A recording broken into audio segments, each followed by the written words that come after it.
destroyed.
Void.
Void.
welcome to Dynaground. Hello, my name is Owen and I'm your professional Dyna rider. Today I'll be teaching you how to ride a dinosaur and win that chicken dinner. Now, let's begin!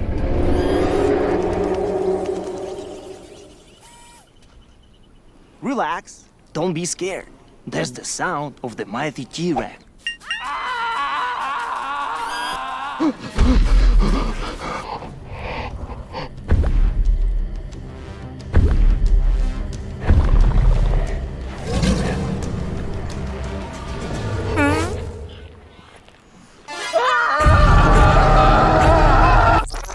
Now, here's the first dinosaur encounter. I want you to meet my girl Vicky, my sweet little raptor. Look how cute she is. Isn't she lovely? Vicky or raptors, they're the most vicious and fastest beasts in the world.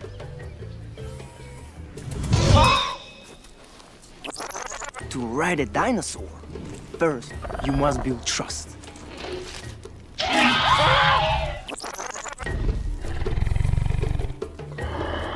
They are carnivores. They eat meat.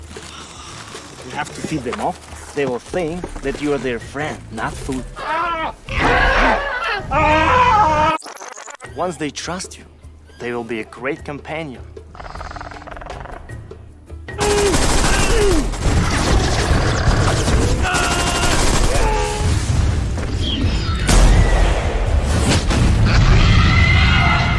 However, taming a dinosaur can be seen. Experience dinosaur taming and riding the all-new version of PUBG Mobile Dynaground.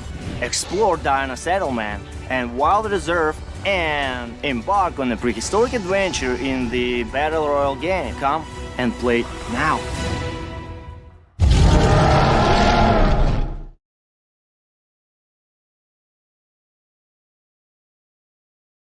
We are back with a brand new day in the Ruthless Invitational Showdown Asia Season 2. We're your storytellers, my name is Cloud, together with Red Queen. And today will be the day that Red Queen will try to catch up to my prediction.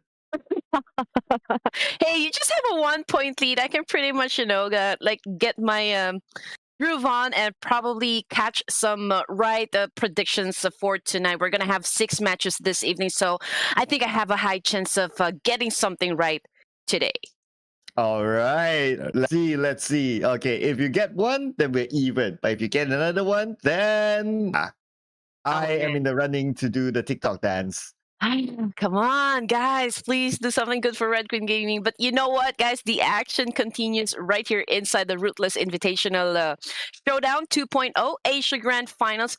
But you know what, Sir Cloud? I did not get that much sleep last night because my anxiety was shooting off the roof. For real. I'm not gonna lie. You want to know why? Why? Well, as you all know, for those that watched yesterday, we've gone through some what can you say, technical problems. And so I wanted to share this with everyone since we weren't able to flash the overall rankings. So it was pretty hard to determine just which of these teams or like these super teams were actually doing great and those that are falling short.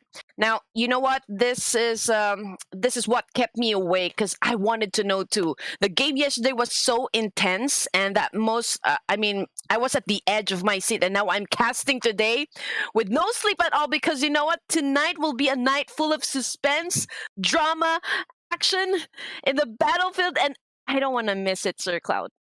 Wow, you really made it sound real dramatic there. But what's for sure is that T2K has 3 chicken dinners, but we don't know for sure are they up right now. So I believe we will be showing the scores later on, the updated score. We also have a team that made a comeback, 4MV. Day 1 first day wasn't great for them, but the second half of day 1 was good and yesterday was great for them.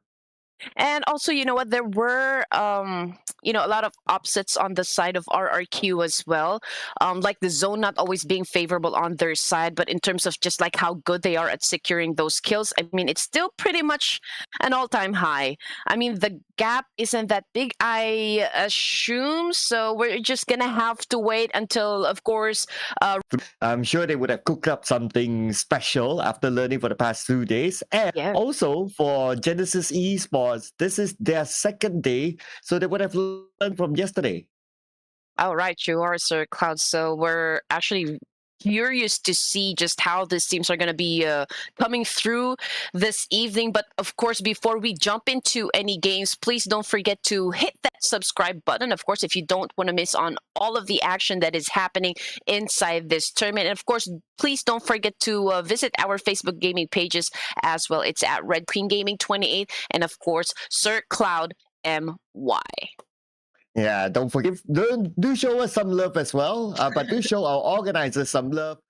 It's a Ruthless Esports. So wherever you're watching this, whether it's on Facebook or any other platform, do give a follow as well and do subscribe. But let's go to the formalities, as our tournament overview here shows that we are in day number 3 of out of our 4 days. Yes, and ladies and gents, it's so unfortunate to say because this is Sir Cloud's last day with me. I'm gonna have to cast the tournament tomorrow with another partner, so that is just, I'm feeling sad, but we're gonna give you all of the hype, for today's match, so you don't need to worry about running short of action this evening. But as you can see, we've got the placement points so far on your screen. We have it pretty standard. 10 points for the chicken dinner, and of course, if you came in second place, you will only receive 6 points. And down goes the list. You already know what it is. Yeah, but this is what they're gunning for. The moolah total prize pool of $3,000 US. The first place will receive $1,250 US. Second place $700. Third place $400. Fourth place $250. And we have individual awards as well. The MVP tournament will receive $200 US. The fan favorite player $100. And the team with the most chicken dinners $100 US, in which TK is now in the running. Yeah, I feel like the teams are already thinking about like which of their gadgets need some a little bit of upgrading, or like if they want to get some equipment from the store to improve their gaming experience, because that's $1,250 for the first placer. I mean, that is just a lot of moolah right there, Sir Cloud. I can even upgrade, into a brand new PC if I ever get my hands on that cash. I think you need that upgrade after whatever happened yesterday. Are you still with the action by the side of the PC? It's just right on my right side over here, but I've got my trusty fan just in case, guys. It's just here. Wow. Okay. So just in case my PC get overheats once again, so it's very accessible for me here. It's I have it all figured out. Yes, so $1,250 US. Pretty sure you can get a really good new PC with that. So, but too bad. The money is obviously for the players. So unless if you're really nice to the players who win, then who knows, right?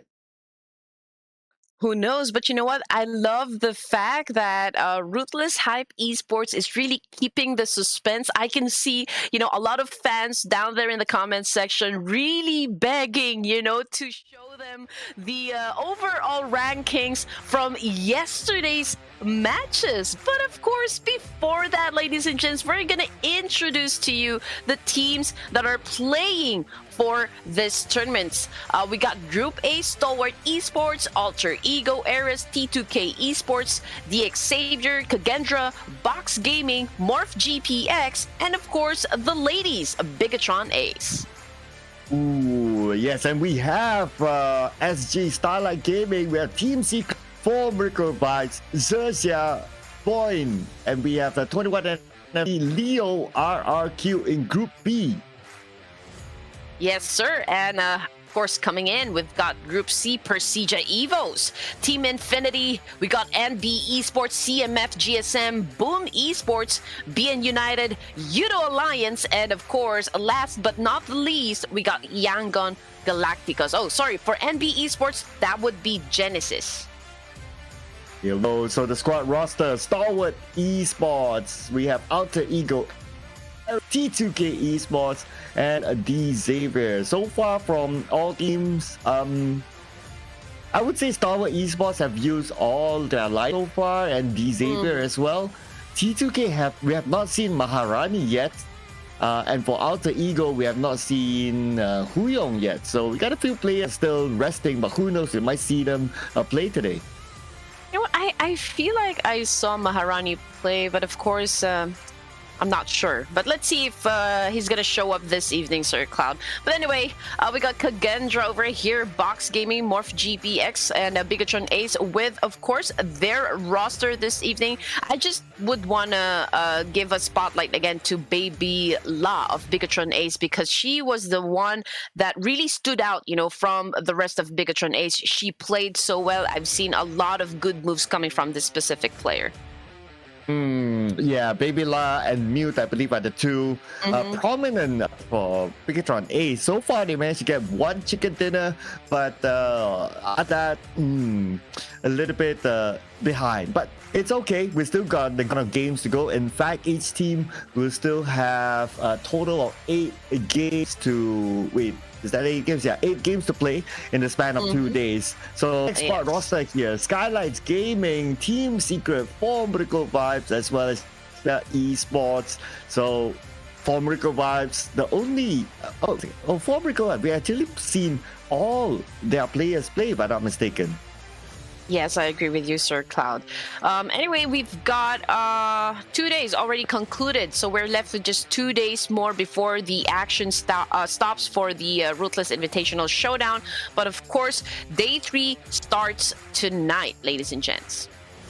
Yes, day 3 it is, and will we see something different, especially from Formidable Vibes, who was on the rise? Can they continue on momentum against these other teams? Team Secret always has an early clash in Miramar, where they drop into San Martin / Hacienda, so they always bump into some team. It has been swapping around, but they always bump into another team. So far, their win record is pretty okay. It's just that surviving after the zone comes in is difficult for them.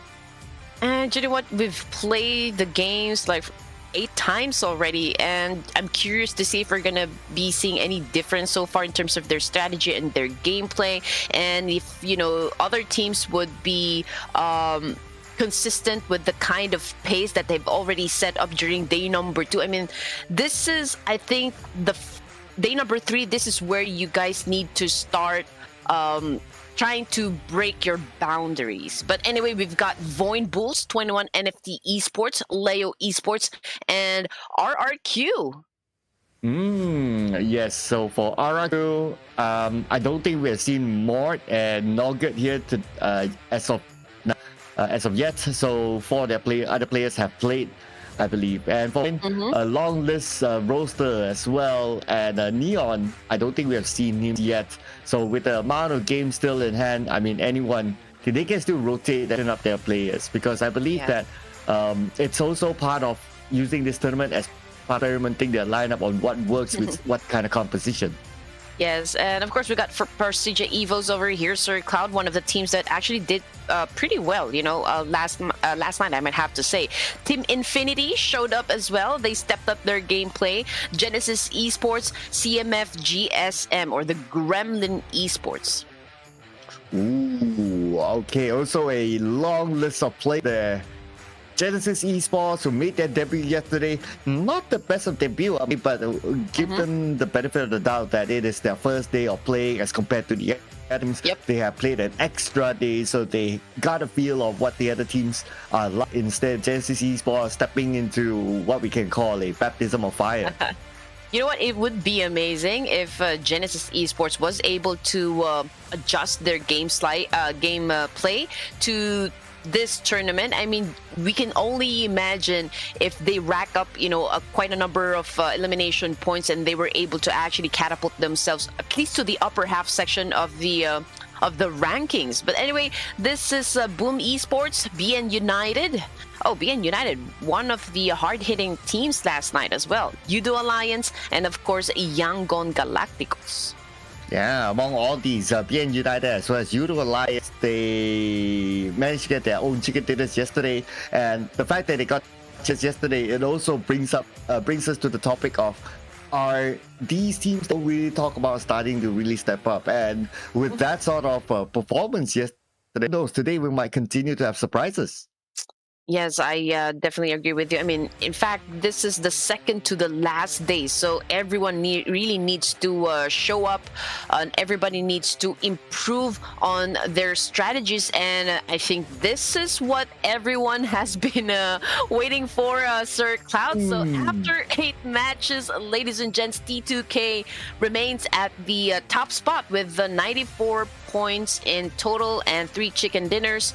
They still hold the record as a team with the most WWCDs, but check it out. They too done, and RRQ took a beating. They got pushed down a rank, and South Asia's rising star now coming in hot at second place with just a 3-point difference against T2K.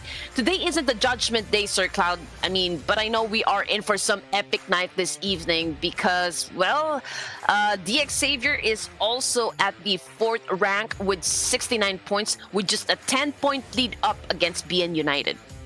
Ooh, yes, the points up there, very, very close. 3 points difference between number 1 and number 2. But T2K, they have been up there since, I believe they have never dropped. I believe it was like from game number 1 on, they got the first chicken dinner anyway. So far they've been holding on really well. For Miracle Vibes, the team that's on the rise, is tailing the behind. Now on page 2, we have Team Infinity, and we have Boom Esports, Leo Esports, Alter Ego Ares, XERXIA Esports in a 40-point bracket. Or in the 30-point bracket, we have 21 NFT Esports, CMS GSM, as well as Procedure Esports. And interestingly, Procedure Esports is still in a single-digit placement. Right. Boom Esports, you know what? They kind of lost their touch yesterday from ranking 5th overall. They're now down to 10th. I mean, that was a long way down. And of course, fans are eager to see what they're going to do at this point, considering this is already day number 3.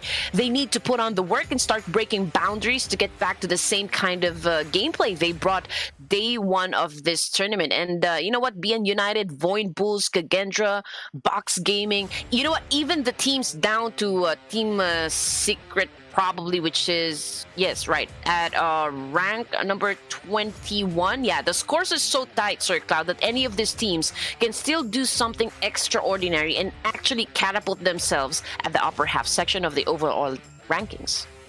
Yes, and anything can still happen because we still got a good amount of games. For Genesis Esports, yes, not their best of debuts, but who knows, right? I mean, like if we take for example, for Miracle Vibes, they didn't start off well, but they slowly climbed up and they show a level of consistency, and now they're up there. So who knows? Genesis Esports, STALWART Esports is down there. So what a surprise! They can climb back up. And you know what? VOIN Bulls finally showed their horns yesterday, telling everyone, you know what? We are not to be messed with. They stepped up and landed at 6th spot with just a 1-point difference up against BN United as well. Let's check if they can keep the consistency going for them and still improve their rankings tonight. 21 NFT and Team Infinity also showed up yesterday. 21 NFT coming from ranking 21 and then jumping onto the 14th overall.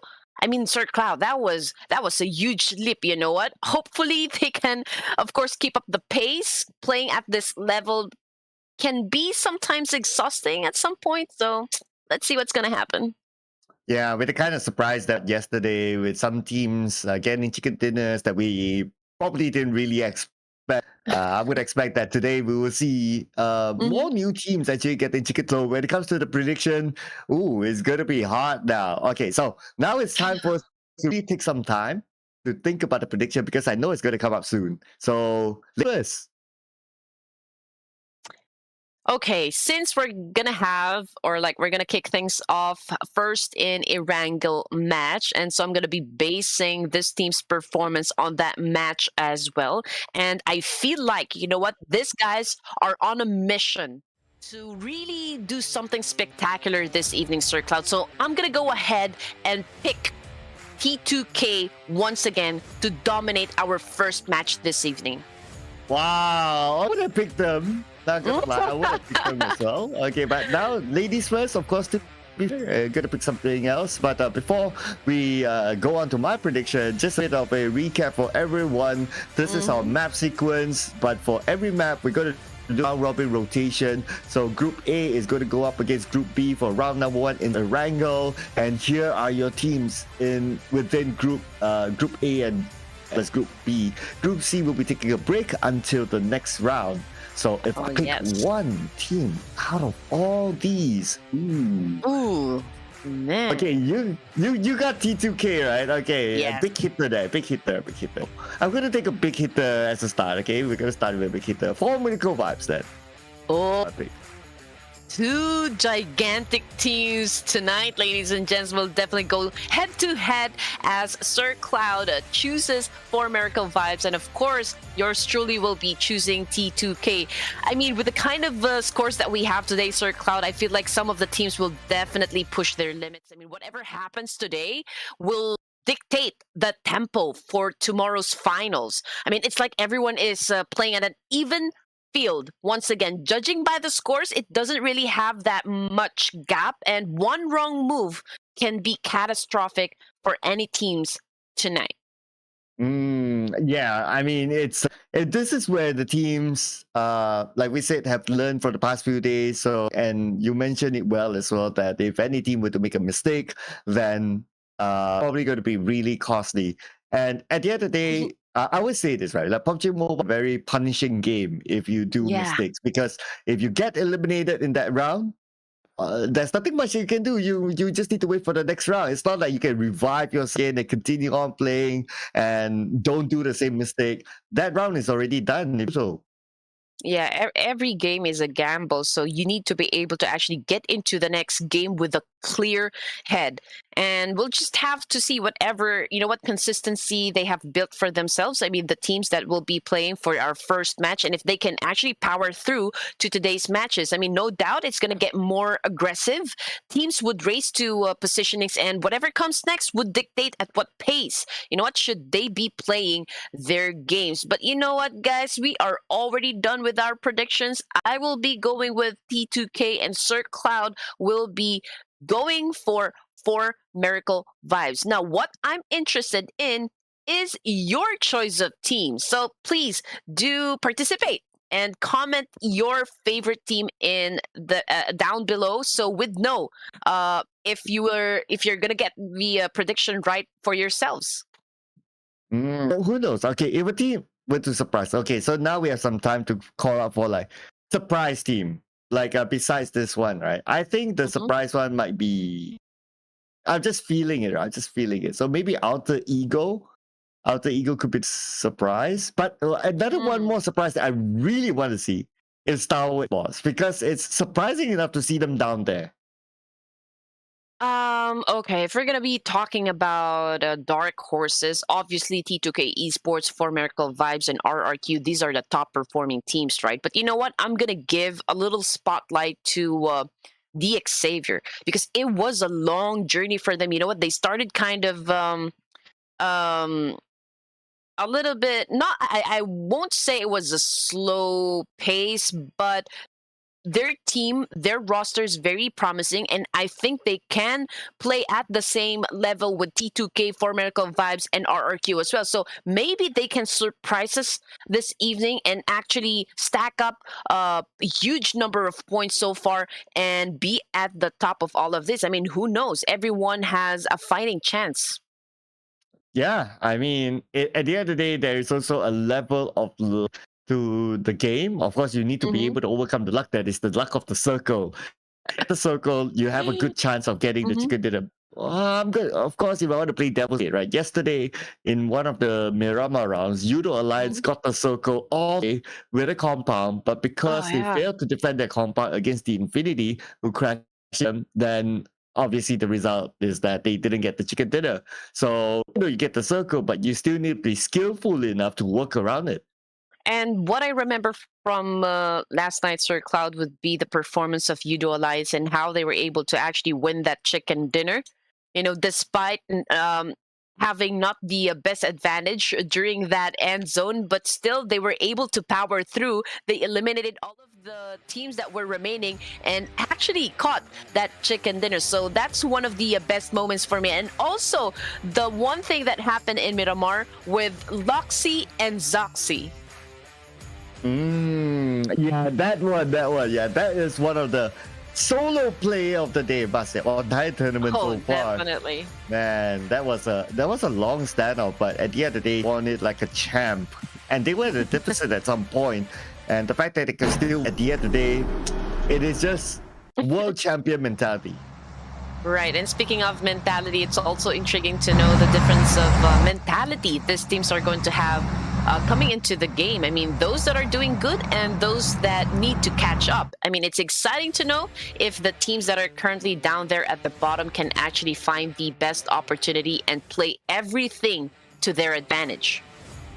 Yep, so here we go. Speaking about advantages, let's see which team would love by the circle to have a good advantage as a start as we head on to game number 4 today in ERANGEL.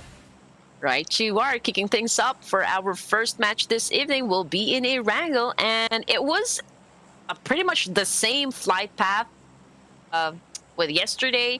It favored the western side, and right now we can already see the teams plunging into their favorite destinations.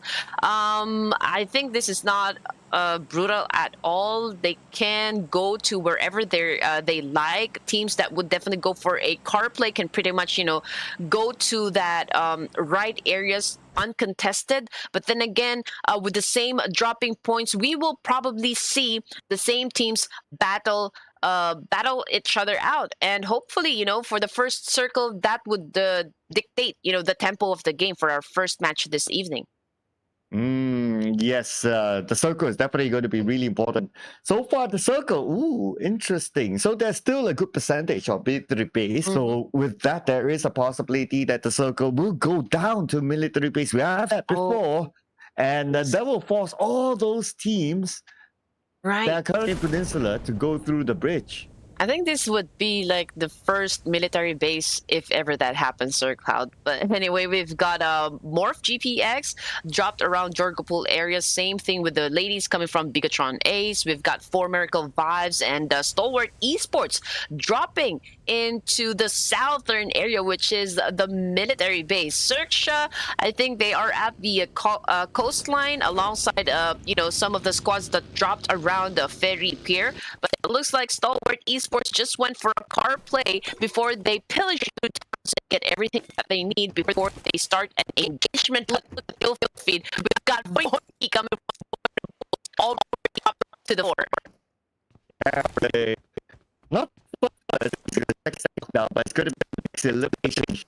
And it's going so it's first blood here. The pickle from RQ gets.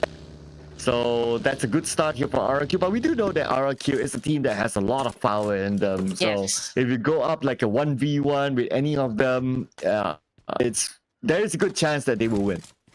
Yes, I agree. I agree with you. I mean, they didn't really have like a very good performance yesterday. It was kind of slow for their team. But then again, you know, this is a brand new day. Everyone is also trying their best to improve their overall statistics, and RRQ, I think they still have, you know, like a big chance to dominate. Of course, they will have to deal with the fact that 4 Miracle Vibes is also on a mission to snatch, you know, the throne from T2K. So let's see what RRQ has in their sleeves to surprise us. Yep, RRQ, they do have the firepower, they can pick up elimination points, but they have yet to secure a single chicken dinner just yet. So we'll be looking forward to see if they can actually do that. So now in Yasnaya, only Highlight Gaming is here, and Pasija EVOS is not, whereas normally we will see Pasija EVOS sharing compound, but okay, perhaps we do. But no, it's going to be gaming on the other side. Yes, and speaking of chicken dinners, I mean, for RRQ, they don't even need to win any WWCDs or how, but they were able to actually place in at the 2nd place. I mean, this is the first time that they actually dropped a rank that placed them on the 3rd spot. So I think, you know, they have a lot of power, and I'm curious to see if they're gonna bring like a big energy right into this day number 3 of competition. Right, some slight correction there. Pasija Evos is in Group C, so that's why they're not playing. But anyway, Yasnaya still bear witness to two teams, but the team seems to be a little bit more peaceful than having Pasija Evos, because like the last time we saw Pasija Evos inside of Yasnaya, they immediately elimination points. Like they crash into one person, they get it. But when it's Box Gaming and SKYLIGHTZ, they're like, okay, let's call it truce. Okay. Right. But anyway, guys, we are watching Box Gaming over here. Nothing out of the ordinary. They're still doing their thing, of course, trying to get everything that they need to prepare themselves to go for any engagement so far. They are in the same area with the SKYLIGHTZ Gaming as well. So we'll be waiting if ever both of these teams will decide, of course, to go after each other. But what do you think, Sir Cloud? Do you think as early as now, would they be focusing on securing elimination points, or would they opt to change their location and maybe wait for the second zone before they actually engage in any battle? Well, they are 1,400 meters away from the zone, so I believe that they will focus onto rotations, and that is a trend for Southeast Asia teams. We so happen these two teams are from the Southeast Asia region, is that they will focus onto the rotations, try to get into the circle, try to gain teams within the circle. If we're talking about South Asia teams, that in general, speaking in general, yeah, not a specific team, they would play on the outside of the zone until the blue closes. They will still be there. They will maximize their time in the...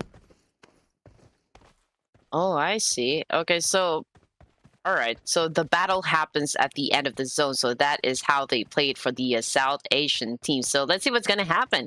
Anyway, SKYLIGHTZ Gaming as well as Box Gaming, probably both of the teams still not confident yet to push one another, considering that perhaps they don't have quite the knowledge just yet as to where their exact locations are. But you know, jumping into VOIN Bulls, we already have one casualty, and if I'm not mistaken, he was the first blood so far. You know, he was the one who actually was sent back to the lobby. But anyway, playing with 3 players in a team, I think pretty much VOIN Bulls can still clutch it. I mean, after all, they've been in the competitive scene for quite some time, and adjusting to this kind of gameplay won't be a problem for them. But anyway, they are inside Milta.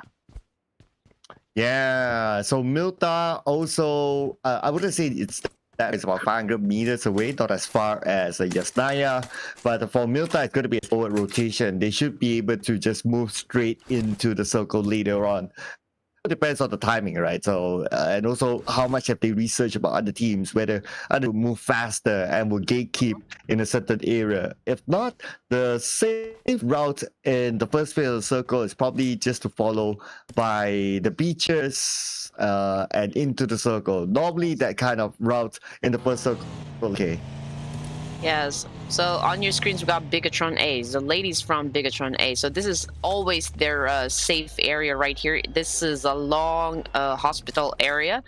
So pretty much every ERANGEL map, this is where they have always landed. They feel, you know, I feel like this is their comfort zone so far.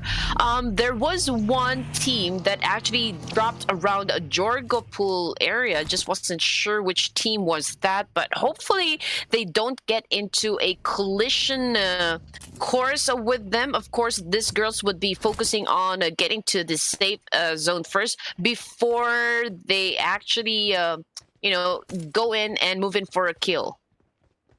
Yeah, and about eliminations, no team has been eliminated yet. So I guess it's a 3 thing, right? Whereby teams are starting to learn off each other. So now they know, like, okay, whether they want to take fights or whether they don't take fights. Even like 2 teams, okay, we did see that STALWART Gaming is making the rotation. 21 NFT try to take the advantage against them from afar, but with this kind of distance, with the hill between them, STALWART Gaming should be okay. Yes, and we all know how important getting the information before you start any battle royale game. You need to be able to do your homework as well.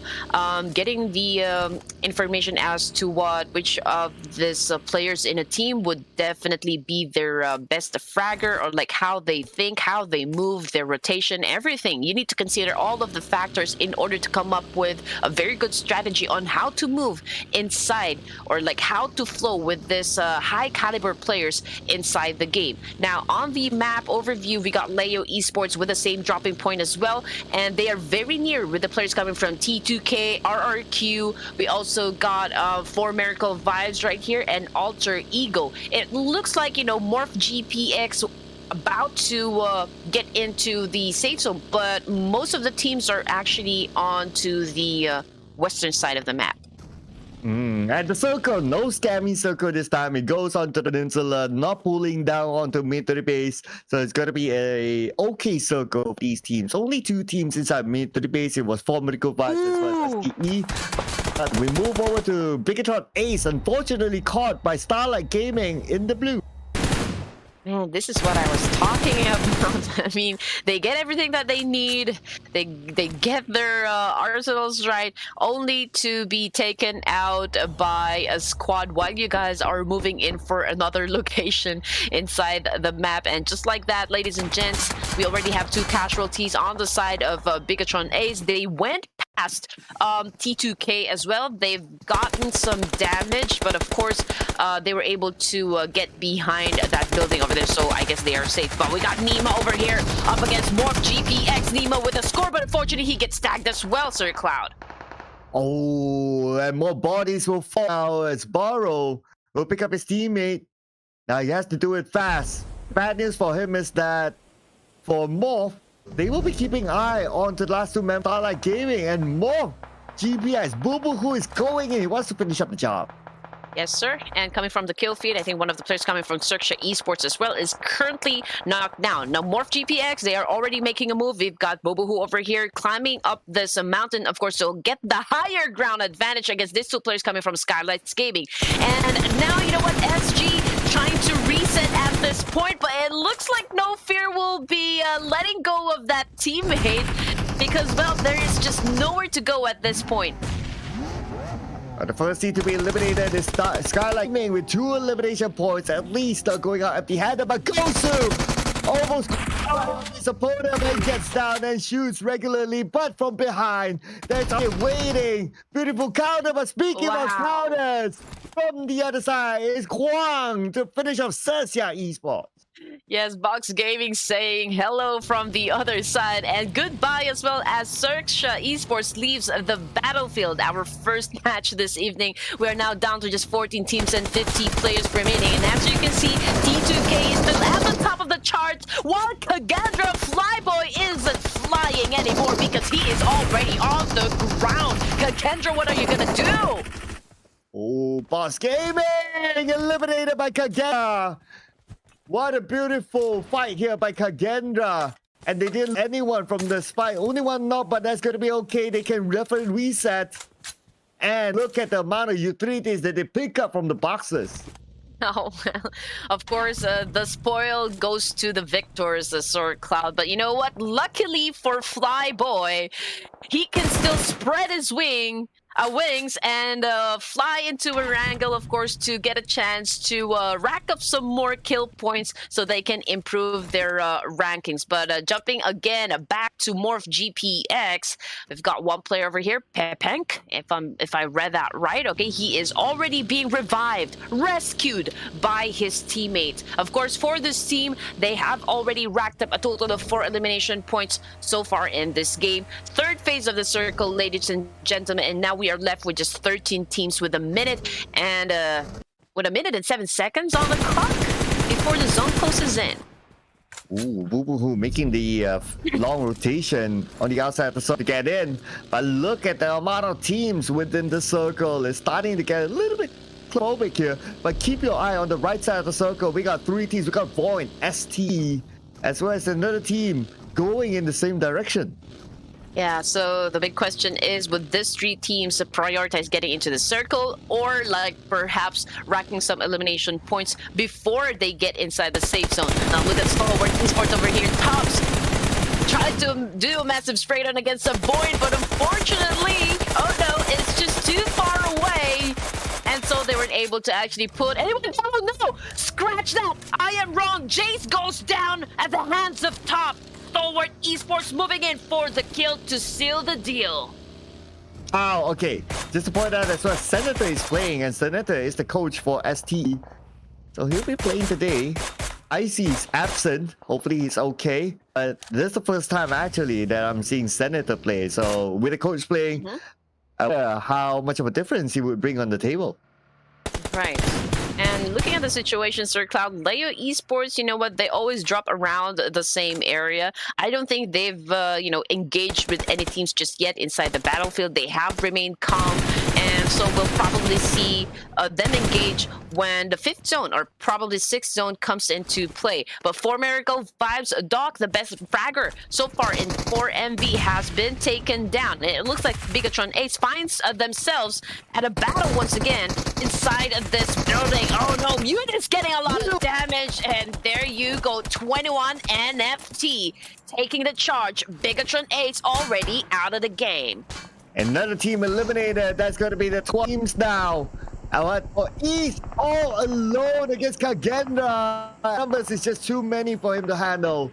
As East will be taken out. 4MV will lose the player down to 2 left. Yes, sir. And you know what, KAGENDRA, they have been doing good with a number of games so far, even during day number 2. So this is a very great opening for these teams, right? Alter Ego Eris, this is actually one of Sir Cloud's top choices, of course, on which teams are probably going to be doing good. And we got Rosemary here taking that opportunity to inflict some damage over to the players coming from KAGENDRA.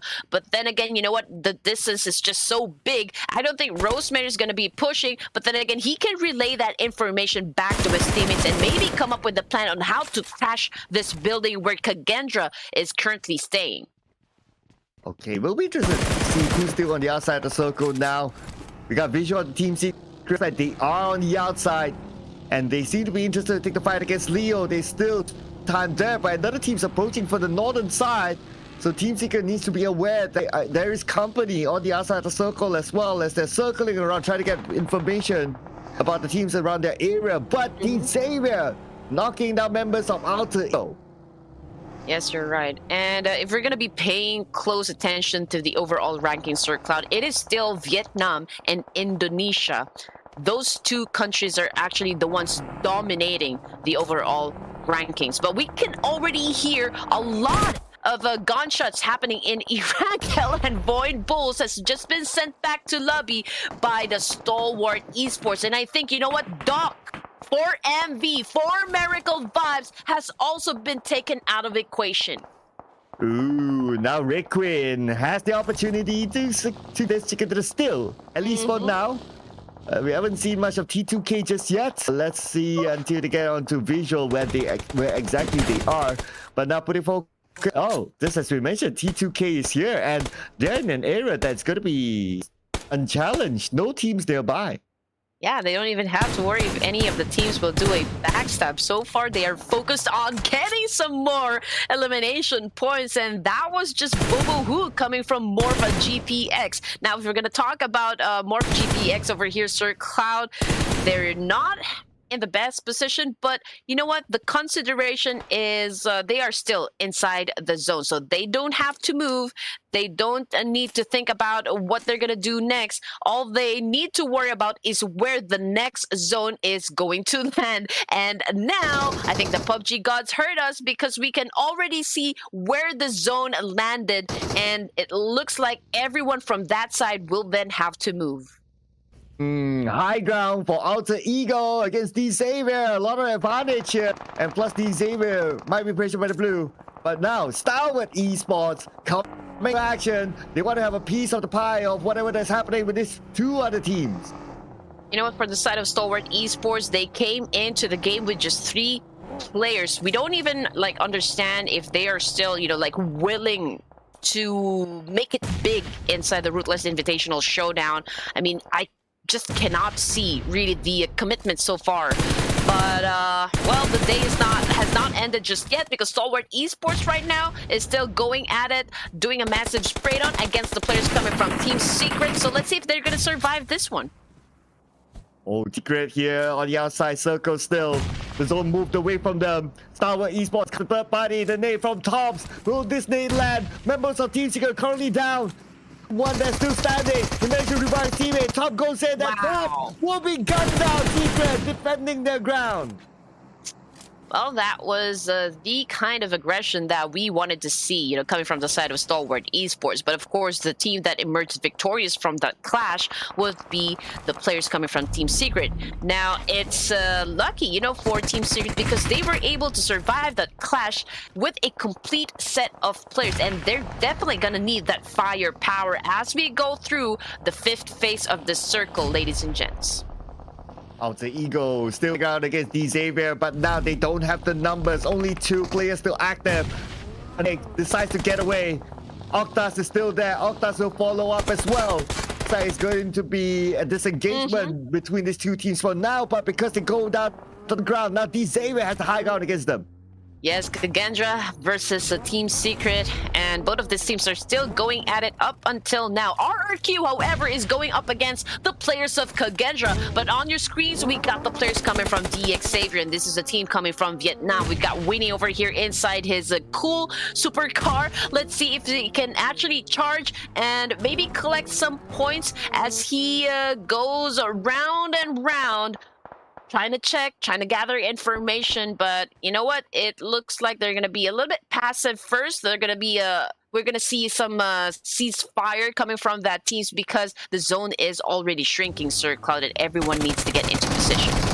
Oh, Xavier crashing on Alter Ego. And that is going to be 1 elimination. 1 more to go for these Lamborghini. Gets closer and closer, but it's going to be a win here. Thanks to Ticket Out Fnatic. Alter Ego out. Yes, just when I was saying that they're trying to scout the place, they went up against Alter Ego and actually eliminated them. So 6 teams remaining, 19 players alive coming from the side of RRQ. They have already stacked up 4 elimination points so far, and now they are secured, you know, with the top 6 position. So RRQ, one of the best hard-hitting teams so far in this tournament. Right now, right up in front of them, we've got the players coming from 21 NFT. Here we go. RRQ now advantage, not only the circle, but a high ground against their opponents. Xavier again. Okay, Winnie is currently down. Will Parjin go for it? For KAGENDRA to show themselves, as Lamborghini is going to open up another space within the circle. Going to go for the high ground, but he has to be careful not to be spotted by other teams. Yes, Levi is already out. We got Winnie already out as well. 2 active members coming from XERXIA. We got Paragin over here scouting the area as well, looking over to the horizon at probably which teams he would want to knock out next. KAGENDRA on your screens with 8 elimination points. Oh man, that is really a hard-hitting team. But 21 NFT getting torn into pieces by the players coming from RRQ. Wow, RRQ now. 6 elimination points in Hexas with a nade. He's aiming towards 21 NFT. The nade will be tossed. It should land onto 21 NFT. It's now in trouble. They're stuck in the lower ground. The Molly burned down Trinity. And now XERXIA, where is he going to go? 50% health left. And it's putting pressure on him. Now we move on to KAGENDRA, losing the lower ground fight against DZ. Leon being the last player remaining. They still have a chance to go for that winner chicken dinner. We got Zoldyck over here coming from RRQ. He is not stopping at all, trying to fire or trying to shut down XERXIA coming from 21 and FT. And on your screens, we got XERXIA Lamborghini. It looks like, you know, he's dominating in terms of elimination points so far. But RRQ is not going to let go of this 1 point coming from NFT. Maybe 21 NFT will deny them the point, but it looks like XERXIA is still, you know, trying to build himself up so he has a chance to get inside the zone. But man, he just exposed himself to RRQ. RRQ, speaking of them, they're not done yet. Now going up against T2K. T2K got the split out here for Asa. No. Down. Another one more to go. Asa should be able to finish job, and T2K is out. Looks like Red Queen is still at 1-2.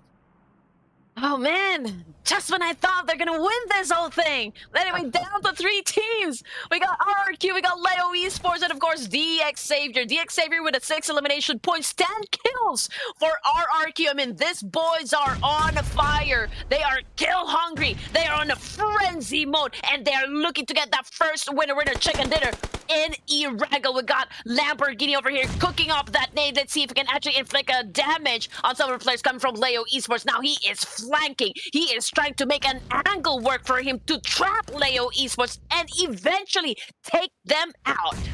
Wow, DXavier now hot. 6 elimination points, but RRQ even hotter. 10 elimination points, still with a full squad.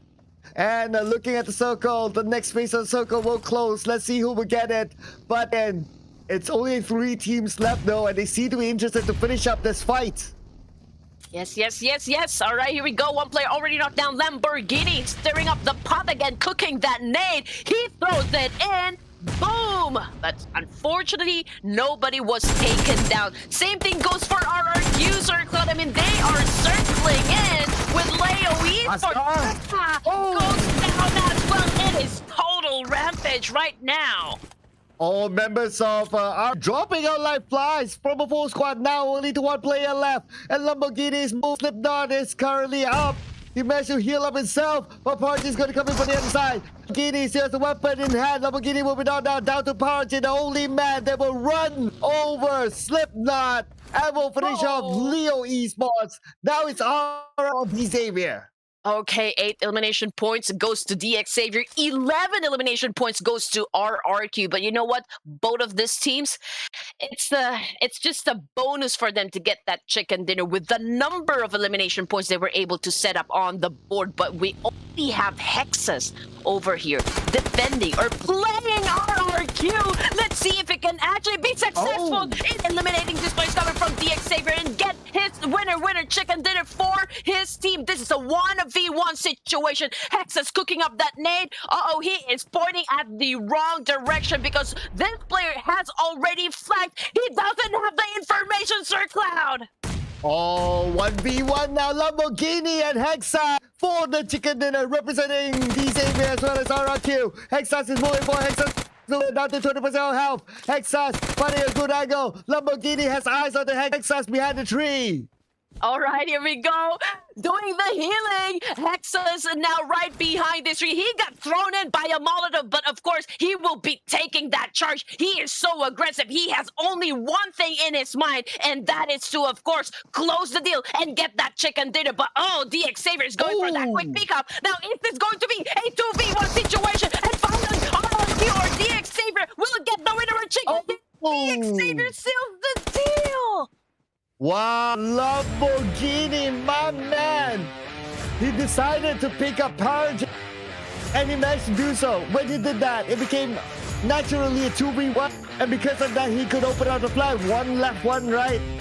And my man, Lamborghini, that is impressive. That was smart thinking for him.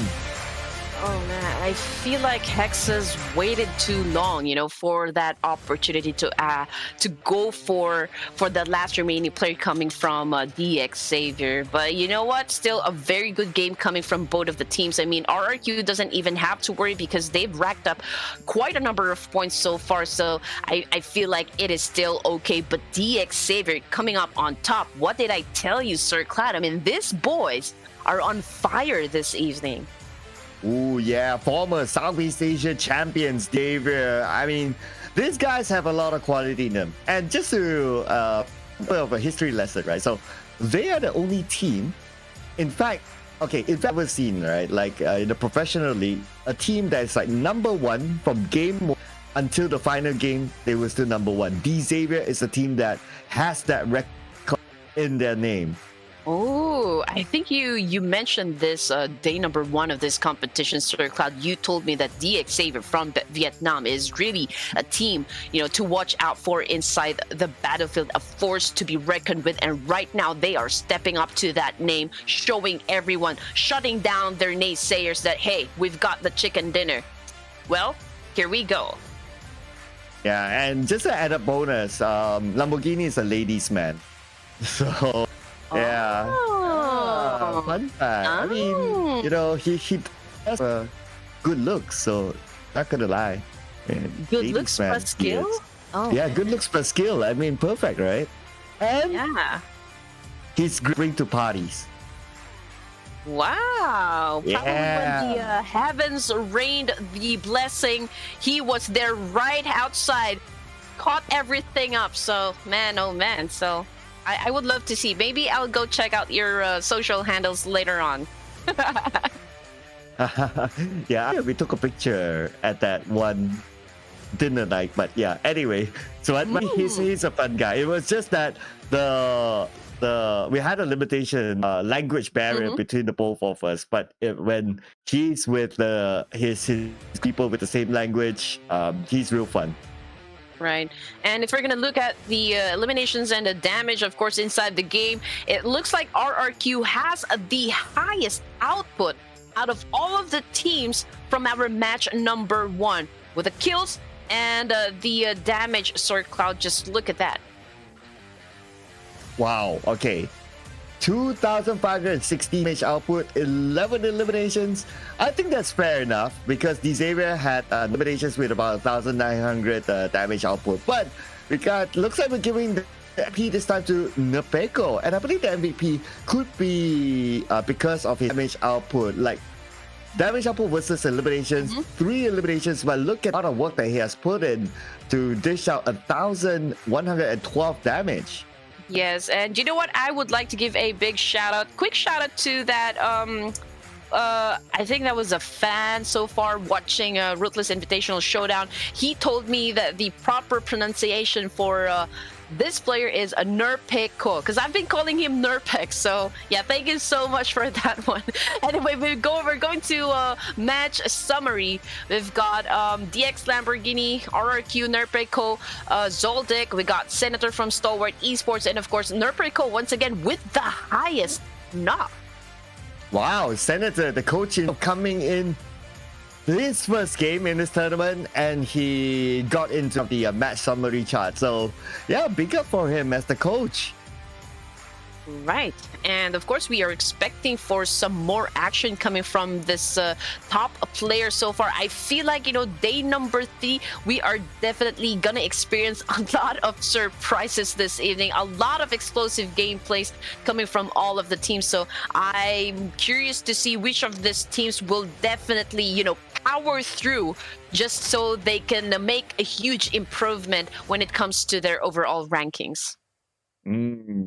Okay, so all right, so we have an announcement to make as well. So a fan favorite playing is currently open in the Ruthless Esports YouTube community poll, and the voting will end on the 7th of July at 8 p.m. Indonesia time. So that is, I believe, if I'm not mistaken, it's +7 GMT, so you can adjust the time depending on where you are. But who cares about the time? Just go there and vote, right? Don't be late, and do remember that the fan favorite will receive part of the prize pool as well.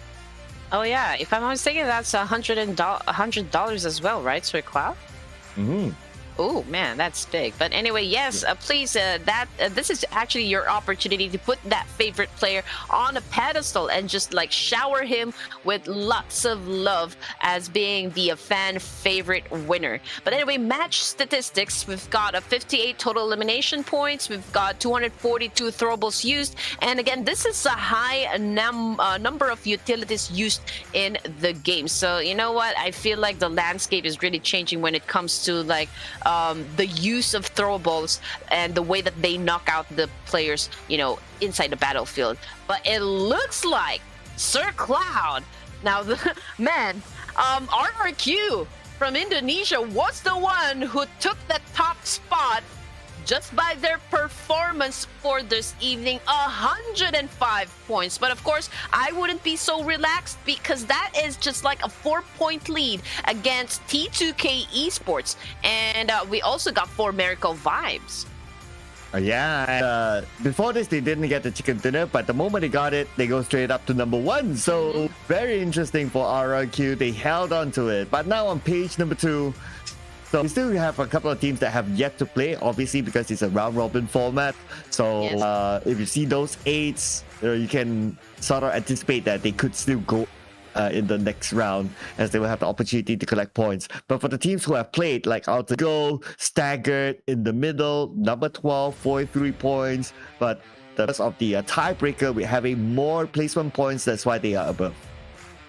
Yes, you're right. And then we got Prestigia Evo's Judo Alliance right here, very close when it comes to score. SKYLIGHTZ Gaming 32-29, Stalwart Esports with 14, Yangon Galacticas with 9, and of course Genesis Esports coming in at the last rank right here at 7 points. But just like what Sir Cloud mentioned just a while ago, I mean, some of these teams haven't played their first match just yet. And right now, as we go back to our second match this evening, it's going to be Group A versus Group C.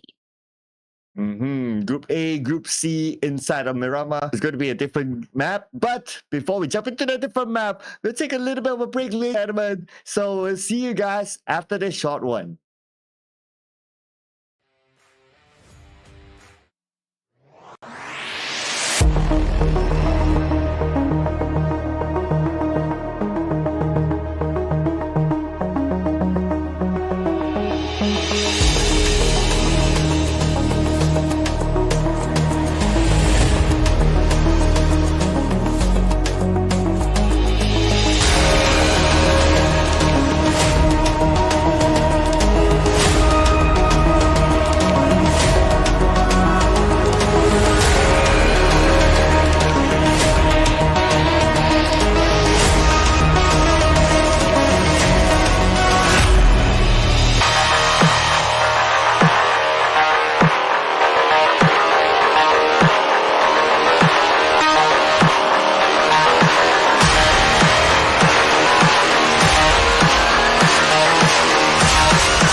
The Xavier coming up on top, emerging victorious for our match number 1 was pretty insane, and I know you guys love that one. Action never stops right inside Ruthless Invitational Showdown 2.0 Asia Grand Finals, and on the caster's desk, it will never change. It is still me, Red Queen Gaming, together with the one and only Sir Cloud. Yes, the one and only Red Queen Gaming, who's looking for her next correct prediction.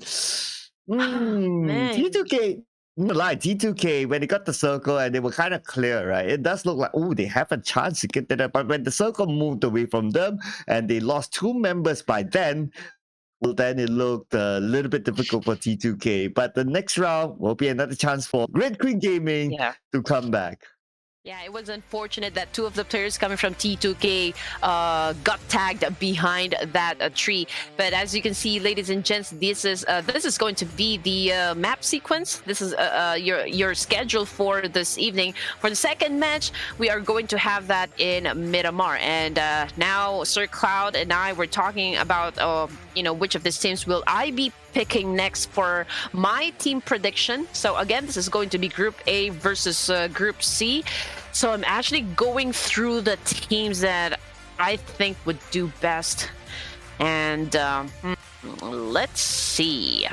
I have to be really careful. So I think I'm gonna go ahead and choose. I think I'm gonna stick with T2K. I'm putting so much faith, to T2K, Sir Cloud. Wow. Okay, putting out a fate, putting for the T2K still. Okay, all right. So, who am I gonna pick out of these? Okay, obviously we don't have 4MV. They're one of the hard hitters. I would like to give it to. Okay, I think I'm feeling RRQ today. I would like to give it RRQ. As the stats do show, so 4 Miracle Vice is not there this round, but RRQ is, and they are the next team that is in the MIRAMAR performance. So RRQ it is. But this is going to be Group A versus Group C, Sir Cloud, right? I think RRQ is part of Group B. Dun dun dun dun dun dun dun. Okay, scary. Okay, so then I go with the number 4 based on the stats, right? Infinity, let's go. Okay, so I chose T2K because so far they are the only team with the most number of winner chicken dinners, and they did, win one chicken dinner in Miramar. So maybe we can see a repeat on that kind of same energy so far. Maybe they can bring it here to match number 2. And so, you know what? T2K, please win this one. So Sir Cloud and I will be even when it comes to getting the predictions right. I'm gonna go Sawatika T2. The Infinity will be my choice for this round. Yes, the team from Thailand. I can't hide the fact that I am at least in the previous roster, I was a big fan of Infinity. I even have that jersey with me. Thanks to thanks to who actually gave it to me. But they all moved on, and the roster had a major change. There's still some original player, but still the Infinity. Yeah, based on the stats, don't lie. Yes. Come on, they can do something this round. Right. And Team Infinity, as mentioned a while ago, they are one of the teams that did really well yesterday. I mean, with how they were able to actually improve their overall stats. I mean, they are here to also make a statement that we should be taken seriously, when it comes to playing these tournaments. And probably, you know what? There might be a chance that they can win the chicken dinner, but of course, well, I'm gonna do a ritual over here for T2K to win. Let's go. What's the ritual? Oh, what do you call this ritual?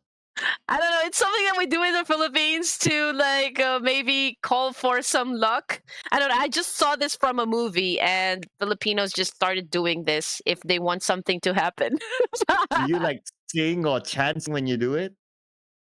Gee, I don't know, but you know what? Going up against you when it comes to team predictions, I think I need all the luck that I can get. So please, viewers, send the luck to me and not to Sir Cloud, so we can see TikTok dance. T2K. All right. Okay, so she's doing the dance now, and if that dance works, I'm going to just dance every time I need to. Every time I play my gacha. Tonight is the night, Sir Cloud, that I'm gonna make you do a TikTok dance. For the first time ever, ladies and gents, Sir Cloud will be doing a TikTok dance just because he lost to my team predictions. Dun, Well, dun, dun, dun. For you to do that, you have to win twice against me tonight. Yes, you're right. Anyway, jumping into Miramar. Okay, we will be seeing a lot of mid to long range of fights, of course, and a lot of this teams will go for a car gameplay. Of course, you need your cars, you need your vehicles to survive in Miramar. This is one of the crucial things, or the things that you need inside the game to survive this map. Ooh, yeah, vehicles are crucial inside of Miramar. So we can also expect maybe some teams will try to get vehicles early on, and we'll see an early fight at the vehicle area. Who knows? Depends on the flight path, right? And depends, of course, on the team strategy. But do keep your eye on the Picado. We see multiple fights there in Picado. It's very reachable. San Martin as well. Multiple fights in that includes like teams like Team Secret. Let's see, Team Secret are playing in this group. No, they're not. They're in Group B. So Picado, Pasija is played there before, and they happen to be in the same group as BN United. So if they still go there, then definitely it's going to be a fight in Picado. Well, yes, these teams are already preparing, of course, to go to their choice of a drop, but of course we're still gonna wait where the initial circle will land, as that will of course dictate whatever is gonna happen, you know, inside Miramar. But as you can see, we got BN United, we also got CMF or Gremlin Esports heading to Impala. BN United is actually going for the middle. Same thing goes with Is this BIGETRON Ace? Yes, this is BIGETRON Ace. They are heading up north this time around. T2K is right in the mix. T2K. And it so happened that the circle is right on top of T2K. So at least really comfortable start for them. And I don't see any challenging T2K. Right, and I won't be expecting any teams that would go as far away as El Pozo or perhaps Montenuevo. It will be just too far away, you know, from the initial circle that we have, ladies and gents. And we got STALWART Esports, and we have Genesis Esports as well. Okay, I think there is a fight that is about to happen between these two teams as soon as they get their hands on a weapon. But it looks like Pops is saying, no, not this time. I'm going to be running away as far as I could. Red face goes down at the hands of BN United. Soaz is just making sure that he gets that elimination point so far with a micro Uzi. Ooh, BN United. So far, an okay start for them, but they have a trade-off. Max is currently down, but Redface will be taken out. And this is the fight that we kind of expect. And the other fight is happening as well. West taking out Icy, and Icy is back in the... But not the start that we would have wanted, but now Soaz! Beautiful spray boy! I mean, I still have to commend the trigger discipline that Soaz has. I mean, he was able to actually pick the right moment as to when he's gonna fire that micro Uzi, considering that that gun only has 25 bullets. And you need to have an extended mag to go as far as 35 bullets in that clip. But the way that he waited to actually take that player down was just wonderful. Yes, fully spray by him. Okay, let's go back onto Pasija Esports now. All links left. And where's the rest of BN United? Okay, we can see Break on the other side. But at the same time, another fight is happening, which is this fight from the previous view, which is Genesis Esports and STE. Senator is taking a break this time, so he's swapped out. And now Genesis Esports seems to have control over STE. You're right, Sir Cloud. And we got Zai over here with the Thompson.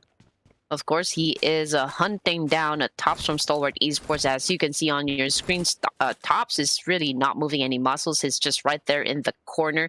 I mean, Zai probably doesn't have that information, and I don't think he's going to come up, you know, with no backup. I mean, he doesn't want to risk that one. But Lynx, being the last player so far, he was able to put up one elimination point, but he needs to be careful as to not get tagged. There is that one player coming from BN United. I just don't know why he didn't fire. Perhaps he doesn't have any weapon on his hands. Could that be the reason, Sir Cloud?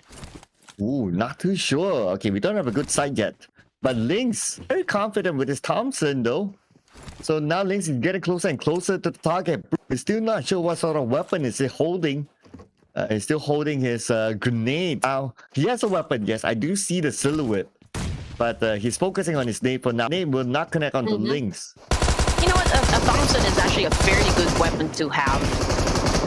It's just that it doesn't have. You cannot put a like a long scope or something. But other than that, I think it gives off like a good damage as well. But Prestigia Evos, I'm afraid that's the end of the line for the team. Considering that we are only at stage number 1, that is not at all a good performance. For Prestigia Esports, that was a rough start. Ooh, but it's going to be a rough start as well for STALWART Esports. Oh, as top will be done. We got 2 tops here, so I'm not sure which top is which. But anyway, the point will still be given to Genesis Esports. They won't mind whichever top it is, as long as they get to the top. As long as they get to the top, of course, that will always be the goal. But the other top right now, he does have a gun. He has a Car 98. He is trying to, of course, look for the players with a scope so far. He switched to an AKM. Ooh, but this is a tough gun to actually control, considering the distance that he has over the players coming from Genesis Esports. And man, AKM with a ×4 scope, that I would love to see. Oh, here we go. Top still not letting Genesis Esports go. He'll take the long range knock. Wow. But that is just too far for him to secure that elimination point. But he still tries and he's still there. But then that gives opportunity for Genesis Esports to open flanks onto him. I am impressed, Sir Cloud. I mean, it's really hard to pull off a kill using an AKM with a considerable distance just like that. But Tops, man, that was wonderful. Here comes the spray once again. 2 players coming from Genesis Esports went for the attack. And of course, it is overwhelming for just 1 player. So STALWART Esports again was eliminated inside Miramar. Just you blink miss it. 2 teams already eliminated. Now, Alter Ego has company in the area. It's gonna be KAGENDRA. Rosemary's all alone. He's only about 10% health. First aid, so it's gonna depend on boosters as well as whatever bandages he has to heal up himself. And Potato is coming in to give him backup, but they have to make it fast. Not looking too good for the Alter Egos. Rosemary is all alone, but it looks like backup has arrived. So this is going to be a 4v4 situation for KAGENDRA and Alter Ego, but we already have 1 player that's currently knocked down. On the side of KAGENDRA this time. Alter Ego needs to pick up his teammate. Rosemary is up. Okay, so Leon, he has a name. If we can toss it onto behind that wall, it'll be perfect. Okay, he seems to have that idea. Tosses it. That is going to be 2 knocks, 1 elimination, 1 knock back to Leon. Straightforward knockdown with a nade. Information on point coming from the side of KAGENDRA. Okay, so far I feel like they have a little bit of an advantage coming from compared to Alter Egos, but with that kill coming from Potato, oh man, they are doing an effective counter so far. Now Potato, of course, needs to back away just for a little while as he heals up. So it's that it's in big trouble as of the moment as he hits the nade to the face, and now he's currently knocked down. Potato, what are you gonna do? He throws in that nade. Hopefully getting 1 point from KAGENDRA, and he does, and another one bites the dust. It looks like, well, KAGENDRA still emerging victorious because Alter Egos was just eliminated. I almost thought he could have win that fight, Sir Cloud.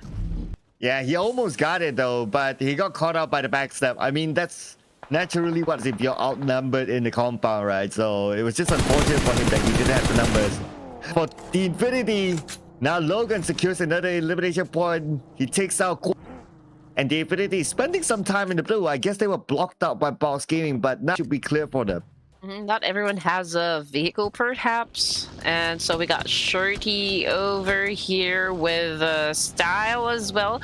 I mean, he has a buggy, so pretty much he can carry some or like one teammate so far, but it looks like, yeah, they all have vehicles. Now they're heading towards the safe zone. Of course, you don't want to overextend your stay when you're in Miramar, especially as the zone continues to progress. Of course, it's gonna hit you hard. It's gonna take a big chunk out of your HP. Now we've got Bigetron Ace. It looks like, you know, for Baby La, the wonderful, beautiful Baby La was able to shut down one of the players coming from Boom Esports. Oh, high ground for Bigetron Ace. So a little bit of advantage for them against Boom Esports. Let's see what we do. Will they have the confidence to take the fight against them? Right now we can see the opening on the left side. He's wrapping around the members of Boom Esports, and Yummy is the closest to them. Get away his other teammates, so he's not all alone as BTR finding the right angle. And I don't even know, Sir Cloud, why I feel like I'm secretly rooting for Bigetron Ace to dominate this fight up against Boom Esports. But of course, let's see what these two teams has in store for us. Of course, there is a conflict brewing in between these two teams, but we're not seeing any hard push happen just yet. I mean, for Boom Esports, I think they bought a little time to actually go for that quick revive, but so far nobody is backing out from this situation. Yami still continues on getting that intel, of course, trying to check which of these ladies to knock down first. But so far, again, we are not seeing any push coming from both of the teams. Ooh. The shots being fired. Okay, now we move over to the Xavier though, the team that got the chicken dinner for this. And a couple of warning shots fired onto the other side. Need to be gathering information still. Now it's going to be VN United that they have their sights on. Levy's putting pressure onto Break, and Break 50% of health, but thanks to this, he's still okay. Okay, I like what I'm seeing. T2K still has a complete set of players. They are inside the zone, so there's no problem whatsoever. They have the opportunity, of course, to do a little bit of a gatekeeping up against Team Infinity, if I am reading that one right. And of course, they will have to be careful because right in front of them, there's also players coming from DX Xavier and also BN United, as well as Gremlin Esports. By Yudo Alliance, Ollie Yo was able to spot one player and actually got the elimination, and I think that's from MORPH GPX. Oh, and O'Neill is playing today, stopping in Flax, who played yesterday. The only player from Yudo Alliance in the roster that we have yet to see is Shell. So maybe it's going to be tomorrow for him. But for Yudo Alliance now, they are keeping MORPH GPX on the outside of the blue. We are at 3 though, so I wonder how many birthdays he has. Yes, sir. 12 teams. Third stage of the circle. We got Box Gaming over here, not doing a very good job so far as they lose 2 players from their team, and now another one bites the dust. So we are left with just Turong Zil right here. But you know what? He is one of the notable players coming from Box Gaming. So let's see what he is going to do as Team Infinity also tries to rotate. Trung Zil tried to do a massive spray down, exposing his location, and of course waiting for an opportunity, of course, to go and save his teammate. Ooh, by the way, the smoked up vehicle, but now zone on to Gosu.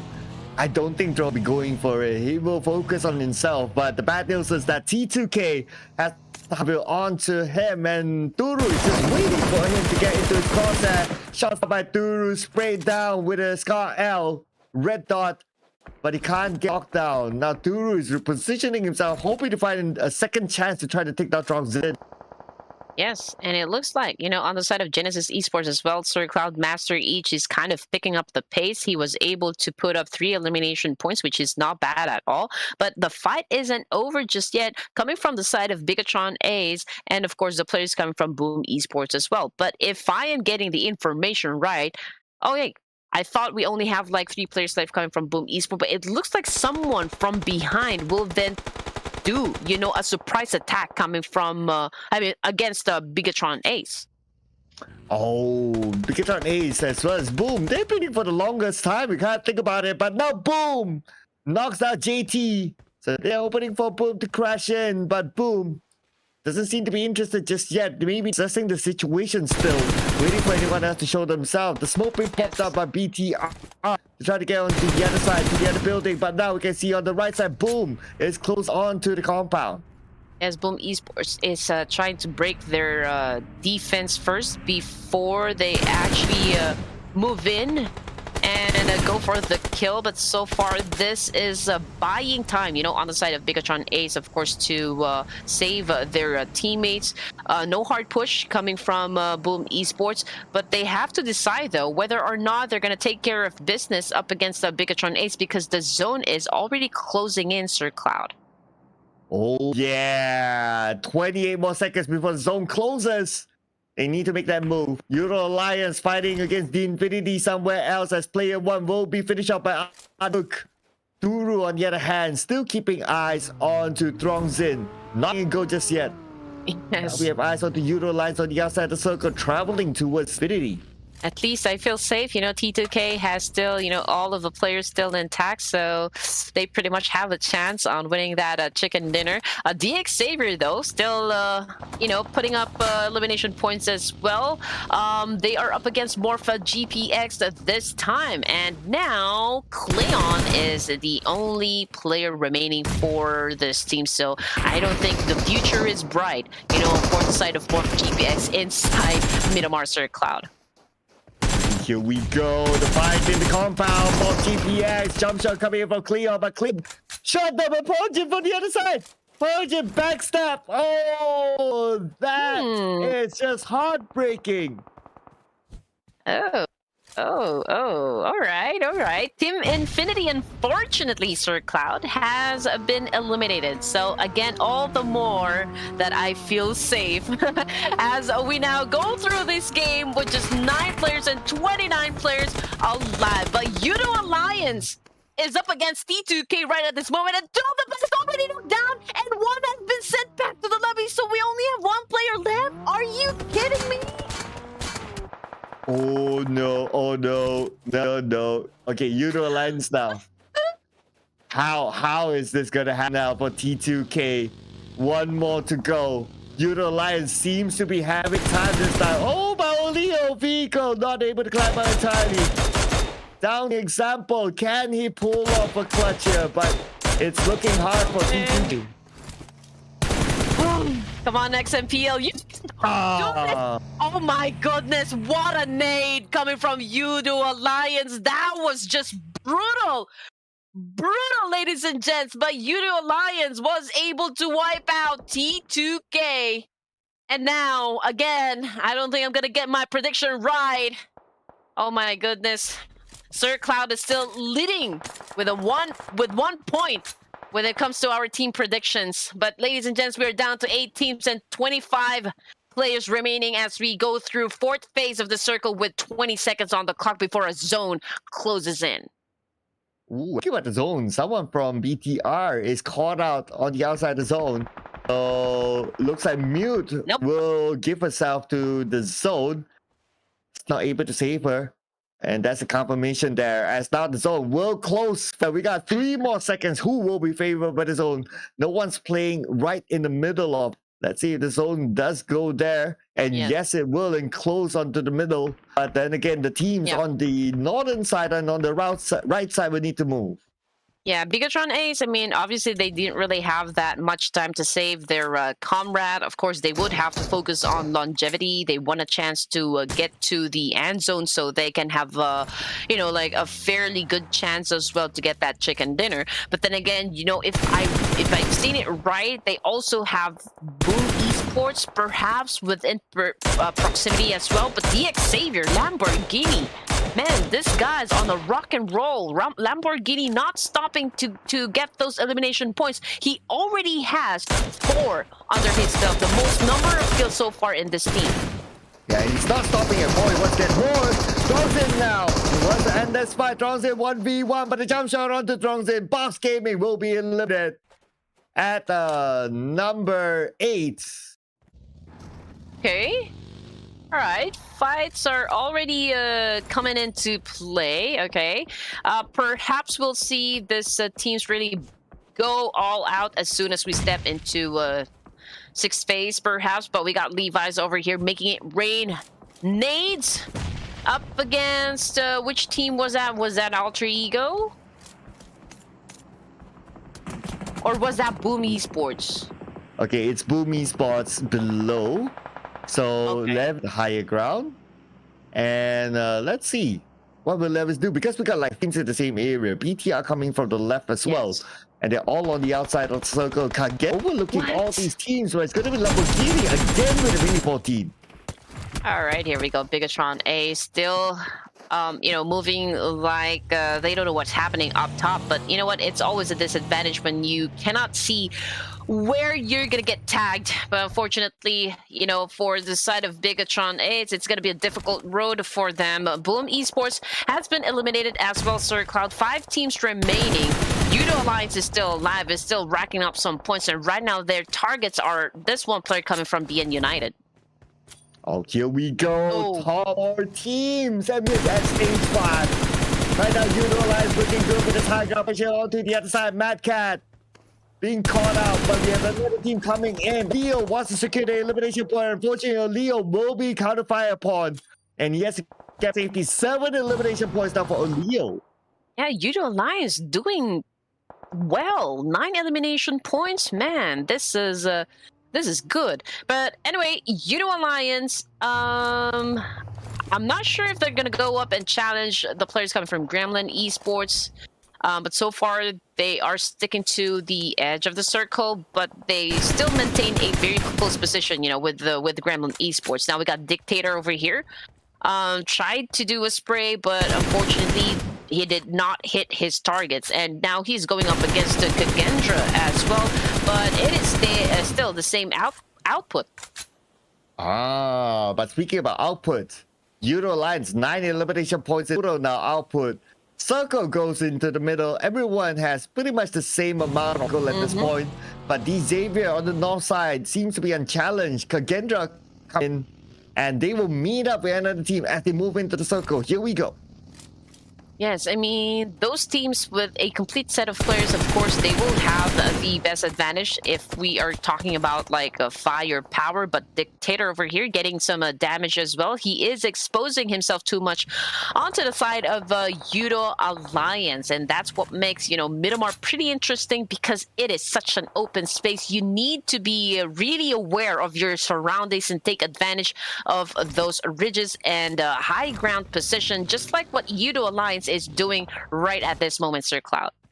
Wow, Judo Alliance still has the element advantage still, but they're playing by the edge of the circle. So next stage, circle could possibly move away from them. They need to be prepared for that. But before that, they need to resolve how they want to deal with the opponent on their rights. Yes, it looks like for the side of the Xavier, they're going to end Miramar with a double-digit score, so which is outstanding, by the way. I mean, they are really picking up the pace. They are really showing up for today's match. But anyway, CMF GSM. Okay, we still got everyone right here. All the players, Dictator, Memo, Rowdy, and Mad Cat. And Dictator right behind this boulder. He can spot players coming from KAGENDRA, but so far not connecting. But he needs to also be aware, because he only has 63 ammos left. So he needs to be smart at pulling that trigger. Okay, let's see. But his teammates should have more ammo. I believe they could trade with each other, but of course, it's going to be a hassle if they do that during the battle. It's going to be a big issue, especially when that happening back to back. Now action seems to have cooled down a little bit. Everyone's focusing on the long range onto each other. While KAGENDRA, they seem to be not interested to get in, allowing other teams to fight each other. And maybe they'll be the third party. I believe if, you know, the Xavier can actually keep up their performance, they can keep up this pace, this level of gameplay, Sir Cloud, there's a big chance that they might find themselves perhaps at the second or third place in the overall rankings, because they always end up the game with a chicken dinner and a double-digit elimination points. Oh, here we go. Can they get something out of this? But it's going to be Taller from Judo Alliance getting a knockdown. He needs to get more. Now the fight is continuing with 2 of them. Oh, Leo currently knocked down. The top fragger is down. They need to save him. I am Taller. Get another one. Beautifully spray. and I am taller will save Olio. Utilize 13 eliminations now. Yes, Yudo Alliance saying, hey, what is up? Yudo Alliance is here to take over the town. Wow, 13 elimination points is not at all a joke. Yudo Alliance is stepping up, making their presence felt inside of Miramar. Now we're down to just 3 teams remaining. Lamborghini again with the spray. Unfortunately, it wasn't enough to actually put that player down. He goes in for the second spray, but almost got him. But it was Olio, I think, the one that has was able to actually put another player down coming from XERXIA. Oh, Nate for Margin now cooking it up. KAGENDRA has the circle. They are looking at it. They're waiting for the right moment to come in. But Parjin gets a knockdown onto one member of the Alliance. Now it's going to be Olio as well as I Am Taller. The 2 top rankers for Yudo Alliance up against DZ, the team that caught the chicken dinner earlier. Oh, man. Yes, Sir Cloud. I feel like KAGENDRA's gonna win this one if they can be patient and if they play their cards right. I mean, obviously XERXIA and Eurodance need to eliminate each other before they can actually step inside the circle. And KAGENDRA having a high ground position, he can get all of the information that he needs. That would be the best vantage point. And it looks like XERXIA, it is really a struggle to get inside that circle. Ooh, but not a problem for XERXIA, the team that got the chicken dinner earlier on, and they have the numbers. Like KAGENDRA, they also have the 14 elimination points versus KAGENDRA with 5 elimination points, meaning that the confidence level is there. As KAGENDRA now moving away from XERXIA, Parjin will lead the charge.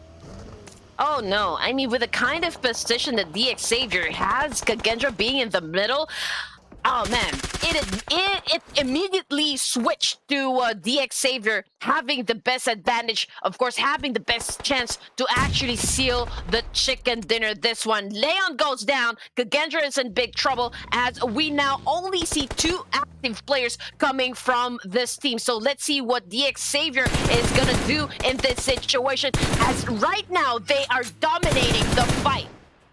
One goal for XERXIA.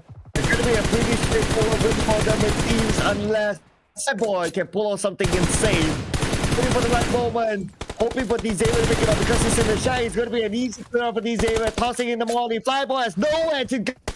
Double chicken dinner back-to-back for XERXIA, the first team to make it back-to-back win. Ooh. Man, that was a bait and switch so far that happened for KAGENDRA. They all thought that the number of players coming from XERXIA would flank onto the other side, which they eventually gave up their high ground position. I think that was the mistake that they did. But you know what? It's still a game. I mean, everything can happen. Everything is possible. But XERXIA, man, back-to-back winner, chicken dinner. Oh, man. What can I say about this team, Sir Cloud? Yeah, I mean, they are starting to rise up, and they had a change of like, I think there were a couple of rounds they played with Chua, and then now they're playing with this Lamborghini, Parjin, Levis, as well as Winnie. So a fun fact as well. So this info from the community. So Parjin just joined DZ in recent seasons, and they're saying that his team that he left, they're missing Parjin. So I guess that is shown right now that Parjin is alongside Lamborghini as one of the top stats player in this round. That's the value that he brings and the value that's taken away from the other team when he joined the year. Ooh, so okay, that's interesting. That's interesting. And what's more interesting, Sir Cloud, is I definitely agree with you. Lamborghini has the looks, he has the skills. So man, I feel like he's a big star in his community.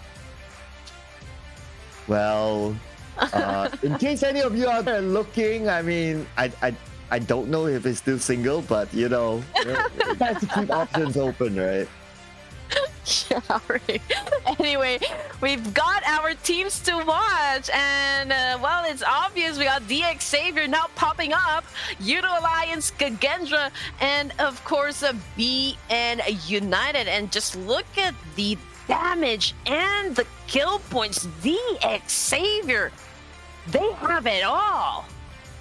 And the big one for XERXIA, not only 2 chicken dinners back to back, but a lot of elimination process. 17 eliminations in this round, and I believe that 17 is the highest number eliminations with a chicken dinner in this tournament. Yes, you were right, but I'm excited now to jump into our match number 3, Sir Cloud. I mean, all of the teams are playing at a different level, so to speak. I mean, is this because this is already day number 3 and everyone needs to catch up?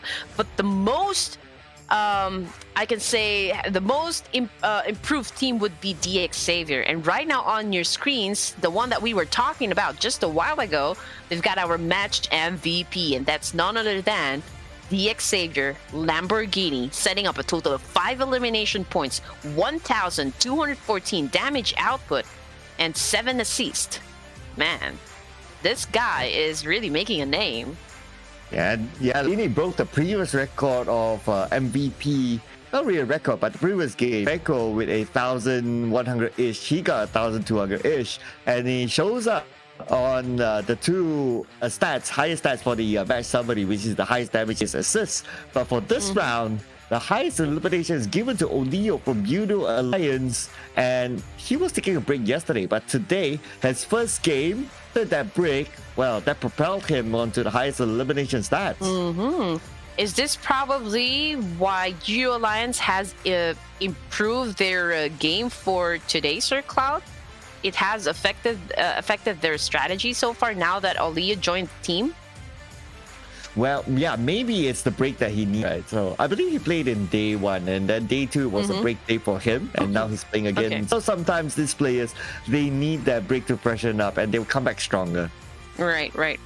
27 points for DX Xavier, ladies and gentlemen. 17 elimination points is just wonderful. But coming in at second, of course, we cannot disregard the kind of performance that Judo Alliance just showed us a while ago. 18 points for this team. And for number 3, we got Kagendra with 11 points. So these are the 3 teams for this match that ended the game with a double-digit score. Yes. We have a Judo Alliance. Well, so let's see here. Pubg, longest elimination distance, 395. I think it is one of the longest eliminations distance that we have seen so far. I don't remember 400. So for Pubg, the team, the player that brings a lot of value from his previous team, now joining onto the Xavier, just showing up on the stat. It's just that he's a little bit overshadowed by Lamborghini, but at the end of the day, okay, it's a team effort, right? Right. Teamwork is what make the dream work. That's what we always say. But yes, I mean, for the throwables used, 106, so that's pretty low. Okay, that's pretty low. I expect for the next match for these numbers to go up once more. And look at that. Look, what did I tell you, Sir Cloud? DX Xavier now at the top spot with 115 points after just 2 games this evening, dethroning RRQ. So that was a short-lived play, or like sit on the throne for RRQ, because they are now at second with 105, T2K coming in at third with 101, and 4 Miracle Vibes dropped in with at that 4th spot with 93. Well, now pressures onto RRQ and 4 Miracle Vibes because they took a break from the previous round, and now the Xavier is on top after that one break. So pressures onto them to perform and to claim back that throne. And on page number 2, we have a leap here. Judo Alliance, 9 places leap onto 9 right now, 51 points in total. And because they have 1 placement point extra, got that 1 chicken dinner extra against Leo Esports, and as a usual typical rule, that's why Judo Alliance is above Leo Esports. Right. And Leo Esports, Team Infinity, Alter Ego, 21 NFT, as well as XERXIA, I think they went down 1 spot. Same thing goes for MORPH, GPX, Persija Evos. So we're curious to see if they can bring in some more action onto the next games to come and perhaps improve their rankings. But of course, we're just going to have to wait and see at what they can bring into the table. Now, SKYLIGHTZ Gaming with 32 points, BIGETRON A's as well at spot number 20, Team Secret, STALWART Esports, Genesis Esports, and of course, Yangon Galacticos, who remains to have a single-digit score. Oh. Yeah, but surprising to me as well as Genesis Esports. All 13 points is depending on the invitation points. So 0 from play some points just yet. But at least today we do see Genesis Esports winning a couple of early fights. So a little bit of improvement compared to yesterday. So who knows, second half of the day, they will start to really up again. But before we go on to our next round, ladies and gentlemen, we'll need to take a breather, short break, and I'll see you guys after this break.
Go! That's what production was saying. And here it is, ladies and gentlemen. Ruthless Esports Invitational Showdown Asia Season 2. Together with us, your storytellers. My name is together with Red Queen, who is still finding her win. Yes, my brain is already hurting, Sir Cloud. Of course, before I make a choice on the teams, I highly consider all of the stats and all of the numbers that they have, been putting up on the scoreboard. And so we're gonna go at it again, for our third match this evening. But I'm gonna do that in just a while. So how about we talk about what just happened during our previous match with the KAGENDRA dropping the higher ground position and DX Xavier again with a back-to-back WWCD. Oh yeah, but after this they'll be taking a break. So too bad if you're thinking of picking them. Oh, they're a break, but nevertheless, 2 chicken dinners back to back, of course, in different maps. It was Miramar, and now we're back onto ERANGEL without these Xavier. And the other teams will be thinking to themselves that, oh, we're glad that these Xavier is taking a break. Come on. You know what? On the side of KAGENDRA, I felt like there was a little bit of a miscommunications, perhaps, because the moment that they actually switched positions, they went there in the middle, they were down below, and then they got sandwiched in between the players coming from XERXIA, and that was the the beginning of the end for KAGENDRA. But again, it's still okay because they came in at second place, so I don't think we're gonna have any problem with KAGENDRA. There's still like a big chance to rack up some more number of points. Towards the end of the night. But here we go again, Sir Cloud. Before we start our match number 3, of course, the production will oblige us to choose our teams for this coming Miramar, right? This is going to be in Miramar. And since we're going to have Group B versus Group C, and I already have the choice right now, I don't feel like Floor Miracle Vibes has it in them just yet. And so having said that, oh man, okay, let's go. Let's do this. I'm gonna go with oh my gosh, No pressure. you know what? Let's go for RRQ. I would have gone for RRQ, not gonna lie. I think that's a really good choice. Okay, so if that's gonna be RRQ, then ooh, Oh my. I'm gonna pick their rivals, Boom Esports. Let's go, just for the kicks. Okay. I mean, ladies and gents, who do you think is going to be uploading a TikTok dance just because they lost to the number of team predictions made right? Of course, we're gonna find that one out as soon as we finish day number 3, because again, this is the last day that we are going to see Sir Cloud. So tomorrow's game will be null and void for our bet. So this is the only time I can make my predictions and the only time that I have to make 2 right choices, and then it's over for Sir Cloud. Oh man, 4 more games to go. Okay, 4 more games to go. 4 more chances, and also a chance for me to try to pull away from Red Queen Gaming. Oh my goodness, it's gonna be big. And it's interesting as well because our picks are the locals between the two of the Boom Esports and as well as RRQ. I mean, they're always head to head when it comes to the professional league. Oh yes, oh man, we're gonna go back to the El Clasico map of ERANGEL with Group B and Group C. I am expecting that you know what, for DN United, they will probably head on to the military base. Same thing with Team Infinity. With Leo Esports, I feel like they're still going to go for that split strategy, go for the car play, and just move around or circle around the Pachinki area. We're in Gremlin Esports, as well as, the players coming from RRQ perhaps are just right there in the middle. But for sure, Persija Evos will definitely land whatever it takes in Yasnaya. Ooh, okay. So far, if it's based on at least the first ERANGEL, they didn't see like big clashes in any of the compounds. But because of this kind of flight all the way down south, there could probably be a clash in the middle. Get Perhaps. Vehicles.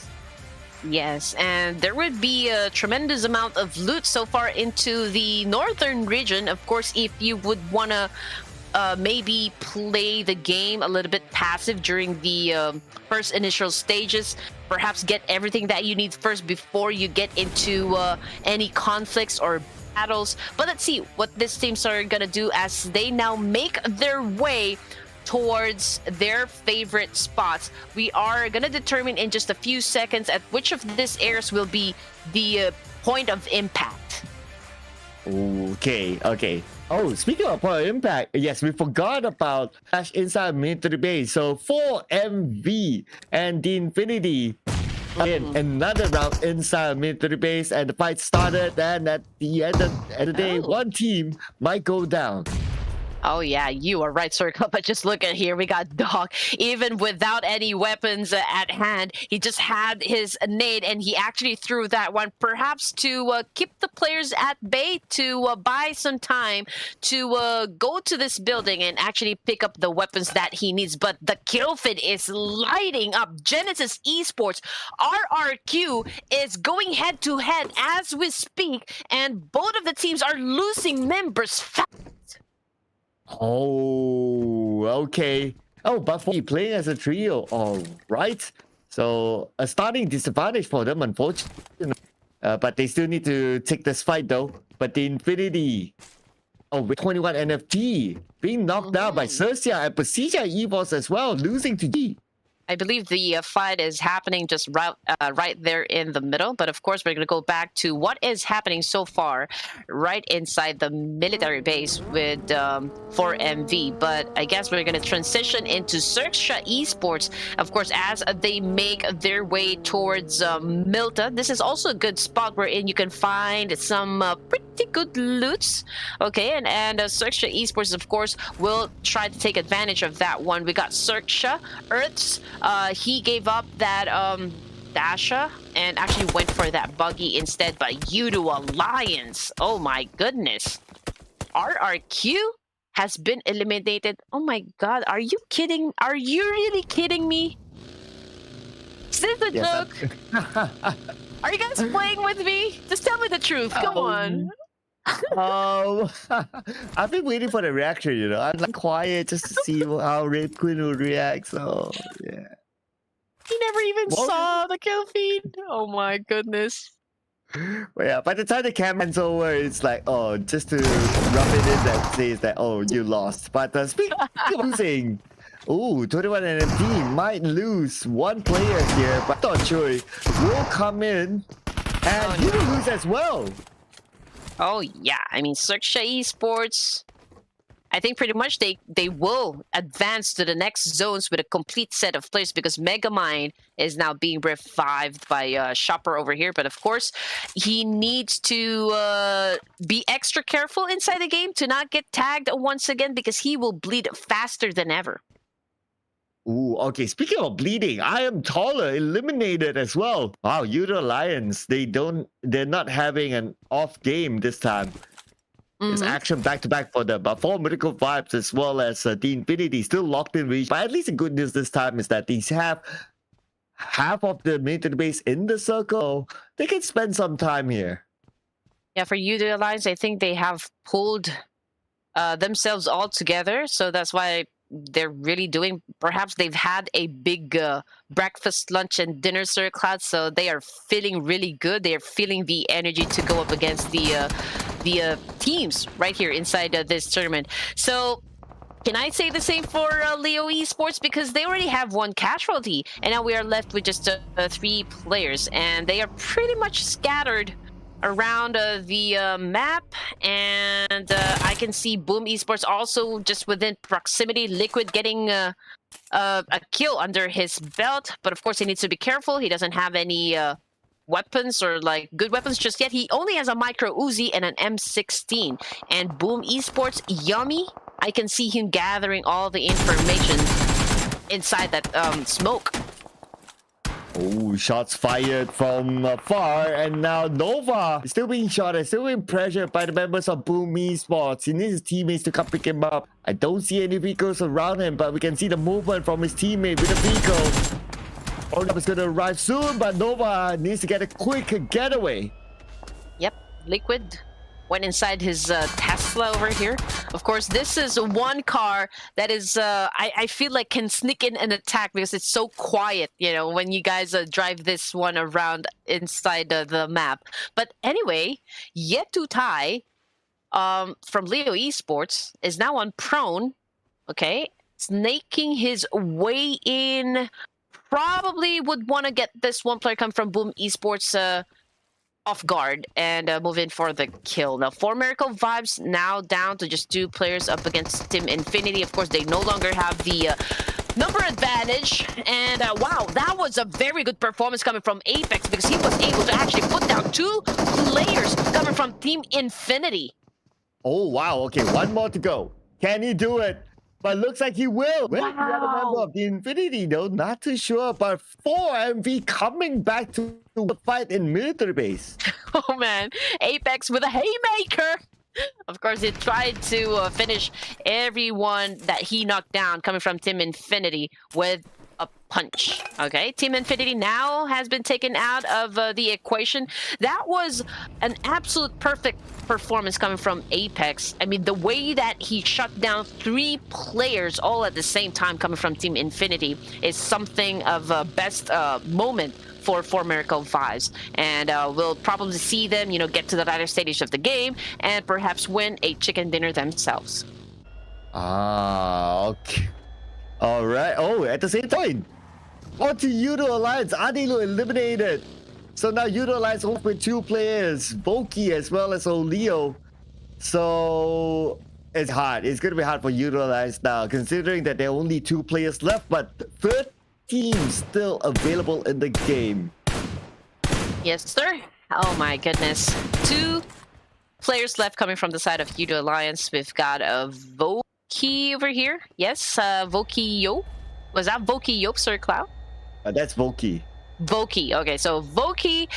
I just hope that they can maybe pick the right battles so they have a chance to get to the few last zones we have for ERANGEL match. But so far, it's going to be a struggle for the team. It's going to be a big challenge since they only have like 2 players left. But let's see what SKYLIGHTZ Gaming is going to do here. Mr. Borrow has a higher ground advantage. He spots 1 player, but I'm just not quite sure if he were able to actually put that player down.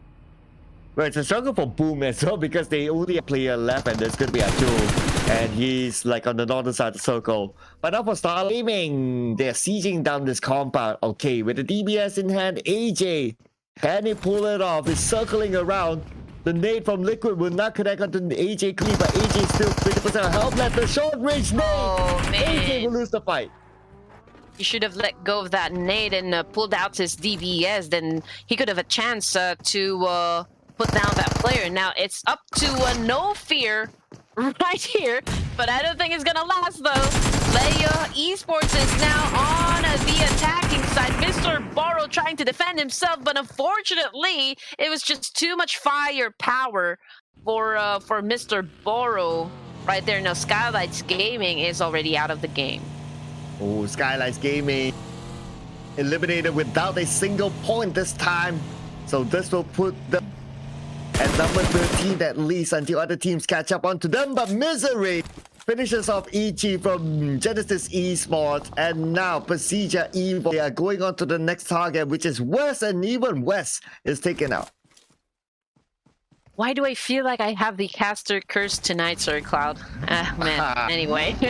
Brush it off, okay? Shake it off, right, Queen? Let's get back to the game. Procedure Evils, 2 elimination under their belt. We only have 1 casualty for this team. So, of course, it's going to be a little bit of a disadvantage considering that there's a lot of okay, not a lot though. We only have like BN United as well as XERXIA Esports and Gremlin Esports, who still has a complete set of players. Same thing goes for Team Secret. Ooh, Team Secret now still a full squad, so good. And they have a compound of their own. I believe they're somewhere in the middle of the circle as well. They'll be all right as long as they can defend this compound from any incoming teams. Yes. So far, don't see any other teams close by, but we do have one dictator on the other. Well, not a literal dictator, but you know what I mean. I guess everyone's just going to be putting their ground for now. Right. So 2 players left for 4 Miracle Vibes. 2 players left. Same thing for Yudo Alliance. 1 player left on the side of Genesis Esports. So, man, I don't know how they're going to survive this match in ERANGEL with, lacking firepower.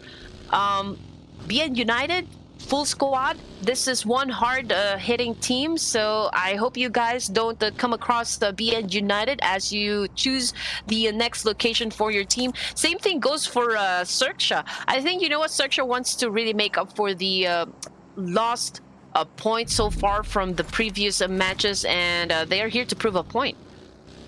Ooh, for MV, lot of players. So East is still caught on the outside of the zone, and he has trouble now. BN United is gatekeeping the bridge.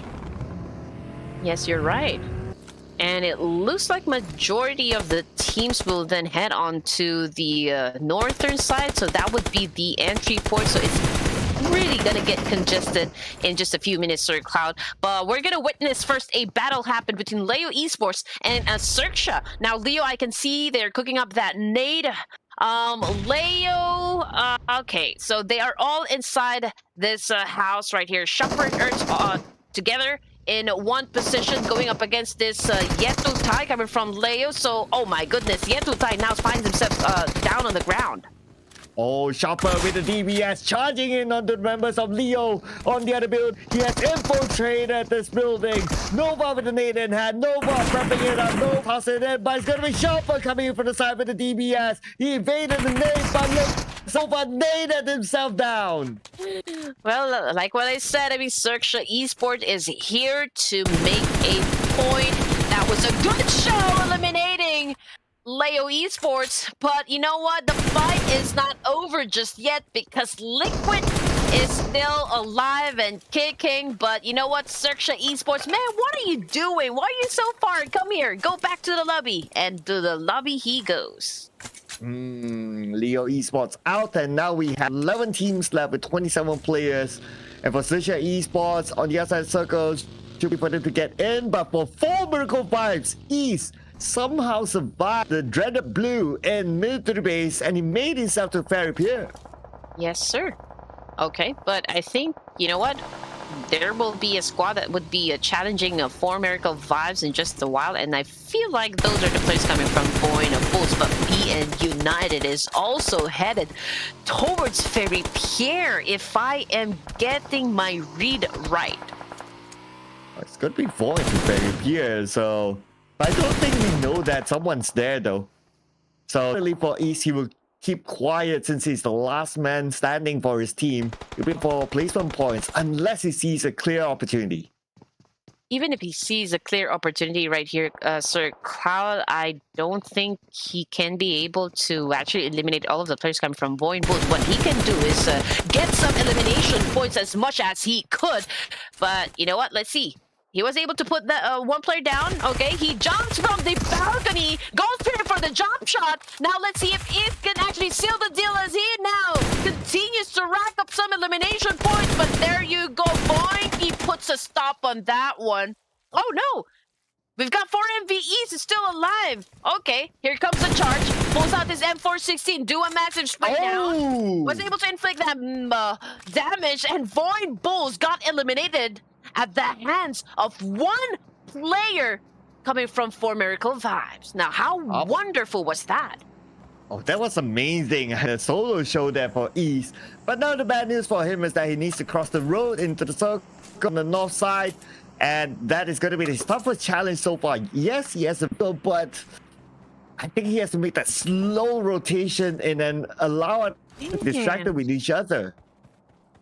Good execution coming from Ease. That was a good clutch. One player coming from 4 Miracle Vibes was able to put down not 1, not 2, but 3 players coming from VOIN Bulls, and that is the power of catching your opponents off guard. And now we've got Yudo Alliance, Sir Cloud.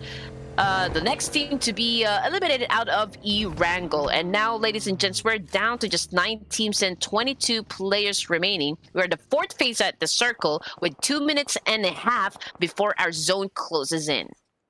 Okay, speaking about zone closing, I'll be interested to see East will overcome this kind of circle now that the zone is closing and will be up of him unless he gets into it. But for XERXIA Esports, taking the high ground, taking advantage point, just gather information on where all the other teams are at. But for him, maybe he doesn't know that the Pubg Evos is on the other side, but Pubg Evos misery shoots warning shots to XERXIA Esports, not allowing them to come any closer.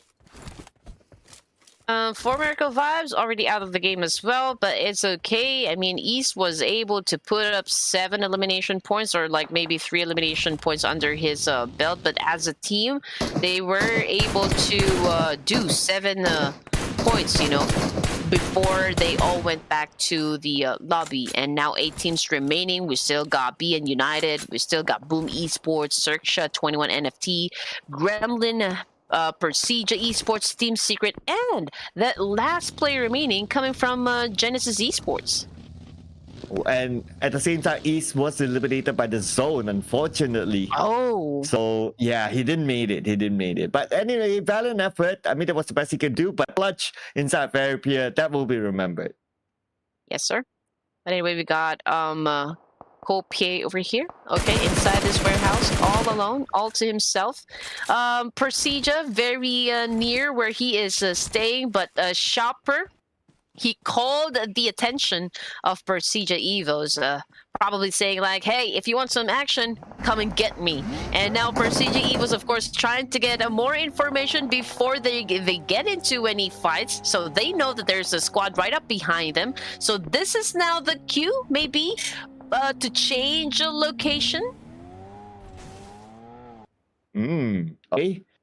But speaking about changing location now, some teams don't really need to change location. CMF, GSM, still with the high ground, and this one of prime positions in this kind of, unless the circle moves away completely. But at least for now, the circle is kind to them. But I can see that Persija Evo scouting around this area, trying to get the information on where exact opponents are at.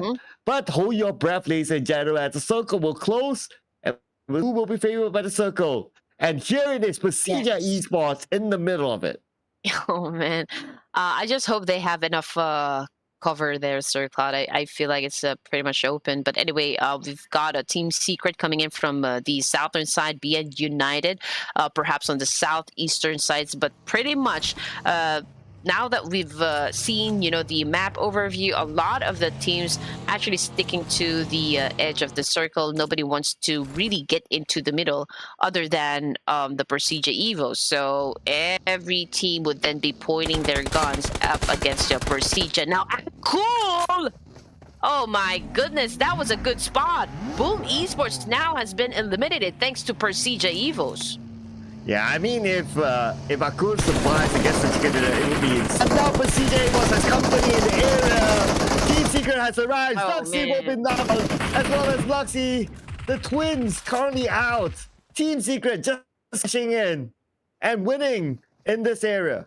Yeah, it wasn't even a good position, you know, for Persija Esports, and I don't think Lux is going to make it. I mean, he is already bleeding out there with no teammate whatsoever to revive him. And now Team Secret, coming out of nowhere, has taken this position so far. You don't want to be right in the middle of Quarry because you will be then exposed to a lot of angles. But we still have one more player coming from Persija, so there's still chance for those of you fans out there. That last player, I believe that Rosemary, he's very near Cersei, coming from 21 NFT. And also XERXIA Esports is well, he has a very good spot so far. I mean, no pressure just yet to go down, but it looks like the fight really will head on to Quarry this time. All the way down south onto Quarry. And Team Secret will be there. They should be okay for now. They have a decent spot to play with. Popping out smokes just to be sure that their backs are covered. As XERXIA Esports on the other side. But now BNU is on the move, playing by the high ground. That is prime position now. To get away, open just on top of them, but they're not moving in just yet. Probably getting information, gathering the information needed before deciding whether they to fight or not. Yes, we just have to give some spotlight onto our top 5 fraggers. We got, you know, Ertz coming from XERXIA. We also got Leo, one from Leo Esports, a 4 Miracle Vibes, which is East, of course, with an outstanding performance. And I believe I saw Apex, you know, included in the list. Ooh, okay. So we already got the chicken dinner forks right now. Team Secret. We don't get to see this a lot, but Team Secret as well as GSM currently at the top of the forecast chart. But GSM needs to win this fight against XERXIA. Looking good for them as they will get the first knockdown. Okay, all right. A conflict is about to come into play. We got Gremlin Esports again with the SKS. Okay, this is, I mean, this is like the first time I saw someone use an SKS. But yes, he is inflicting some kind of damage to the one of the players coming from Gremlin Esports. And now Shopper making his way very near Rowdy. He pulls up his SKYLIGHTZ and got the job done. Now Dictator goes down as well at the hands of BN United this time. But look at that, 7 elimination points coming from XERXIA Esports with 2 casualties. Most number of kills goes to Earth. Oh, here we go. The circle. It's for the teams from the northern side. XERXIA Esports. Might need to fight their way to get in, but BN United will be the one to stop them. As BN United gets 5 elimination points right now, dominating this round. All right, here we go. 7 teams remaining. 6th phase of the circle, ladies and gents. The teams now making their way in, trying to get the best position so far to take out their opponents in this crucial situation. Now we got Team Secret circling around the warehouse, gathering information whether or not there is a player probably just hiding. But of course, you know, that player is not moving at all. He doesn't even want to move any muscles. So just in case any of the players coming from Team Secret pushes in, he would have that element of surprise and perhaps, you know, take him out as well and gain that elimination point. But so far, Persija, Misery, so that's Misery. Misery is right inside that warehouse, just keeping it cool, not moving at all, and, you know, with the best trigger discipline. Oh, but this is going to be bad for Misery as Team Secret has control of the circle, just waiting for Cersei and Misery to show themselves, and that's it. Look at an open space between them and Team Secret. Team Secret will definitely have a clear shot. Oh, Misery, everybody wants to be his enemy. But of course, you are in a survival game. I mean, this is Battle Royale after all. And Cersei and Misery, that is something he has in common. They're both inside the warehouse, not moving any muscle at all. Probably, you know, not breathing as well, to not make any movements. But anyway, we've got BN United with 5 elimination points so far. We got Soas cooking up the nade and aiming towards the Gremlin Esports. He throws that one, but of course, not inflicting any pain so far, not inflicting any damage as well. Goes in for that second nade, and down goes a memo on the hands of Soas of BN United. Oh, there you go. Only 1 elimination after all that action for CMS GSM. But now, for 31 LP Esports, Cersei, the only one standing, and Cersei will lose the fight to Misery. As Misery will be happy to pick up that point, and they'll be out at number 6 with 0 elimination points, down to the top team. Well, Cersei lost that fight just like the way that she lost that crown from Game of Thrones. Of course, that's not relevant, but let's get back to the game. 5 teams remaining, ladies and gents. A break from BN United cooking up that nade. One of their players is currently knocked down. Max has popped off the smoke, of course, to conceal their position a bit, to give time for the rest of the team, of course, to do a little reset. But the situation we have right now, 4 teams remaining, and we got XERXIA Esports probably going up against a BN United before they can even step into the safe zone. Yeah, I get the reference. So, anyway, BN United has high ground against XERXIA Esports. XERXIA Esports without a vehicle. The vehicle's been blown up. As well. Oh, and Shopper, speaking about blown up, he's been blown up by Porsche. The high ground with that net. And now Earth. He is the last man standing, but he's trying to stop us from coming in. Oh man, Earth is not looking too good. He is a little bit confused whether he will go for the save or will he engage. But anyway, okay, it looks like he has a little bit of time to save his teammate over here as XERXIA Esports now trying to battle it out with the rest of Team Secret. They also have 1 player that's currently knocked down, but whoa, with a wonderful nade coming from Soas.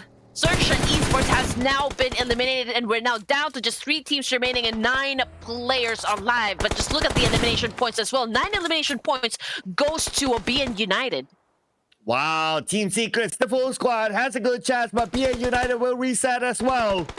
But for GE, they out of this one now, as the last member of GE is right in the middle of the circle. Now it's between BN United and Team Secret. Yes, sir, here we go. Nades A lot of them being thrown right now. We've got Team Secret over here. Down below, of course, BN United right up there. They have a high ground advantage compared to Team Secret, but of course this is a battle of nades. I can see a lot of fireworks happening so far, Sir Cloud. I mean, you don't want to go in and get closer because there's a big chance they're gonna be hit by a nade, and down goes one of the players coming from Team Secrets. Now the defense has already been broken, and now this is the right opportunity for BN United to actually swoop in and collect those kill points.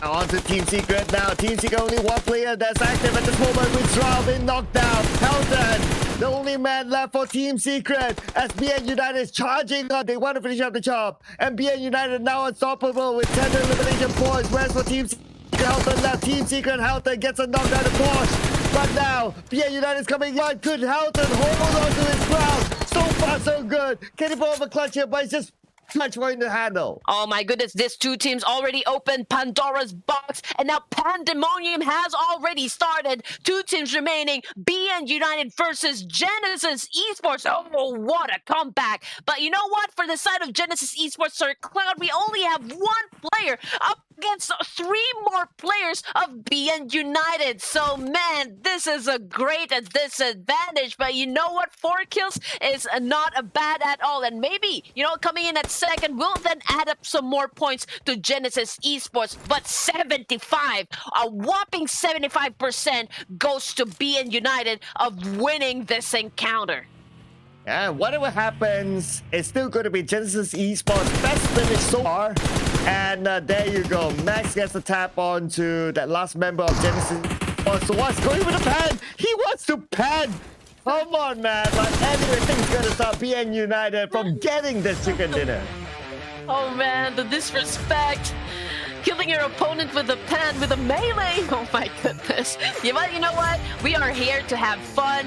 After all, this is a PUBG Mobile. This is the one game that we are all gathered this evening to witness just how amazing these players, you know, when it comes to playing PUBG Mobile. So let's see, BN United right here winning that chicken dinner. 10 placement points, of course, 14 elimination points, so that makes 24 grand total. Yeah, 24 points for BN United. And this is not their first chicken dinner. They got a chicken dinner before. In fact, this is their third chicken dinner so far. So even up the same number of chicken dinners as compared to T2K. Yes, I guess you're right. And, well, BN United, I would love to see them be part of, you know, the top 8. At least, you know, for this tournament. But you know, if they can keep up the pace again, they can keep up the same gameplay, then there's a big chance that they can do that. But Break having the most number of elimination points, 7 to be exact, 915 damage output, and then coming in at second would be SOAS.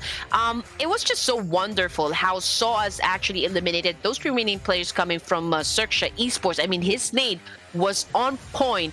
And that was like an essential kill, you know, coming from BN United, eliminating, you know, squads inside the game. Wow, and look at this. Genesis Esports only had a 10 minute 41 seconds full squad time. The least of them all, but they're still able to come up onto the top 4 teams to watch. And they only use like 2 smokes, which I believe is going to be the lowest utility stats in the teams to watch that we will ever see in this. Oh, yes. I mean, you're right. Same thing for XERXIA. I mean, it's a low number of utilities used inside the game as well. If I read that right, that was only like 10 and like 5 smokes. Well, BN United coming in at first and also with the highest damage output. And if we're going to look at the other teams, well, yeah, I think they've done pretty... They've done pretty well. Same thing goes for 4 Miracle Vibes. I mean, before they exited the game, they were able to set up 7 elimination points. So that's not bad. Same thing goes with Leo Esports as well. Now, when it comes to Team Secret and Genesis, I mean, it's cut right there at half because damage output is so high, but they weren't able to really convert that into elimination points. Wow, so give this guy a break because he's been carrying the team this round. with a total number of eliminations. Basically, half the team's eliminations is from this guy, and dishing out only 915 damage, meaning that pretty much whoever he meets eliminates. Oh yeah, he has. I mean, he just went. He went inside the game, guns blazing. You know, he wanted to really make a point. He wanted to make a statement, and of course, BN United coming up on top is something to be celebrated. Of course, match summary. We've got the highest elimination coming from BN United Break, highest damage as well, highest assist would then go to XERXIA Shopper, highest healing done. We got Max from BN United, and highest knocks again goes to Break. Wow, this literally I'm seeing triple here. Break getting onto the charts, and also he's Max up there too. Happen to have Chopper with the highest assists, but he's actually tied with both Max and Break.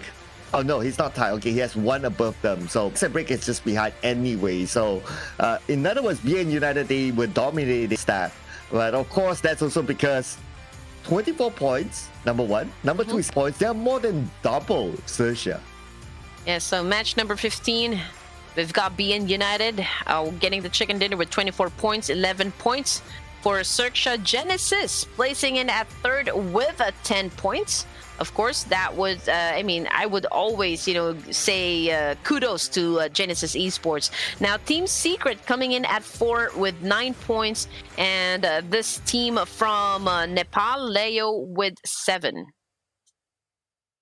Only StarLight Gaming, the only team without any points at all in this round. So a little bit, yeah, that's kind of sad to be the only without a point, right? But all the points been stolen by BN United this time, having already off the elimination points. But now, even the longest elimination distance is there. Somebody give this guy a break. Oh yeah, I mean, we've been seeing him, you know, for the rest of match number 15. I mean, this guy is really popping off. So yeah, 266 distance. That's just perfect. 156 throwables used. Okay, there's a little bit of improvement when it comes to the utilities used. Same thing with the airdrops. Previous match, I didn't see any numbers or like any loots that have been looted by the players. But we're gonna check the overall rankings. We still got DX Savior at the top spot at 115. RRQ catching up, placing in at second. And that puts T2K Esports and 4 Miracle Vibes at spot number 3 and 4. So let's see what's going to happen for our match number 16. And now that the fact that all teams played equal amount of matches, so this is as it is. BN making on to page number 1, but look at the gap between BN United as well as KAGENDRA. It's quite a decent, and then you have KAGENDRA with the other team, quite a decent gap as well. And all these teams are the gap is not that far, but we look at the amount of placement points. What stood out to me is that they is banking on elimination points, the most elimination points in page number 2 to supplement their placement points. Yeah, and tomorrow is going to be the last day of the tournament, and so all of these teams really need to be picking up the pace, you know, improving their game style, their strategy, and also improving their mental fortitude as they go into every matches for this evening and the next day to come. Because, again, playing all of these matches can be tiring, they can be exhausting, and so you need to be able to get every game with a clear head. STALWART Esports finally getting the first placement point, but they're still down with 3 points. But because Genesis Esports, they did well in that round, they overtook STALWART Esports, pushing them down to number 23. So considering that Young Galactico is playing today, so STALWART Esports is the lowest ranking team among all.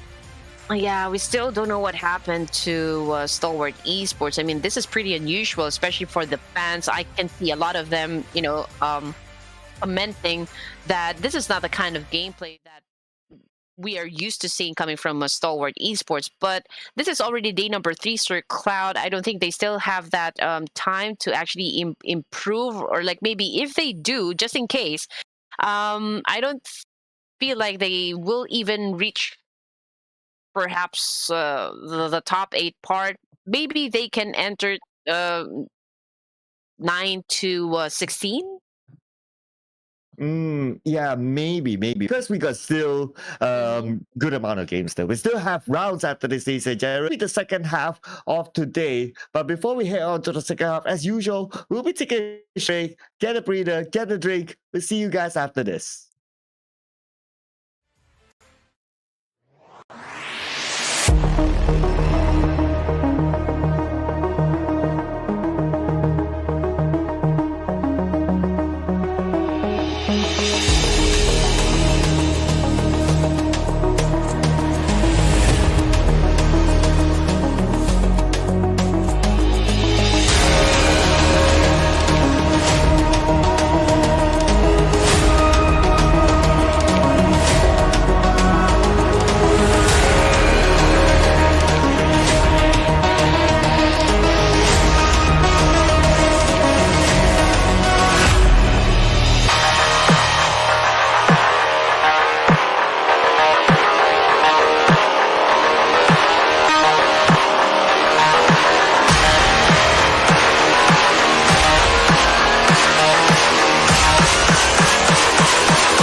Hey there, ladies and gents. So welcome back to the hottest battlefield, that is Ruthless Invitational Showdown 2.0 Asia Grand Finals. And of course, you guys are still with us, Red Queen Gaming, and of course, Sir Cloud. Now, Sir Cloud, you know what? I don't even know what to feel. I'm kind of having like mixed of emotions because I don't even know whether I should be afraid onto the next coming rounds, or like should I be afraid if I'm going to make the right choices. Well, maybe here's a tip for today, right? Start to pick teams you don't expect instead. Oh, or like maybe you're just Jedi mind tricking me. I don't know, but let's see what's going to happen because, well, for our match number 16, again, this we are already halfway through for this evening. We're going to go back to Miramar, and then for match number 17, it's going to be in ERANGEL, and then we're going to close things off again into the biggest map that we have in the competitive scene, which is Miramar. Yeah, so far it has been the Vietnamese teams, even though these ain't playing, but the torch has been handed to BNU. So 3 games in a row, teams from Vietnam actually getting the chicken dinner. So we're going to come on to Group A versus Group B this time. Now, Red Queen Gaming, have a look at this team. Oh my god. Okay, time to make a choice. Okay, I'm looking at the stats again, and I actually made the list, you know, at the possible teams of like which I'm gonna choose. So Okay, let's check. Okay, this time I feel like I'm gonna go with 4 Miracle Vibes. Wow, you're still going with somewhat The obvious, right? obvious, yeah. Okay, Somewhat obvious. okay. Um, Okay. okay. Wait, let me check because I'm so afraid I'm gonna do that TikTok dance. But okay, I'm gonna have to switch. Let's go with the Xavier. Okay. Wow. Production is really kind for you to you. Okay. There you go. Production is really kind. All right. Oh man. Okay. I wish I could pick BN United just to put them together, but since they're not playing this round, but instead I have a good feel for. Okay, I want to go for T2K this time. Okay, this time my turn T2K since you left it open. So there you go. T2K from Nepal. Let's go. Okay. Tell me about your pick.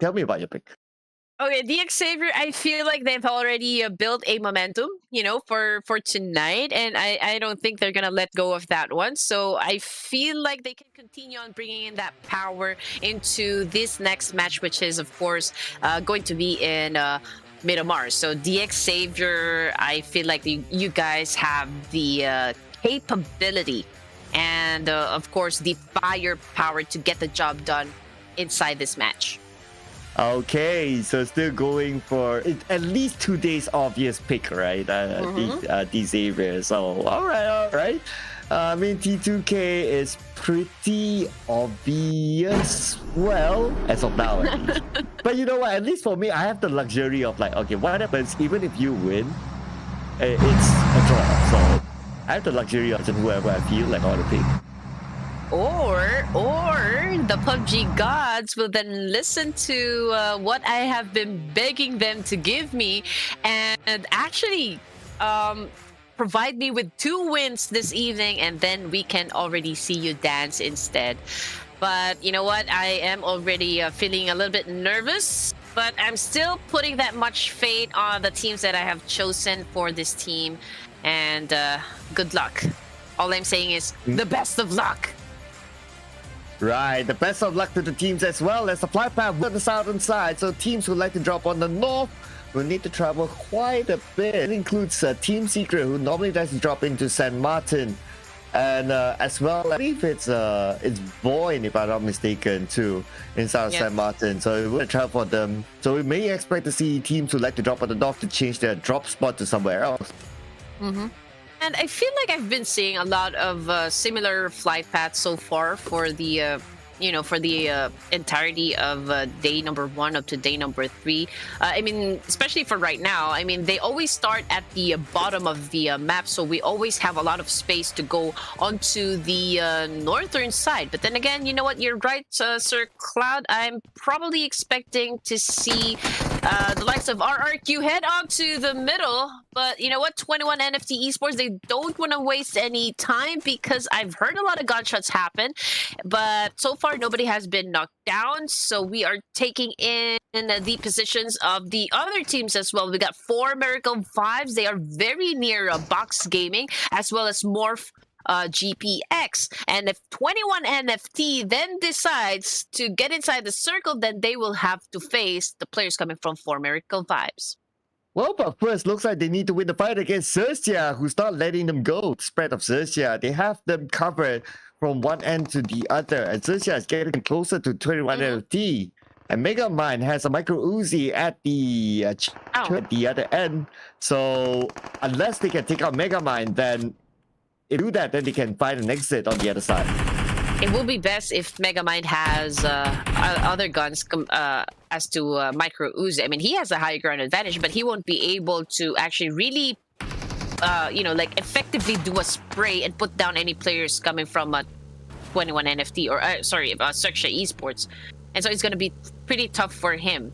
But anyway, coming onto the side of STALWART, I think we already have 2 players just knocked down, and that fight happened in Pecado, perhaps? Yeah, the top twins, literally.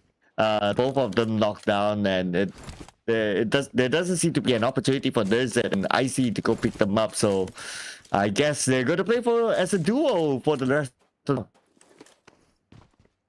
Yeah, it looks like it's going to be XERXIA and IC in this situation. 21 NFT, XERXIA Esports, they're going already head-to-head. Tops goes down as well. So, man, for XERXIA, we only have RNJ, who is still alive, but 21 NFT taking advantage of this. And, of course, hunting down RNJ in this position. Now, he popped off a little bit of smoke so as to cover his position, but let's see if he's gonna make a clutch move up against these two players coming from NFT. But no, with a DBS, I don't think that's gonna happen. XERXIA Esports eliminated. So looks like 21 NFT found their way around XERXIA Esports, but now pretty focused onto STE. With that, together with IC, the duo going up against Box Gaming. And Box Gaming, we can see Gosu here though. Not too sure where the rest of Box Gaming are at. Yes, you're right. I don't see any backup arriving anytime soon. So it's just Gosu over here with an M16. So this is going to be a little bit of a challenge for this player. But anyway, Gosu, if I saw that right, I think he was able to put up 2 elimination points coming from STE perhaps. And so I don't think it's going to be a problem, Sir Cloud.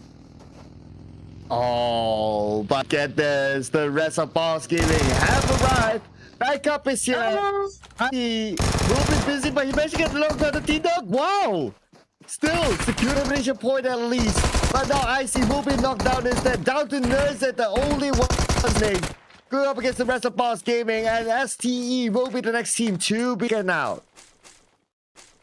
Man, I've never seen a good game for Stalwart Esports. They are always getting eliminated in the initial stages of the game. Again, Stalwart Esports. So I don't know what is going on with your team. But anyway, 13 teams remaining and 51 players alive. We've got Leo Esports on the screen. And they are now about to go up head-to-head with the VOIN Bulls. Ooh. So Leo sees them. Not too sure if VOIN knows that they are there. But they do because they have one member on the other side keeping an eye on to Leo. But VOIN, they're not interested to take this fight, focusing on the rotation instead. Considering they're in the circle, I guess it's because of they're just not happy with their loot. So I think this is the first time that I saw Pablo Laputa playing for the team. Yeah, I think this is the first time I've seen this player. But anyway, coming back to VOIN Bulls. Okay, so far they are in Los Leones. I mean, this map, this area is pretty massive, so you can actually fit, at least 2-3 squads in this area without having to engage right up ahead. But Alter Egos in Pecado, they already have taken control of this area as well. They still have a complete set of players so far. And so I think nobody would dare contest Alter Ego and Pecado for this moment. I think they are safe. T2K making a rotation around Minas Generales, perhaps. I don't think any of the teams would want to engage this early, just yet, Sir Cloud, because it's pretty vanilla so far. Yeah, other than the teams who got eliminated. But for teams, since we are down to 13 teams and there's only a stage one, meaning that, in other words, there's a lot of space in this map. It's the biggest map of all the competitive Pubg Mobile. So with more space, you would have lesser chance of meeting with another team. But maybe I spoke too soon here, as Dog has eyes on the members of Leo Esports. Dog revealed his position. He is alone. Oh yeah, I mean with a UMP at his hands. Okay, and this is a pretty good gun. Baron is very near Doc. Ooh, that was a good touch coming from Doc. Okay, was able to not be hit by that nade coming from Leo Esports, but here comes the backup. Sir Cloud is already in the building. So Doc already built his confidence, but he took a nade to the face. And now we only have 3 players remaining coming from 4 Miracle Vibes. And we got East over here with the UMP as well. Gets inside the church, does a massive spray down. Wow! Damage, and Slipknot goes down as well. Oh but the shotgun coming in onto East, and East knocked down. The rest of 4 Medical Vibes needs to come in as quick as possible. Because right now, Nova is focusing on to revive, not eliminating the rest of 4 MV. Just so we can see on the minimap, 4 MV. More backup is coming. Yes, Baron, run, Baron, run. All right, he's picking up the information. Of course, everything that he needs is being relayed by his teammates. He opens up the door, of course, to give way to his fallen comrade. Probably would go for that quick pickup before they even engage, you know, with the rest of Leo Esports. Of course, they need all the firepower to survive this altercation. But you know what? Leo Esports already making a move. Someone from their team is already making some rounds, and that is Liquid. Doc is already alive and kicking. 3v4 situation. Oh, man, this is not at all good looking, you know, for the side of 4MV. Yeah, but unfortunately for 4MV, they lost East in that fight. But for Leo, set it back as a 4. So right now they will be sharing this compound. But so far, this compound is within the circle. We might see a longer Mexican standoff, but it's 4MV that we're talking about. They will not go down without a fight. Yes, sir. But you know what? A 4v3 situation is pretty much all the thing that Leo Esports need to take down 4 Miracle Vibes. Now let's see if they can match the same energy that they have even with just 3 players. But 2 of the players come from Leo Esports already make a move. We've got Yedo Tai over there at the end of that building. And of course, Slipknot making a move as well, getting from B. They answer the lobby. Nova from Leo Esports goes down as well. 4 Miracle Vibes. It looks like they're gonna win this whole thing. The top shot using that UMP. Seal the deal. Oh man, we only have like 1 player left, and 4 Miracle Vibes emerge victorious from that clash. Leo Esports has now been taken out of the equation. Sharp shooting here from 4 Miracle Vibes. Beautifully done by KAGENDRA or Team Secret somewhere else. I believe it could be on to St. Martin, but now we have KAGENDRA. 1 elimination point for them given to Leon. And yes, good Martin as Team Secret is still in the house. Yes, 4 Miracle Vibes, Box Gaming, as well as Team Secret lacking firepower. So let's see how well they're going to adjust their gameplay so far. You need to be able to show a little bit of versatility if you want to survive in a battle royale. So it shouldn't matter whether or not you guys are pursuing a battle, even with just 2 or 3 players. You need to be able to show just how tough you guys are going up a full squad. And that would pretty much determine your rankings in any tournament, how well you guys are able to adapt in the changes that is currently happening or like continuously happening inside Battle Royale. And we've talked about Box Gaming just a while ago, and right now they are dominating the fight. Ooh, Box Gaming, 5 eliminated points, but they lost 1 player in the process. But anyway, it's already 5 points with 12 teams. Pretty decent for them. But MORPH GPX has eyes on the Box Gaming. Kwang is still on his knee. Drongzin tries to get onto him. But Drongzin knocked out by Nabeko from another angle. Oh man. I don't think they can even revive those down players coming from Box Gaming Esports, but it looks like everyone is already inside at least, you know, inside the safe zone. But you know what?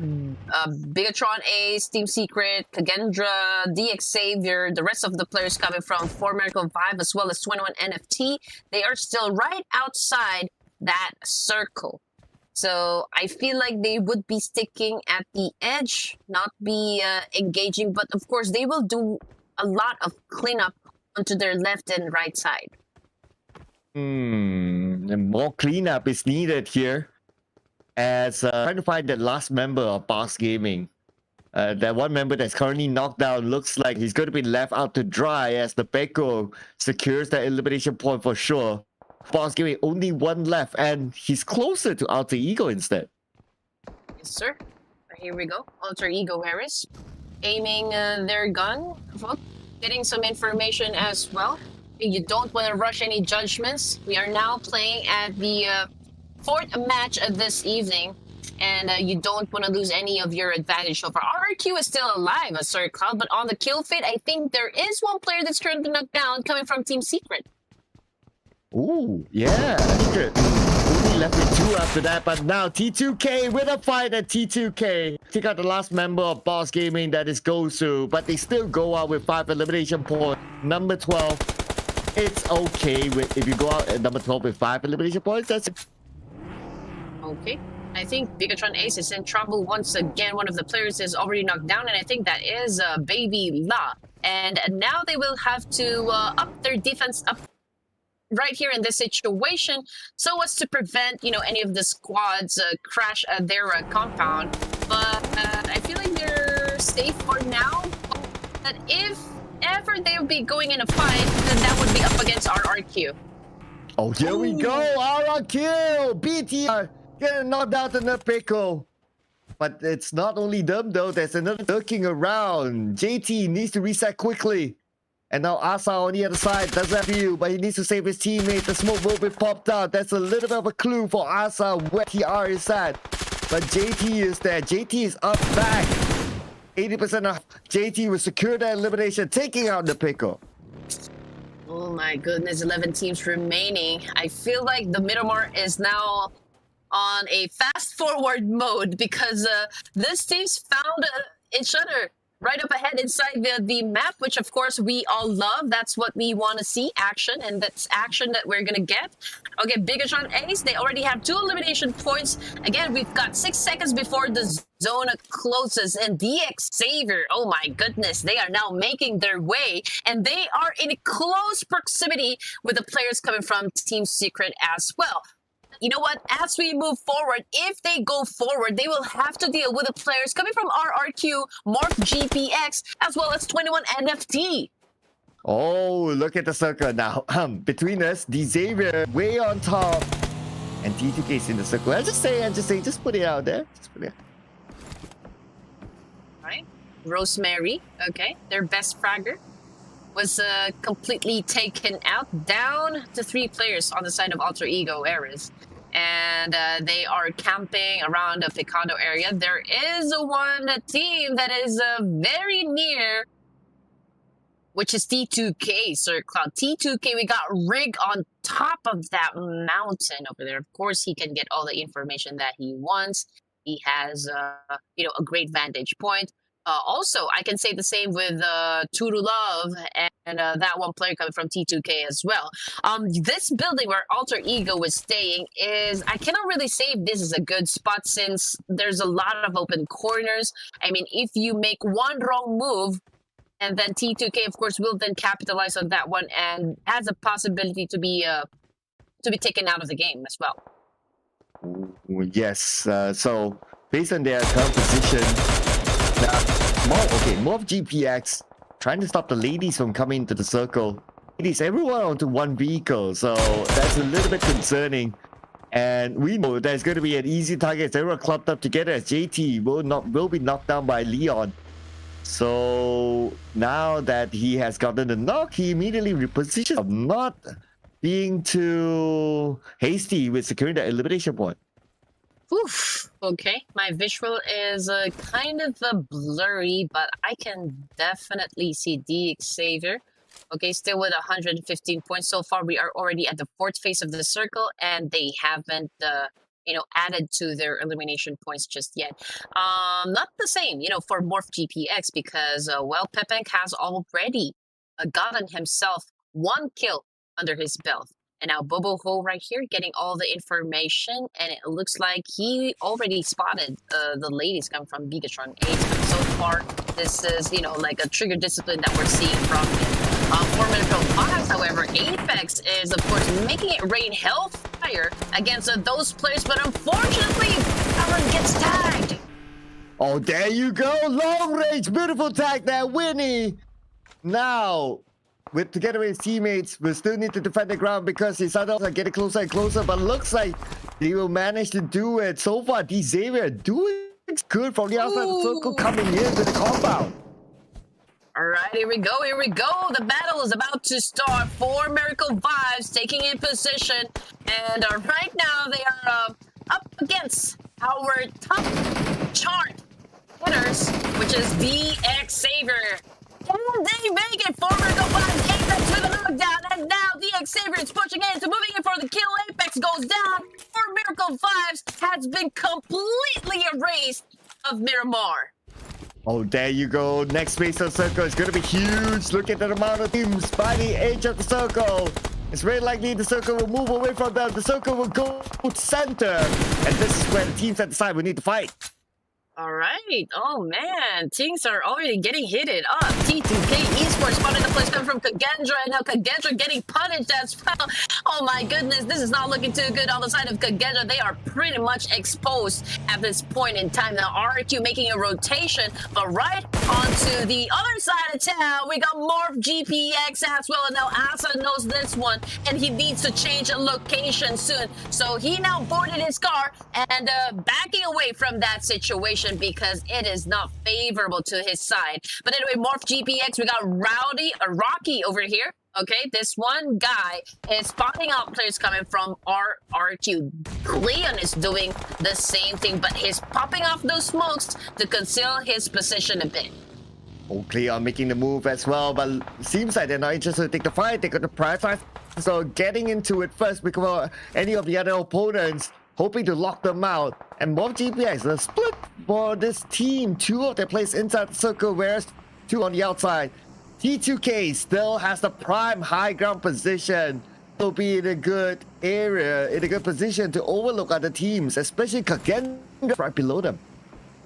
You know what? The good thing about T2K at this point, Sir Cloud, I mean, they still have the higher ground advantage. Best chance to actually win this whole thing if the circle continues to favor them. But oh, MORPH GPX, Rocky, with all that opportunity to take down any players coming from 21 NFT, he wasn't able to do that. It was actually his teammates that got the job done. And now Pubg again moving in, pushing in. Of course, he wants to rack up a lot of elimination points. We only have 2 players remaining coming from 21 NFT, and Pubg over here going in for the charge with a UMP.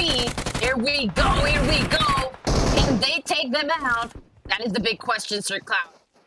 Ooh, RQ, 5 eliminations, but they got eliminated at 10. Now MORPH GPX still holding on strongly against 21 NFT, but we'll need to retreat. But Cleon can't turn his back. He has no choice but to take the fight. And Cleon down, but Boo is on the other side. Boo who will be the hero to clear up and saving his team. Oh my goodness, 8 teams remaining, guys, and a lot of them players already dropping like flies. 5th phase of the circle, and 21 NFT Esports did not make it here. All right, here we go. T2K is still alive with 3 eliminations under their belt. Toodle Love getting the information as well. He is pretty much safe on this side, but he needs to be careful not to overextend, because a lot of them teams would then be looking to pop his head as well. Team Secret, Sir Cloud, with 1 elimination point to their name, has been eliminated inside Miramar.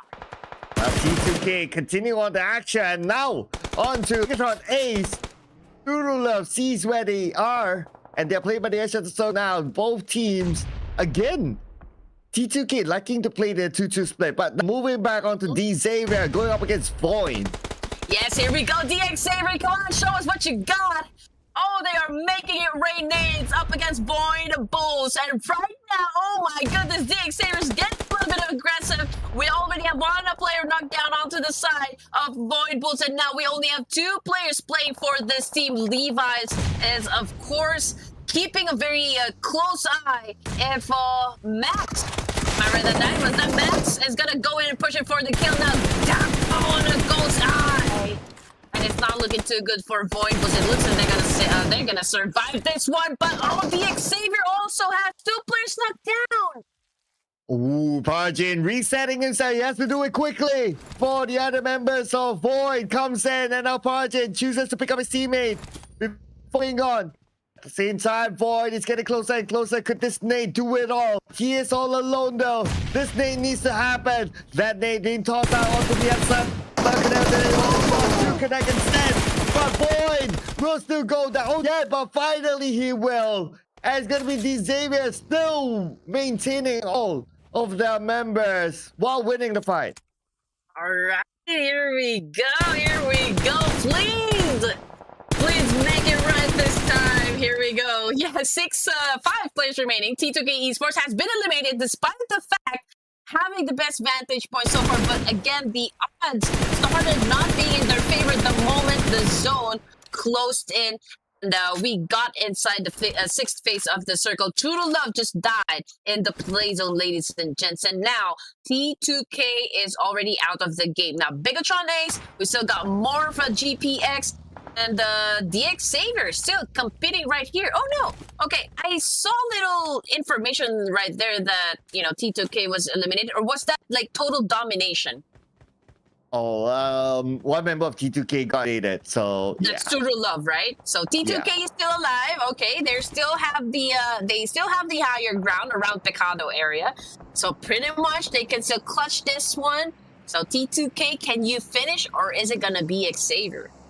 Ooh, MORPH GPX now has the high ground against BTR. BTR Ace on the left. Pubg trying to find a good angle. And at the same time, BTR, well, at least they have circle so they can still hold their ground, but Pubg is there to pick them off in case they show them. Okay, here we go. We're not hearing anything happen just yet. Bigetron Ace is, of course, just on prone and not making any moves. Alter Egos, on the other hand, we already have one player that's currently knocked down. Now, T2K Esports, of course, nobody is contesting where they are at the moment. Nobody wants to even throw nades at them. So XMPL, despite being very near, you know, onto the players coming from Alter Egos as well. I mean, he's not pulling out his gun and doing any spray down for this team. So it's not the same. Onto the side of MORPH GPX, he spotted players coming from T2K and immediately pulls out his gun and just did a spray. But unfortunately, it did not connect that much. And so, you know, not any players coming from T2K was shut down. Okay, next one. Oh, goes into no man's land. Nobody is there. But we got the movement from T2 coming from the right and D-Xavier coming from the south as well into the circle. Okay, with the high ground. Same goes for D-Xavier. But what's going to be interesting is on the left side, MORPH will need to take the fight. Yes. MORPH, okay. We got Pubg against the Lamborghini of DX Savior. Now this is gonna be interesting. Lamborghini obviously doesn't have the best position so far up against Pubg, so Pubg is just right here, being a little bit calm and patient. But it looks like Lamborghini says, nope, you know what, this is not gonna work at all, so I'm gonna go ahead and change my position. So T2K on your screens again, they're just right there at the edge of the circle. But eventually, you know what? They will have to move down and give this up. But the question is just when, and if there's going to be any teams that would probably knock them out. But anyway, MORPH GPX still clutching it, Sir Cloud. Yeah, MORPH GPX still holding their ground strongly, and another knockdown for MORPH GPX. There's going to be another point in the bag. 7 elimination points now for MORPH GPX. But they need to circle. Time is on their side as Cleon will need to move. But somebody's waiting on lower ground, but Alter Ego on the other side as well. Okay, this is going to be interesting. Parajin all alone below T2K. Oh no. Oh, come on, Parajin, you can do this. Okay, T2K getting some damage, but unfortunately Parajin has been tagged as well. XMPL goes down. Oh man, Potato, fortunately, was able to save 2 of his teammates, but he needs to go there and actually pick them up. Now, Alter Ego errors, we got Potato. Okay, so that is Potato coming from Alter Ego. Man, I don't know where he will be coming from, but Winnie here is doing his best to actually defend his team. Okay, so now D-Xavier only has Win left. Unless he can pick up his teammate. But no, he's not able to pick up it in time. But T2K now. Okay, Winnie versus, I believe that's Jane in Japanese word. And now 1v1, Jane versus Winnie. Here we go as Jane has about help left. But Alter Ego's behind them and now Jane is critical. All right, here we go. Winnie, you can do this. Both of the players coming from T2K is already gone, thanks to the nades thrown by DX Savior. Oh my goodness, Winnie winning it all. But anyway, here comes another one from Alter Egos. Winnie did a massive spray down inside a monster truck. Was able to make that vehicle explode. Potato now in a very low HP. But man, he is still alive, so there's no chance to counter this last remaining from DX Savior. Oh my goodness. you know, as somebody so opportunity to happen. Maybe he will butt in the moment that Alter Ego and MORPH GPX is busy with each other, and that could be now as Octa is dominated down by MORPH GPX. Yeah, you know what? Potato doesn't even have like any first aid kits. I mean, up until now, he's not even healing himself up. So, man, it's good not to be exposing himself. But it's a good thing, you know what? For the last remaining player coming from the Xavier, MORPH GPX is battling it out with Alter Ego. So both of these teams are busy. So he can be the vulture right here, Sir Cloud. I mean, just to pick up the leftovers. And right now, he is doing just that. Winning, trying to do the massive spray against the remaining players coming from MORPH GPX. But he needs to be, you know, aware where Potato is from Alter Ego. And that was a good kill with an SKS. Oh, nicely set a pixel shot below the damage vehicle. So now, 3v1. Can Winnie win it for the Queen? Oh my goodness, come on. If he wins this thing, I'm gonna be the happiest girl right in this tournament, Sir Cloud. Okay, here we go. Winnie trying to clutch it up. Okay, he went for that one player coming from MORPH, but oh man, two of the other players coming from MORPH GPX is already making a move left and right, trying to position themselves. They have all the advantages. I just hope he won't get hit by a nade. Oh yeah, now Winnie's been pinned back and he's lower ground. He has a molly. Okay, he's out of frag grenades. Only one molly left hand. That's not really going to help him out that much because right now, MORPH numbers and they can open out the flags. In fact, MORPH is playing the strategy of just pinning him down, but MORPH wants to fight as they move in. Winnie unless he can clutch, but looks like Red Gaming came close. But still going to be MORPH GPX. Breathe in, breathe out. Okay, congratulations to MORPH GPX. I believe this is their first winner in a chicken dinner for this tournament of Ruthless Invitational Showdown. So congratulations. And unfortunately, Red Queen Gaming lost this match again to Sir Cloud, but it was almost okay. There was one player coming from the Xavier that actually made it to the second place, but the power wasn't enough to get to the chicken dinner. So congratulations again to MORPH GPX. And there you go, ladies and gents, 20 points for this team. So, Red Queen, what did I tell you? You have to pick a team that you don't expect. Well, I still have a chance to... well, we still have 2 matches, Sir Cloud. So yep. There's still time. There's still time. Maybe the games will be kind for me. Yeah, you're getting close, okay? If any takeaway from this, you're getting close, I mean, the second finish there. Who knows? Maybe the next one, you get your mojo.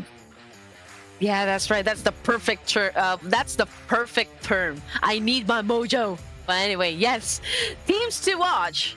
And then, just like that, we got MORPH GPX coming into the list. And DX Saver is still there.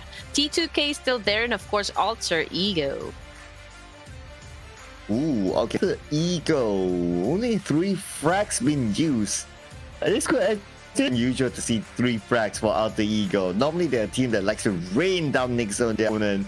But despite them being in the top 4, 3 frags, I guess they're saving them somehow. Or maybe they were just unlucky that wherever they go, wherever they try to loot, like the frags are not available. So, but it's okay. They still got a top 4 finish. But only 3 eliminations.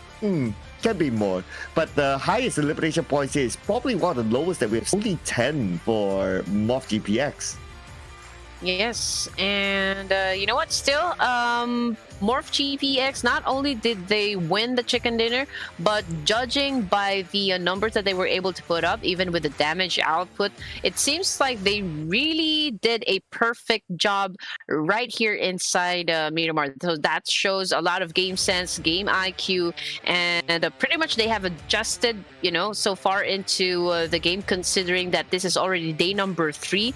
So if they can, again, you know, just keep the consistency, whatever consistency that they have built for the team, they need to do just that in order to improve a lot, you know, in terms of their overalls. Here we go. Bobohu from MORPH, the MVP for this round. 5 elimination points, but 1,000 damage. That's a lot of work done for him, for his team. And 11 throwables used and 3 assists, which is pretty okay. Bobohu, to me, the MORPH GPX players, he has been the standout player. Oh yeah, I mean, he did a lot of things inside the game. I mean, the way that he gathers information and actually make it really work to their advantage, of course, that is something to always watch out for. And judging by the numbers, it looks like, you know, the highest damage, highest elimination points really goes to Bobohu of MORPH GPX. And now I would like to welcome to the spotlight. Of course, we got BIGETRON Ace Baby La with the highest killing done inside the game. Oh yeah, 380. Wow. I think the last time when they got the chicken dinner, they weren't on the map, if I'm not mistaken, because they didn't get that many elimination points. So it's nice to see Baby La actually making it onto the charts. Now, okay, let's look at the points here. 20 points for MORPH GPX, so we kind of knew that. Yes. But the baddest team this time around is going to be XERXIA. They got eliminated really early in this round. In terms of the overall ranking, Sir Cloud, I think, you know, the Xavier has stepped down from the throne, but T2K obviously is really catching up. Same, I can't say the same though for RRQ. They kind of lost their touch. I've already mentioned that just a while ago. And so coming into day number 3, they need to pick up the pace, you know, bring in the same kind of energy that they had during day number 1 and day number 2 of this competition. So let's see what's going to happen as we progress into tonight's game with RRQ. Okay, so now here's where not yet, it will be the next one. But this time, longest elimination distance, still not beating 395 that we've seen earlier today. But this round is given to a key 7 from VOIN Bulls. It's the longest elimination distance. This stats, I think it's pretty regular at this point. Maybe only that airdrop looted. That's the only outstanding stats here. Oh yes, yes. Anyway, yeah, 21 total rescues. This is pretty basic, pretty standard. And there you go, DX Xavier, a non-mover from our number 1 spot. T2K Esports still catching up behind. And there you go, RRQ coming in at 3rd, and 4 Miracle Vibes still at number 4. So out of this, only BN United has yet to play the next game. So looks like BN United will be ranking up points. So there's a possibility that they will rise up in the top 3. Yes. In after the next round. But for T2K, with a 3rd place finish, they still go up. RRQ goes down a little bit, but the point at 1 point difference anyway. Yeah, but if we're gonna stick on to the top 8 of the overall rankings, I can still say that it's still, you know, Vietnam and Indonesia so far that are going head to head, you know, for the top position for this tournament, Sir Cloud. Yeah, okay, so Box Gaming also going up to page number 1, so that's something to note off as well. But then, if you think about it, like the prizes is for like top 1, 2, 3, 4, if I'm not mistaken. So for them up to that number 1, or at least the top 4 spot, they need to do a lot of work still. Oh yeah, they need to put in a lot of effort as well. They need to work twice as hard if they even want to maintain the pace or like maintain their position in the overall rankings. And now Leo Esports has gone down 1 spot, not MORPH GPX though, because they've improved quite a lot and moved up 2 spots and landing on the 10th spot. Can't say the same for Yudo Alliance, Boom Esports, XERXIA Esports, and Team Infinity. Although, if we're gonna look at the points, they're pretty tight. I mean, there's really no, I mean, not much gap, but also a lot of things can still happen, Sir Cloud. And one good game or like one bad game is what we need to see to check what kind of reshuffle is gonna happen on the overall rankings. And BIGETRON is the only team with a chicken dinner on the last page. So, but anyway, because of their okay performance in the previous round, they pick SKYLIGHTZ Gaming. But the fact that SKYLIGHTZ Gaming didn't play the previous round, so the point difference, it's not going to be difficult for SKYLIGHTZ Gaming to overtake BIGETRON Ace in the next gen. We're looking forward to see when will STALWART Esports get out of that dreaded number 23. And nobody's gonna go home empty-handed, Sir Cloud. I mean, everything that you guys are gonna experience here, you can probably take that up into your book of strategies, and of course, apply that one onto the next tournaments to come, and probably prepare yourselves if you guys are gonna be qualified during the PMGC. And just like that, ladies and gents, because you know we've been seeing a lot of intensity inside the game as well as aggression. My PC is overheating once again, so I need my fan right here, my trusty fan right here. And G needs a break as well, so we're taking a short break while the PC cools down. See you after this.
Well, here it is, ladies and gentlemen. We are at the second lap today in the Ruthless Esports Invitational Showdown Asia Season 2. With us, your casters. My name is Sir Cloud together with Red Queen, and it's going to be back in ERANGEL. Okay, so this is the second to the last match this evening. We are getting pretty close towards the end of this day. Of course, whatever happens tonight will then, of course, dictate the tempo that we're going to have for the finals tomorrow. So who is your bet? I would love to know it. Please don't forget to support your favorite teams, or like maybe let us know which of these teams you guys are rooting for. So just go ahead and comment down below. Yes, let us know, ladies and gentlemen, because Red Queen will let us know her prediction first. What do you think this time? So this is going to be Group A versus Group C, if I'm not mistaken, right? Yes. Okay, Group A versus Group B. Oh my goodness, this is gonna be hard. But just like what you said a while ago, probably pick a team that I least expect that's going to win. So let me go with Leo Esports. Leo Esports. And I'll go with Alter Ego, ladies and gentlemen. So that is for her, one for me. Yeah, and we'll see who gets it right this time around. As so it's going to be, yeah, Alter Ego will be my choice. Yes, here we go, ladies and gents. Yeah, there you go. Let's just wait and see just what of these teams are going to be showing us, how they're going to power through, what kind of gameplay they're going to show us for this match number 5 this evening. Match number 5 this evening. But this is already what? 17th out of the 24? Yeah, 17 out of 24. So we are approaching like the end of today. Second last game. And the final game inside ERANGEL as well. And you have like this round to even up and try to overtake. If not, the next round will be your chance, Red Queen, to at least score and even me. Well, that was what I was talking about just a while ago. I would love to understand, the kind of mentality these teams get into play. Like, if you are one of the heavy hitters, are you like gonna play this one passively, be more careful with all the decisions that you make inside the game? But if you're one of the teams that are part of the bottom half section, well, are you gonna be more aggressive and really hunt down those teams inside the map and just get everything that you need from one compound to another, and then head off to search for elimination points? So, you know what? Choosing my team right now for my team prediction, again, I went with someone that I don't think that's gonna, really, or like maybe gonna surprise us. So I just want to relax, but I don't think I can do that, Sir Cloud. Yeah, okay. But you have to relax, because when you relax, that means you believe in the team. When you believe in the team, it will show up. You gotta have the good vibes. Just say. Yes. Well, let's see, because I believe that the game is already starting, but just I need to figure out a way on how I can make my my visuals get back on, Sir Cloud. Okay, we can have a general conversation. As of now, big moves, but okay. So just to narrate what's happening, since I have the big moves happening here inside of Warsaw with Boom Esports and Genesis Esports ahead with each other. As Boom Esports now 50-50 still on to Razy, who's on the second floor, and Razy evading the nade now. Molly, but that also means that they know exactly where he is. But Razy goes down to the first floor with the shotgun on to Kope. But Razy will be counterfired west from the other side. So it's a 1-for-1 trade. Beautifully done by both Boom Esports as well as Genesis Esports. And now Genesis Esports come in with Ichi going down to Acho. You know what makes a shotgun kill very sweet? It's because it's hard to pull off. It's very hard to pull off. You need to be really accurate with your aim. You really have to train yourselves, very hard in order to really be good at shotgun gaming. Oh, speaking about shotgun gaming, now, it's not going to be shotgun gaming as we are okay in Atur. Atur with the micro Uzi that can't find both of them really, really low as Atur goes down. And again, it's shot gaming from Zai with the DBS. West together with Zai. Ichi is again, and looks like they are winning it against Boom. Oh man, I would love to see the action. I am craving for action. You know, the only reason why I really stepped into the esports industry because exciting. The term exciting has lost its meaning for me. It's already an understatement for Red Queen Gaming with the fact that, you know, just the kind of level that these players are really showing us. Yeah, I mean, we are talking about some of the best teams in Asia here. Oh, But they're yeah. not stopping yet. Yeah, Genesis Esports is surrounding their opponent. Now, Boom Esports, they're trying to exit, but all of them are super duper low, so I'm not too sure how they're going to exit. It seems like win the fight as the rest of Genesis Esports getting closer and closer. Each team on the rooftop has a bird's eye view on their opponent, but now a little bit of a stop, but nope. West is just going to get the knockdown, but West will be carried by Acho.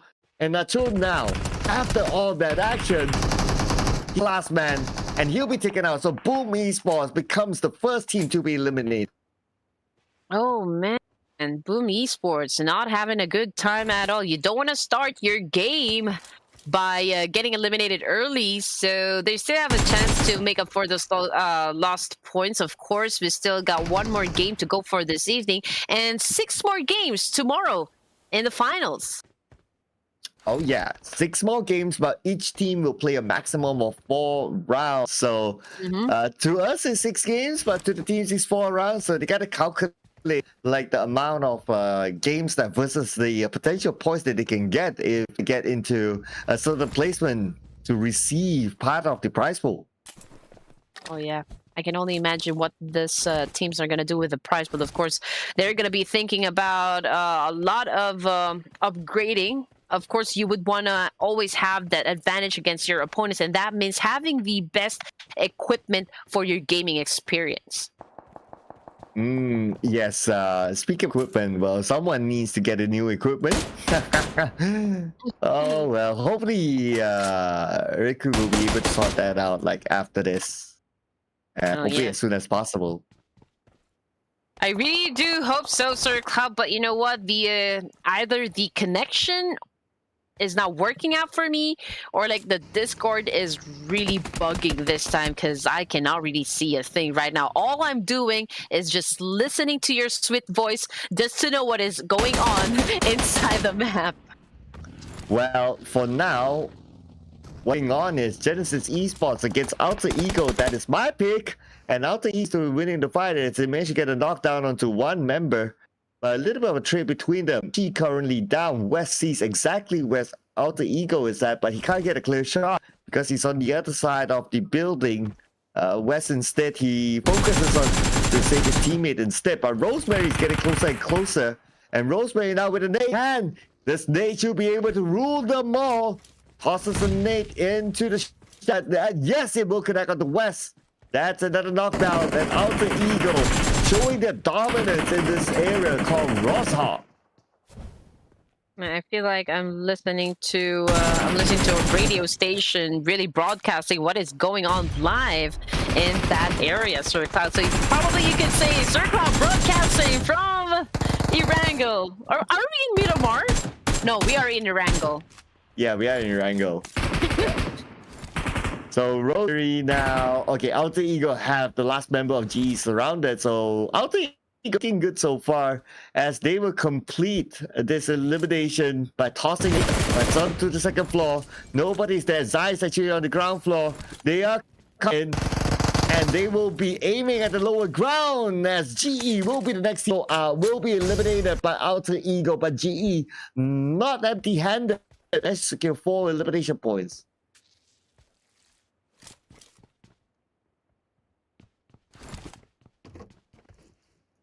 Okay, so now back onto Yasnaya. The usual 2 teams that we always see Yasnaya, one of them Box Gaming.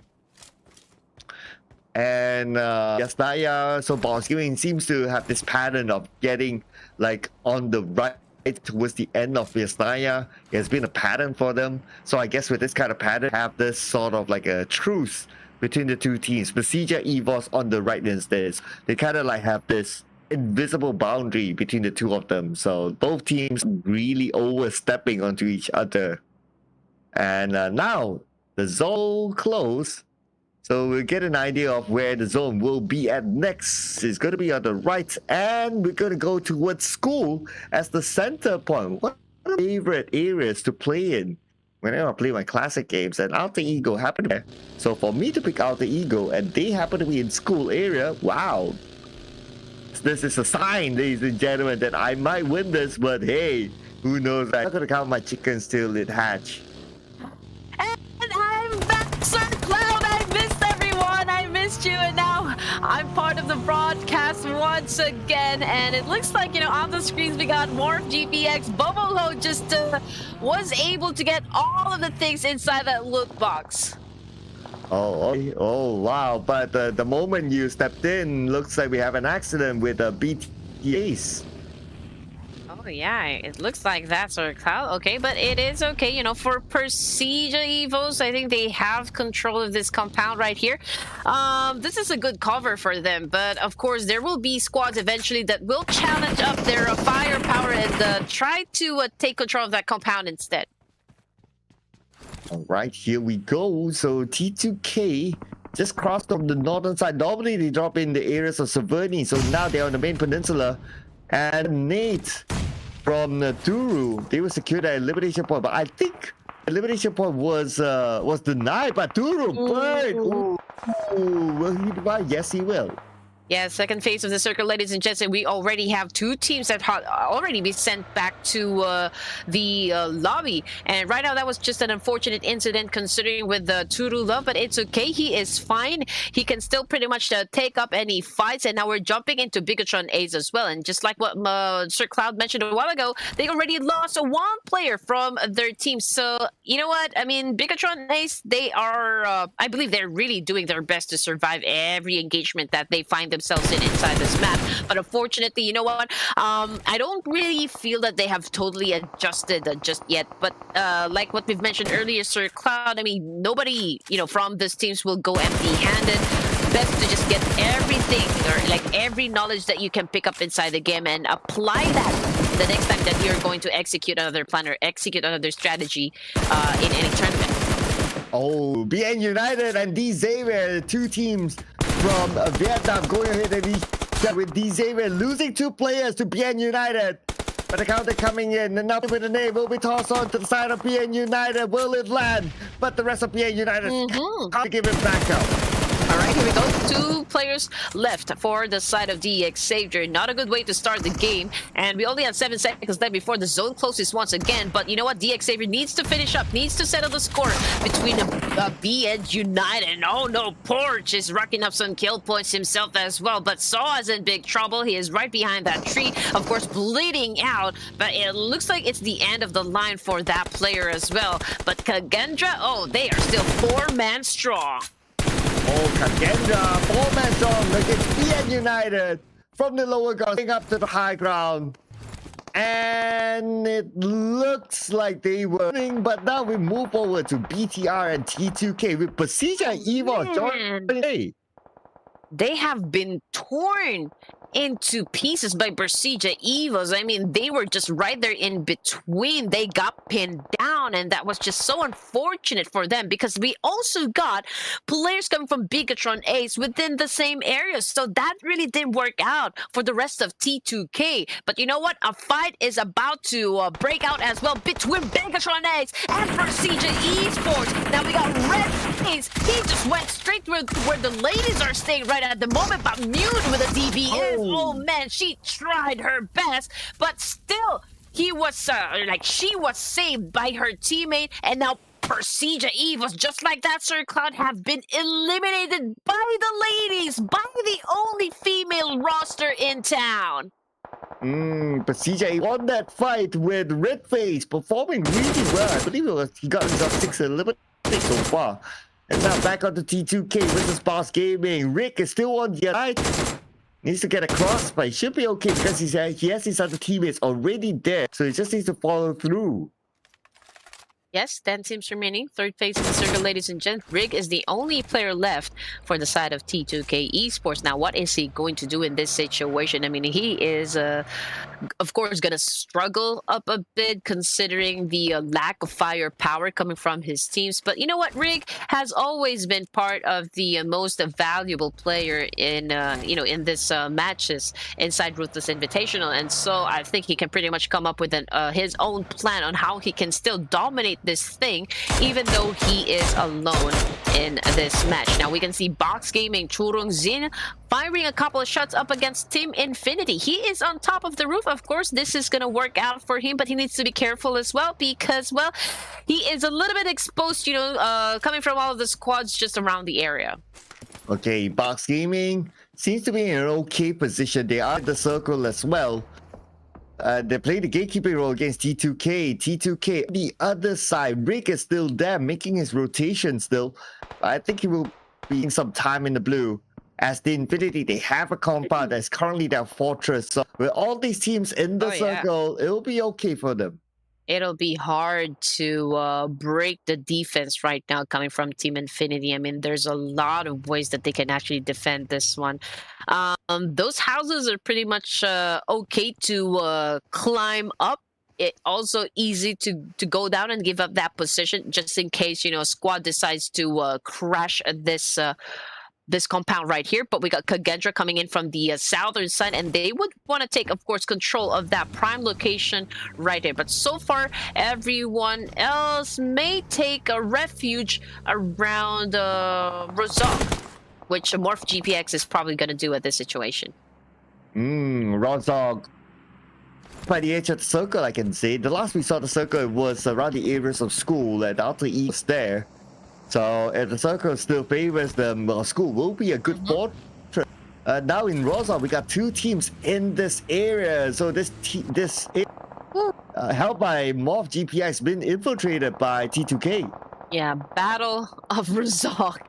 I feel like, quite a number of teams will be heading towards Rozok area, considering that, this place would probably have a lot of cover. But you know what? T2K Esports has already been eliminated with just one elimination point so far under their belt. So again, not a good way to be doing ERANGEL match. Judo Alliance is up against Alter Ego, and that's coming from the kill feed. Now, Persija Evos, we got Zoxy over here cooking up those nades and trying to prevent, any of the players coming from Team Infinite to even get close at them. Oh, can you imagine it would be a disaster? All those nades just blundered and it still remain in that that'll be insane. But so far, no mistakes there, but not coming out at home style will take advantage of it, leaving Red Face alone. And this is just so brave, coming from the side of Team Infinity, exposing themselves right in this area. I mean, they could have just waited, for the rest of Persija Esports to get inside and probably challenge them inside the comfort of that compound. But you know what? Team Infinity brought the game to Persija this time. They did not wait. They were the first one to attack. Red Face all alone, and they know he's inside the shack. So as long as the nade can land into the shack, Red Face will be taken out. Okay, that nade toss, but looks like Red Face is still okay. So failed to find its way into the shack. Yes, I mean, for Team Infinity, I guess the best defense is a good offense. But I mean, here we go. Box Gaming. Okay, they are in a crater so far. I cannot say that is a good spot because Judo Alliance is in the higher ground position. They can be pretty much exposed to that team. Judo Alliance taking some damage as well. Voki is very low in HP, and now he has a problem to deal with because MORPH GPX then is already throwing them a lot of nades. Ooh, Judo Alliance space to work with though on top of that hill, but both GP has been shot at by the Infinity side, so Judo Alliance had a little bit of help, but unfortunately that nade still landed on Adi. Look, and he'll be taken down. Number 8 for Judo Alliance. Yes, here we go. 2 seconds before the zone closes in. The teams need to prepare, of course. We can already see the position of our players. We got Box Gaming right there in the middle, followed by Alter Ego, as well as the players coming from MORPH GPX. But they are still at the comfort of those houses inside Rozok. Gremlin Esports is still at the school area, but eventually they will have to get inside the safe zone. Now, what is Kagendra's going to do in this situation, Sir Cloud? I mean, they're just right at the edge of the circle, but they will have to be thinking of the next step that they need to do, as well, there's a big chance that the circle will still continue on moving into the middle of the map. Okay, Circle does not favor the Infinity. RUTHLESS is still there after all this while. Interesting, but his vehicle smoked up. I don't think it's usable, so RUTHLESS will be on foot. But the bad news is that if he's on foot and he needs to cross the road, it's one of the worst situations to be in. Oh, yes. All right. But anyways, 7 teams. We still got 7 teams, ladies and gents, and 22 players alive. Fifth phase of the circle. And right now we can see Team Infinity right here taking in some damage from those spray coming from all over the squads. That's actually right up in front of them. And I think that's coming from MORPH GPX, if I'm not mistaken. Cleon... Okay, so far the advantage for MORPH GPX is still they have all of the players still intact, but Team Infinity again with the offense. Oh, there you go. They managed to get one, and that could be their entry to further eliminations. And now he will get a second one. He will secure the elimination point. 2 in the back for the Infinity, but one more to go on the other side, and one more to worry on the other side of the road as well. And now on to one member of MORPH GPX. He should be able to get it. They're surrounding him, dancing at this house. And player one right now with the DBS just needs to get a good snap. But finally they get the knockdown. One more to go. Oh, yes, the monstrosity of a gameplay shown by a Team Infinity right here, eliminating MORPH GPX. Sending them back to the lobby is... oh my god, absolutely phenomenal. Now we're down to just 6 teams and 18 players remaining. Alter Egos on your screen with 6 elimination points up against Kagendra. Ooh, okay. Kagendra now with 3 elimination points. Eliminated Procedure Evos in the process. I mean, it was all alone, so there's nothing much he can do, and plus the zone did not favor him. And Kagendra going up against Alter Ego. Alter Ego all clumped up, and Kagendra quite a good head. Just that they don't have the visual because of smoke. I feel like I've missed quite a few battles inside ERANGEL, and I'm trying to catch up myself with the remaining teams. But oh man, Alter Ego, Ares dropping like flies up against Kagendra right here. I don't think they can go for that quick revive back. Oh my goodness, Leon on fire, hitting up 2 players coming from Alter Egos, and that showed really great domination from that team. Okay, Alter Ego eliminated. Looks like my prediction's out the door this time. It's okay. It's okay. I still have to lead anyway. Look at the circle. Box Gaming has control of goal. They have a decent high ground to work with as they have view onto Kagendra. Okay, this is okay. Kagendra, I mean, the good thing about this team is they still have all of their players. But of course, Box Gaming knows this one. They know which direction they will be coming from. But it looks like they are now splitting into 2 teams. Kagendra, 2-2. 2 of their players has already left the scene where Box Gaming goes over here is doing a massive spray down, but oh man, they are still in a tight situation. They are not out of the woods just yet, and Box Gaming, of course, will not let them to reset or perhaps regroup. Oh, okay, move here by Mad Cat. He's still safe for that, but oh, such an open position. He's being shot at from behind by Kagendra, and Kagendra is getting close. Frenzy, high ground advantage, gets one. Gonna get a second one? Yes, he will. As Kagendra immediately eliminates them. Not a good push coming from Gremlin Esports, but they didn't really have that much of a choice. And now we are left with Team Infinity, Box Gaming, and of course, Kagendra. But it looks like on the board, Box Gaming has a 34% chance of winning this one, and second would be Team Infinity. Do you guys agree? There is a good possibility, though. So, but okay, anything but now KAGENDRA, they are on the roll with 8 elimination points. Maybe they can be the one to secure the chicken dinner. But for the record, it's going to be Boss Gaming. Now Shirley as a start. 30 is down, ladies and gents. Somebody call 911 because Gozu goes down as a one. I don't know. Boss Gaming not really have a good time, and it looks like KAGENDRA took the top spot, or like the biggest winning percentage in closing this match number 5 for this evening, guys. They have taken the higher ground position, so Team Infinity and Box Gaming Esports now in big trouble. Oh, here we go. KAGENDRA still with the high ground though. So they're the best position possible right now with Flyboy up there in the sniper tower.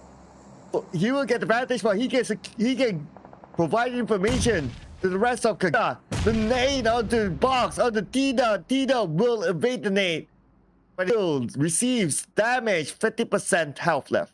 Yeah, I mean, Team Infinity and Box Gaming, they stopped getting head-to-head. You know what? As soon as KAGENDRA stepped into the game, and now both of the teams is actually trying to eliminate KAGENDRA first in this situation, SKYLIGHTZ. So I don't think it's also looking good on the side of KAGENDRA. They may have the higher ground position. Flyboy may be there, but you know what? All eyes on KAGENDRA this time, which is not doing them good. Oh, here we go. Circle, circle. Who will it favor? KAGENDRA. Look at the spread that they have. Circle at this point. Let's see if we still somehow favors them. We should be able to get the circle. Yes, they have a representative in the middle. They will get the circle, but for the Infinity, no circle at all. Yes, it's going to be tight. Of course, Team Infinity and one player coming from KAGENDRA, already not part of the zone. They will have to relocate. Okay, maybe it's time for a ceasefire, maybe not, but so far there's quite a lot of space for this 3 players. They all have the advantage because they have ridges right in front of them, which can provide cover from all of the players. But Box Gaming, they will have to deal with Team Infinity. Okay, so this is a Mexican standoff. Yes, Mexican standoff, as there's still enough for all of them. Even if they all get into the circle, I think they can still hold. So, but I don't think we'll hold it that long because the aggression from these teams there. It's just a matter of who will get the first knock, and the moment we see that first knock, that's where everyone will go. Probably. But we're also looking to see just where the next zone will land. I mean, surely Team Infinity is throwing a lot of nades against a Box Gaming Esports, but of course, Box Gaming is still trying their best to do a counter. But it looks like Team Infinity just went for the offense, not working out for them. But it looks like, you know, one of them, Team Infinity members, has provided a very good follow-through, a very good backup, but Box Gaming is still alive. They can pretty much still counter, so this is already the beginning of catastrophe for both of these teams. Okay, here we go. Shirley with the nade onto Box Gaming. Shirley tries to secure the elimination point, but then again, Shirley quad knocking down 2 from the Infinity. Shirley goes down, and the Infinity falling apart as Box Gaming winning this for KAGENDRA. They're waiting for the round to come in. Box Gaming needs to be quick.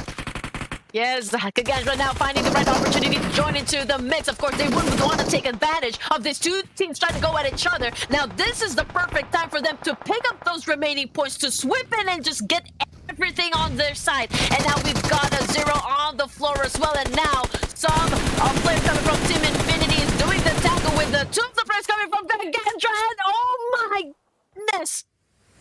Did Team Infinity win, or was it KAGENDRA? Because I just saw something flash that KAGENDRA is actually dominating the fight. But of course, we're just waiting for production to show just who caught that chicken dinner in match number 5 this evening in ERANGEL. So please, a drum roll, let it roll.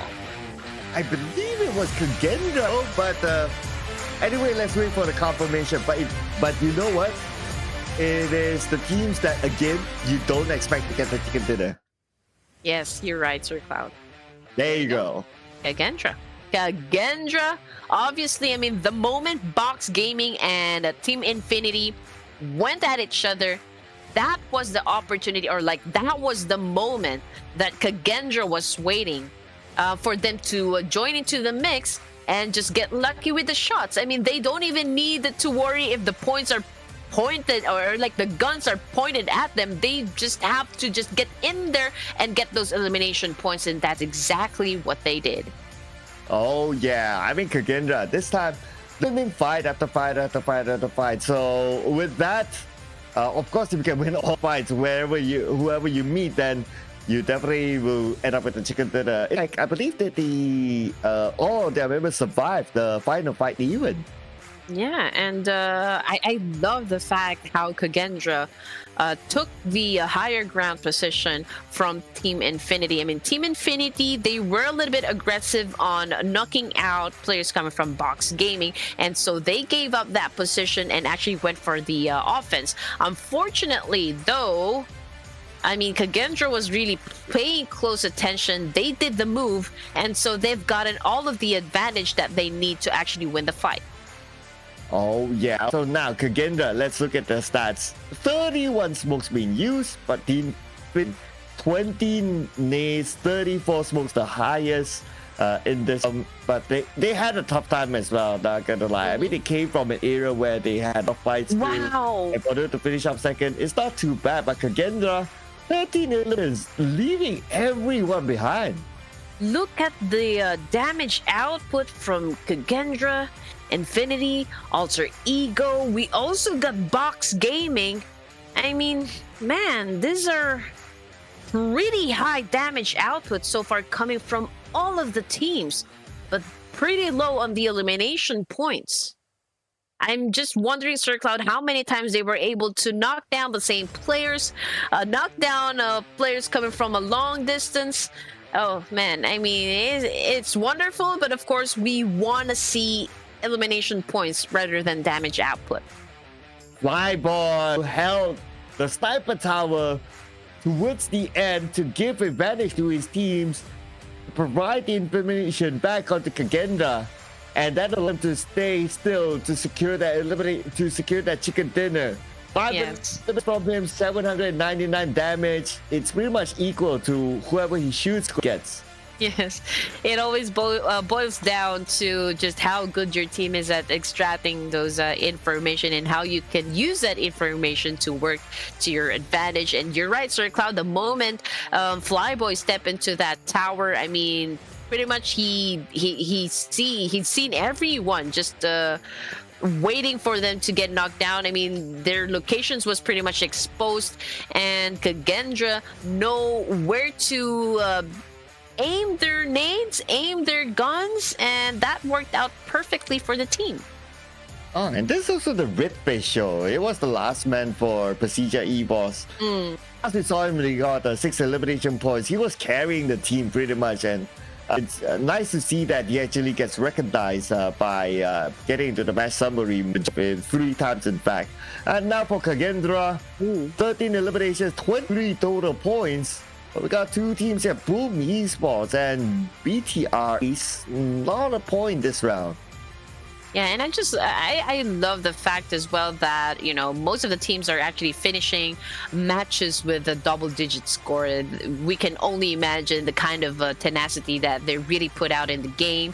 I mean, the kind of power they bring into the table just to make sure that they, they improve their overall rankings. And I also would want to point out that these teams that are actually winning the matches are the teams that really surprising us with the kind of gameplay that that they're showing us right now.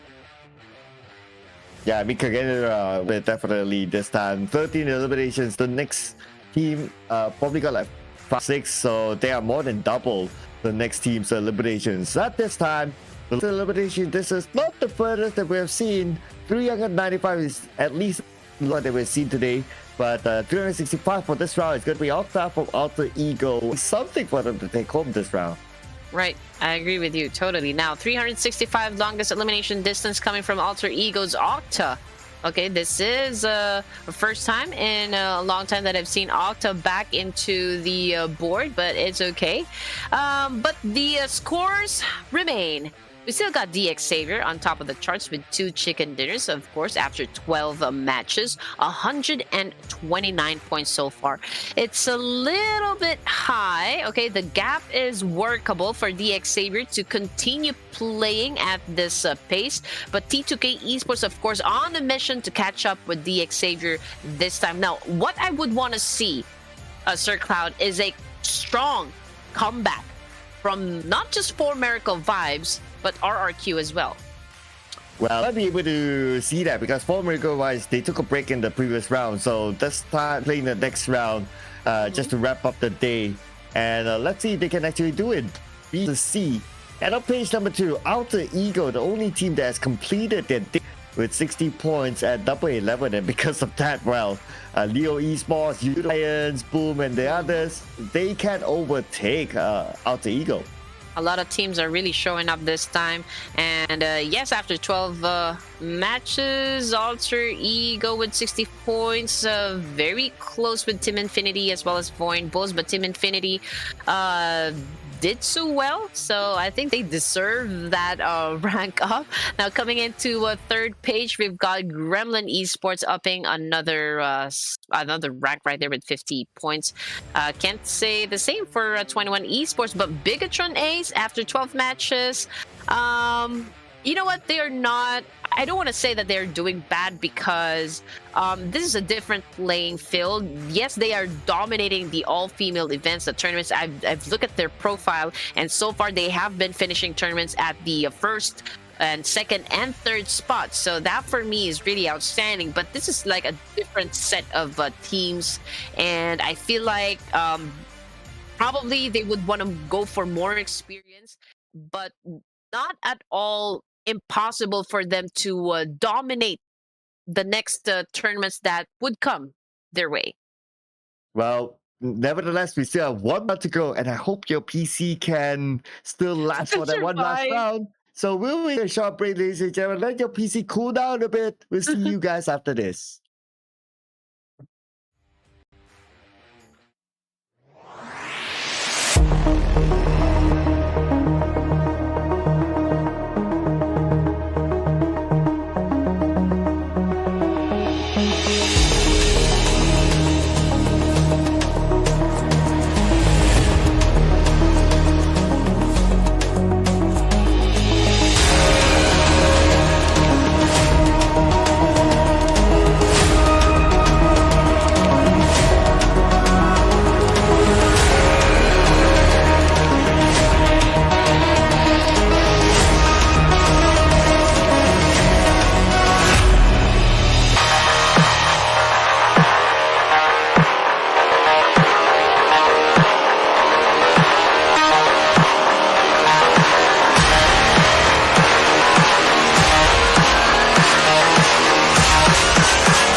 After 5 explosive matches, we are now down to our final match this evening. Again, this is day number 3 of the Ruthless Invitational Showdown 2.0 Asia Grand Finals. Okay, we're gonna jump into the caster prediction right ahead. No way. Let me introduce ourselves first. Red Queen Gaming and Sir Cloud. Now, Sir Cloud, are you ready with your prediction before we jump into our final game this evening? Ladies first. Okay, ladies first. So this is going to be a group. Correct me if I'm wrong. This is going to be Group B versus Group C. Yes. Yes. Right. Okay. So Group B versus Group C. I would probably go ahead and check with the Team Infinity this time. Okay. So I will go with a cat one. RRQ will be my prediction. So that is. So tell us a bit about your pick. Again, they have built their momentum, and if you have the momentum, you have the possibility to evolve into the juggernauts inside the team and be really threatening to other teams as well. So I would love to see that if they can keep up and maintain their firepower inside the battlefield and actually emerge victorious, getting the winner chicken dinner. Okay, let's go. Let's see if they can do it. The Infinity do have a good record in Miramar. The last we saw the top performing team stats inside of Miramar, Infinity is definitely one of it in the top 4. So maybe they can pull off something crazy here as they will be playing Player 1 Logan, Shitty, and All-Star as their lineup for final round today. Oh, yes. I mean, to infinity and beyond. Let's go and do that to the barren desert that is Miramar. Okay, I feel like we're missing 3 squads for this Miramar match. But anyway, the battle continues on. We got Udo Alliance over here, probably heading to Los Leones together with the XERXIA. And you know what? I can see 4 Miracle vibes. Okay, East is probably dropping along the coastline as well. That's going to be right there at the last stop, or like the last something coming from the flight path. But Leo Esports together with Gremlin as well as RQ as well probably might be the first teams to go into battle, like Team Secret and Genesis Esports in Hacienda. Oh yeah. Yeah, in the areas of Hacienda and St. Martin, well, they're just like next to each other, right? So it can be either one. For Genesis Esports getting a first elimination known to Team Secret, and Team Secret running away, Kopai finding the one member of Team Secret 2v1, they win the fight. You know what? Every time you're going to be dropping in Miramar, you need to make sure that your shotgun gaming skills are pretty much on point. Otherwise, it's not gonna do you good, because the moment that you step into Miramar, most of the time the guns that will be laying on the floor are shotguns. So if you're not any good at shotguns, don't even think about getting into a fight right ahead. Probably drop a little bit far away, you know, from the teams that will be dropping into the same location as yours. But Genesis Esports, okay, they are right there in the middle, pretty much pinned down, or like yeah, in the middle between 2 players coming from Team Secret. I don't think they would be able to eliminate Genesis Esports at this point, because, well, obviously they are lacking in firepower, Sir Cloud. Yes, and the numbers, but Zuxi. Ooh. Okay, the fight inside Picado is also another common fight between BN United and Pubg. But looks like BN United is going to start it off by taking out Zuxi, the player who clutched them yesterday, and now Link's down as well. But the counter coming in from Team Secret as they will secure one for themselves. You know, every time I go into that location, actually, I think that was Pubg Esports, if I'm not mistaken, there's always an M249 just lying around the area. And so that's actually a very good gun to have, especially when you have another team dropping into the same location. If you pick up that gun, then I feel like 50% chance it is going to be your win. But anyway, Pubg Esports already 2 casualties. That puts them at a disadvantage compared to BN United. So they will really have to establish very good communications between each other if they want to survive going up against a full squad. Oh, BN United now. Still in full squad though. So it's going to be hard for Pubg Esports. If they want to exit behind, it's going to be an open area. So, I don't know, Tom. Unless they can pull off a clutch against BN United, then it will be something else. But looking at the current setup for BN United, they have every corner surrounded. Yes, you're right. And so it's not looking too good coming to the side of Pubg Evos, but we've seen this team perform miracles sometimes inside the map. So let's see if their luck hasn't run out just yet, Sir Cloud. Perhaps, you know, there's a chance that they can eliminate it. They can eliminate BN United in this altercation. I mean, we just have to cross our fingers. Oh, West being knocked down as well. inside of, I believe, the San Martins. And Kopai taken up by the Pickle with RRQ butting onto Martin. Okay, that's going to be interesting. Another challenger has arrived. Yeah, and I believe that shot came from Nurpeiko of RRQ. But anyway, you know what? We still are experiencing a little bit of a standoff between Prestige Esports and BN United. But Soaz, I think he has the intention, of course, to cross the road as he pops up that smoke. He would want to be careful, of course. I mean, he doesn't want to give it easy to Prestige Esports to, or EVOS to knock him down in any point from that engagement. But here comes Nurpico, of course, using that HAM.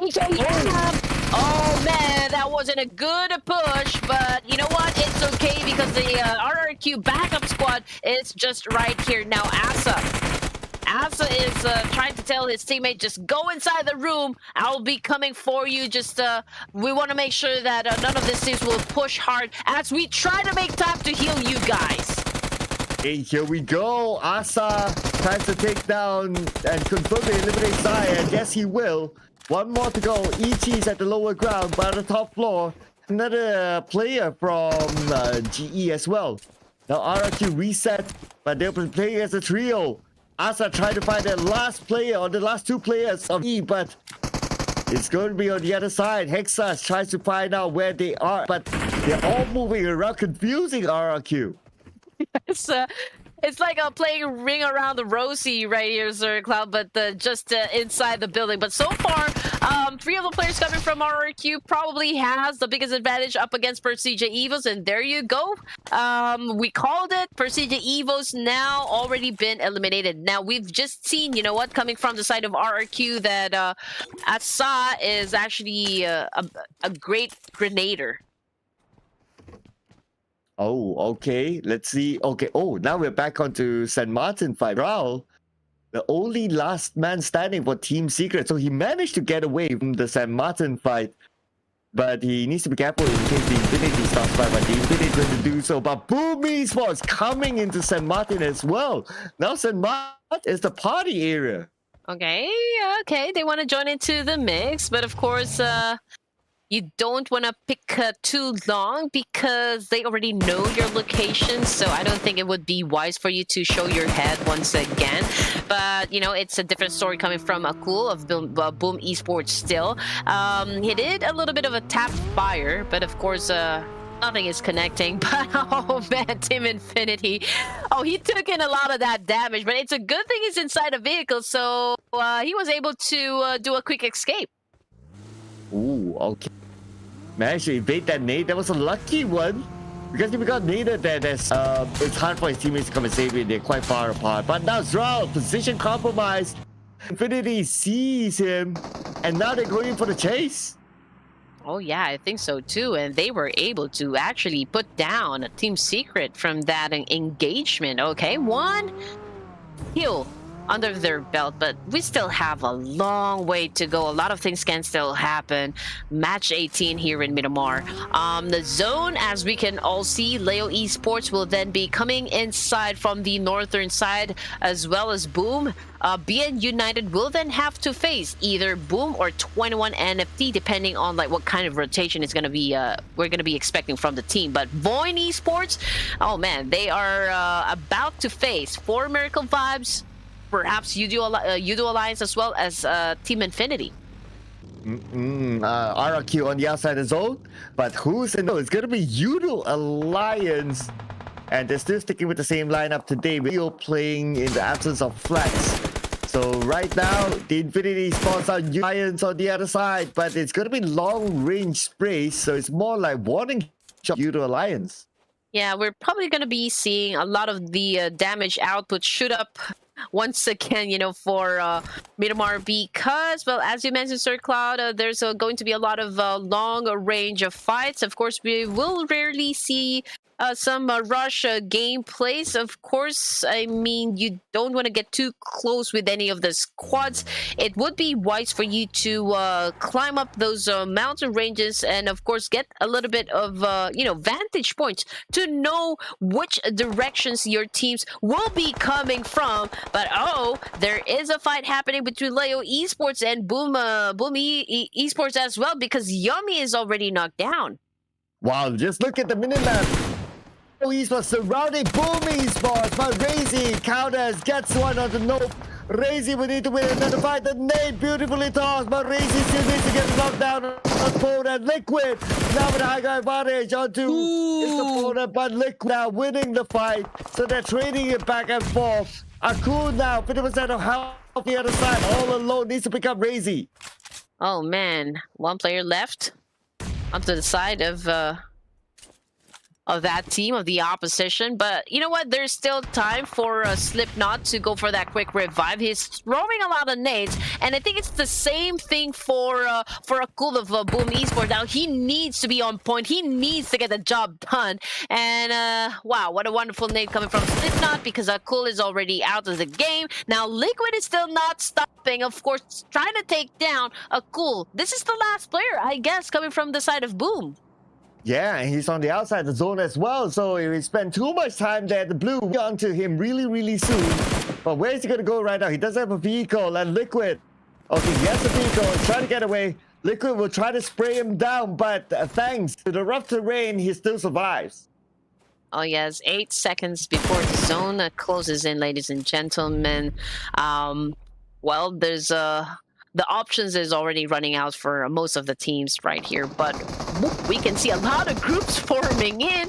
There's 3 at least, you know, outside of the safe zone. Judo Alliance trying to take the center stage, of course, but they will have to deal with Team Infinity, 4 Miracle Vibes with a rotation. One of them is currently knocked down. RRQ and 21 NFT might be, you know, facing each other in just a while. Oh, VOIN now closest to XERXIA, but VOIN only have players that's currently active. They're going to XERXIA. And VOIN quite split out. Pablo Laputa all alone. XERXIA is close by, but they have the high ground. Okay, Chopper is coming in though. Chopper comes in and with a deep knockdown onto him.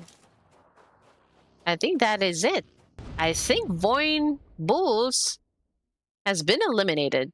By the way, we'll try to confirm that in just a while, because 21 NFT is about to face BN United in this area right here. Okay, we've got one of their players trying, of course, to get information. Cersei is just right up behind, tossing a lot of nades, trying to flush out the players coming from BN United. And Ports is just right there. Okay, he's not moving at all, waiting for the right opportunity to take anyone down. But unfortunately, he has been waiting too long. He was the one who got shot down. Oh! Nice nade there onto Max. And now Brett alone, he's the MVP for BN United. Can he pull it off again? But no! 21 MVP win the fight. And BN United is out at number 9. Yes, a lot of trades already happening, and we are just inside the 3rd stage of the circle. XERXIA Esports getting a lot of damage. One of their players already knocked down. Lego Esports apparently has been dominating a fight, and a lot of them players already dropping, just like you know, players coming from Team Infinity. But Baron over here with a UMP finished one of the players coming from XERXIA Esports. And right now for 4 Miracle Vibes, they already have a total of 4 elimination points under their belt. Yeah, pretty straightforward elimination that was the end. And for VOIN, only 1 player left. There's nothing much he can do right now. He can only go for play points instead. They only got 2 elimination points so far, and we're only at stage 3. We have 7 teams left. Oh yes, I mean VOIN Key. Okay, I mean he's the last player for his team, Sir Cloud. That's going to be a big challenge going up against the remaining teams inside the map. We still have 7 teams though, and 18 players remaining. 21 NFT Sports, 2 players left, and I don't think they have the confidence to actually leave the building. But of course, they're still safe. Okay, they're still safe. They don't need to perhaps engage for now, because, well, number 1, they are at a disadvantage considering they only have 2 players, and most of the teams that are still right here inside Miramar are complete. Okay, speaking about complete, like Judo Alliance and 4 Miracle Vibes is the only 2 teams that is complete right now. Yeah. What was your pick again? I forgot. Team Infinity. Oh, okay. So I guess you're doing the TikTok dance now. No, they're still alive. Ooh. They're still alive. 3 players left on the side of Team Infinity. RQ, however, has completely been eliminated, Sir Cloud, and that was your choice. Well, I was just trying to see how confident you are. So you're still confident. The fact that they have 3 players still active, but now going up against Yudo Alliance, Leo will be knocked down. And Leo will be taken out by Baron. 4 Miracle Vibes shooting from the other side. Oh my goodness. Now I'm nervous. But anyway, Yudo Alliance still doing a good job so far, despite the fact that we only have 3 players left. But of course, you know what? That is a good pickup of information coming from Klook. He knows 4 Miracle Vibes is just right up above of them. And it looks like Voki, coming from Yudo Alliance as well, needs to deal with a couple of players coming from Team Infinity. Yes, Team Infinity. But Apex with a good spot finds 1 player coming from Team Infinity and shuts him down. Hey, the fight's not over yet, though. Yudo Alliance at the high ground. How they look now? Oh no. Oh no. Another one for the Infinity is down. 1 more to go. The Infinity. Are they out? Yes, they are. So now we know who's doing TikTok that. Okay, fine.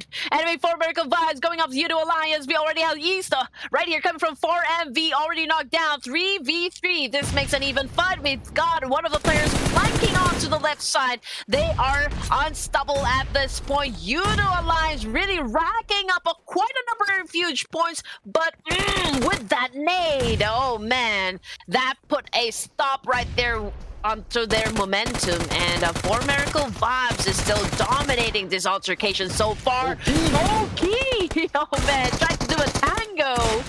Can he win this?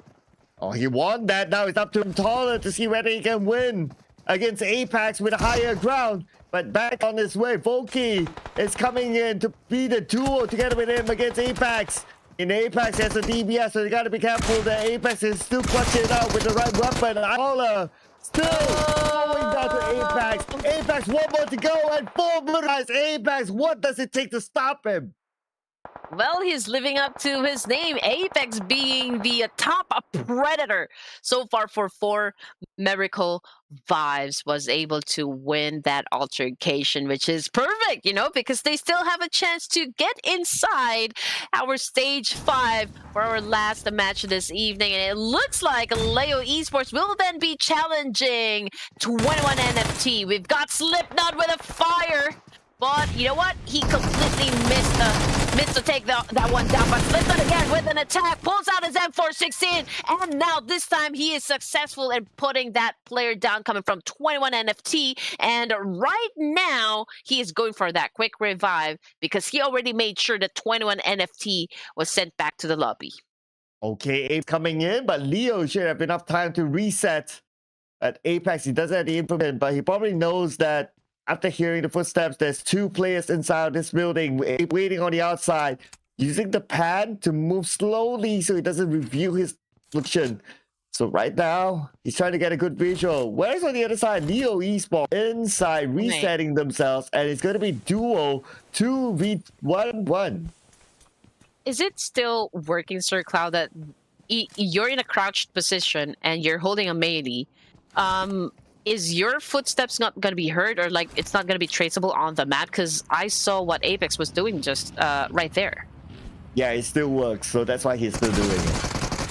Oh, that's interesting. But anyway, Apex with an attack, he was able to put a lot of damage to that 1 player right there. Oh, he's out there for the kill. What? Are you kidding me? 2 players again at the hands of 4 Miracle Vibes Apex. Oh my goodness, is he a Terminator?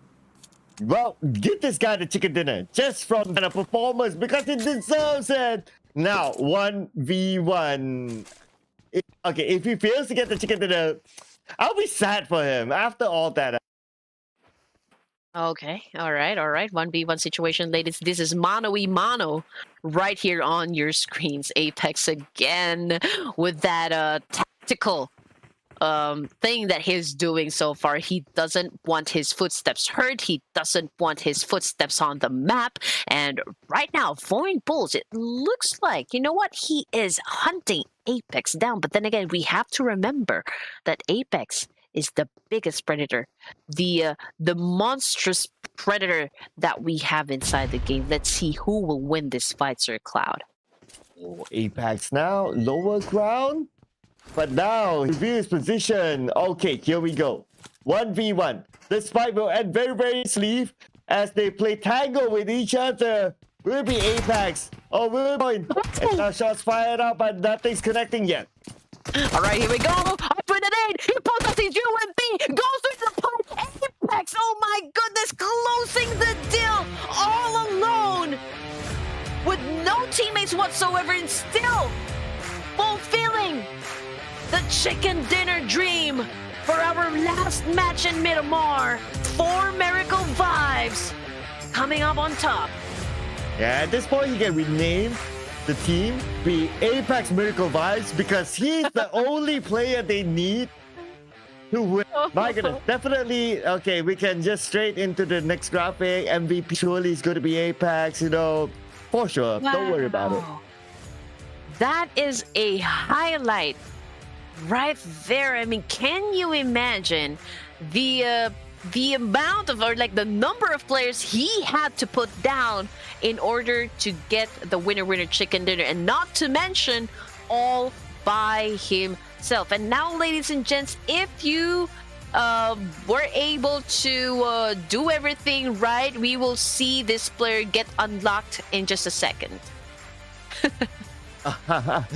Hopefully we see by tomorrow, since tomorrow is the last day though, but Apex, the mystery man, holding the stats. I wouldn't be surprised if like the next stat that has like different stats, like he will be up there, like at least 3 of them.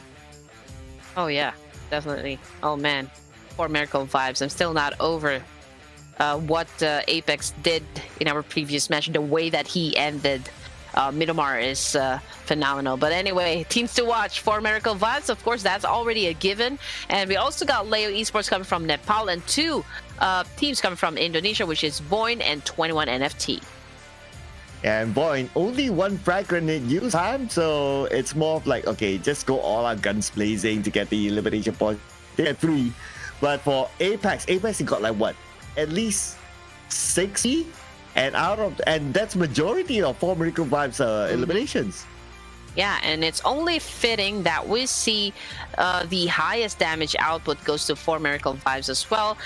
Even the amount of kills, man, it's 4 Miracle Vibes doing 4 Miracle Vibes thing. But it's coming in second, 1.450 damage output. VOIN came in at 3rd, but not so much so when it comes to the points on the scoreboard and also the damage output as well. Here we go. Apex, the mystery man. Yeah, for sure. He's the MVP. Okay, so he got just 5 eliminations. All his eliminations, we get to all caught on camera. Like from the double of Utilize, and then the double of the Infinity, and then the final one. Or was it Infinity? I forgot that team. But yeah, basically it's 2-2-1. Oh, yeah. And also, we have a voting for the fan favorite, right? So I think if Apex wins that, we will unlock his picture. So how about that? Yeah, speaking about the fan favorite, don't forget to vote for your fan favorite. It's currently open in the Ruthless Esports, the YouTube community post, and the voting will end on 7th July at 8 p.m. Indonesia time. So don't forget to vote for your favorite player, ladies and gentlemen, and they will win the prize if they get the highest votes. And I feel like Apex somehow deserves that. I mean, with the kind of gameplay that this guy is showing us, come on, you have to give this guy some love. But highest elimination points, highest damage, and highest knocks goes to 4 Miracle Vibes, Apex 922. And we have Napeko there as well, still up there. He had an MVP early on today. But now, 4 Miracle Vibes, 10 11 points, and of course the chicken dinner brings them out to 20 total points. The closest one is going to be number 2 with 14 points collected. But this time, Team Secret and Boom Esports, no point them. And for the rest, I would say BN United, 6 elimination points. All their points came from eliminations alone. Oh yeah, I mean, also Leo and 4 Miracle Vibes are the only 2 teams that finished this match with a double-digit score. I mean, it's just so unfortunate for Red Queen Gaming. At some point, I chose Leo Esports to be dominating this Miramar map, but again, it didn't happen. You know, it didn't happen for Red Queen Gaming, and now I owe Sir Cloud a TikTok dance, which I will be tagging him and the rest of you guys. Probably on Instagram. I will be posting that on Instagram. Yeah. Yeah, a TikTok dance on Instagram. Yeah, that sounds right. But Doc, okay, this was the lowest, longest elimination distance, 330. So I guess all the fights that has happened in this map was just all-out gunplay. And I noticed that has been the case throughout this map. It's like, okay, just go. All the throwables used is only like 85. And this time there were no airdrops that was looted. Okay, and also with the amount of throwables used, it's only down to 85. So I think this is probably the lowest number that I've seen so far when it comes to the utilities. And of course, again, popping on your screens, the overall MVP this evening, we've got the XERXIA Lamborghini setting up a total of 18 elimination points. Wow. Okay. Can't doubt this guy, right? This guy has been always consistent for DZ ever since back in the day. He's always up there. MVP, good looks. I mean, this guy's just full package. Oh man, you know what? I'm so curious. I'm really gonna hunt this player down. I'm gonna look for his social media handles and probably follow him. So yeah, maybe on Twitter, Instagram, and Facebook. But anyway, road to MVP. Okay, here we go. Of course, we've got the same names: Asa, Pathogen, T2K Rig, we got Lamborghini, and of course, who can forget about Doc coming from 4 Miracle Vibes? Well, if let's see here. So Doc is still up there, represented for Miracle Vibes, but at least we have variety, except for Pathogen and Lamborghini. We got a good mix here. Asa is still up there, so Rick is still up there. So with the amount of games tomorrow, this could still change. So I believe any of these 5 would still be the MVP. Oh man, 120. Oh, now this is the kind of improvement that we were looking for coming from 4 Miracle Vibes or Cloud. I mean, they were able to actually get the number 2 spot from T2K Esports. So that was a swap that just happened right there. So yeah, an explosive last match coming from 4 Miracle Vibes, and this is pretty much what happened during day number 1. I mean, they caught up with a number of points towards the end games, the last few games, you know, during that day, and so they did that once again right here for our day number 3. Yeah, 4 Miracle Vibes now. Only 5 points difference, DZ. Even at this point, if they get the same amount of points, it's going to be 4 Miracle Vibes on top because of the tiebreaker chicken dinner. So they'll be looking to do that tomorrow. The comeback of 4 Miracle Vibes from game number 1 to now is. Yeah, we've seen also quite an improvement coming from XERXIA Esports, 21 NFT, Judo Alliance. So again, we're just waiting to see if they can keep up the pace and of course the consistency. And I mean, if you're gonna commit to a very good game, everyone should commit and do the exact same thing. But for MORPH, GPX, we've got Box Gaming as well as Persija, Evos. They need to go back to the drawing board and probably identify what went wrong with their gameplay, with their structure and everything, and probably come back strong tomorrow for our final game of this tournament. And on the final page here, STALWART East unfortunately ends the day with still a last place finish. Last place since Young Galacticos isn't playing today. Genesis Esports, 1 point difference, Skylight Gaming, and the benefit of the doubt is that of course they didn't play all the games, but at least they're starting to catch up. Yeah, I think Young Galacticos was one of the teams that didn't show up for our last game this evening. But hey, let's see if they're gonna continue on fighting for for tomorrow. Okay, Genesis Esports, I mean, pretty much it's okay. I mean, I'm not going to be putting any pressure on GE, considering that they joined this competition day 2. So yesterday was actually their first day in, I mean, jumping into the battle with the rest of the teams. Now, if we're going to look at the statistics for this day, it was a total of 1,031 nades, or like the throwables used inside the day number 3. But still coming on top, we've got the longest distance belongs to the Xavier Pathogen.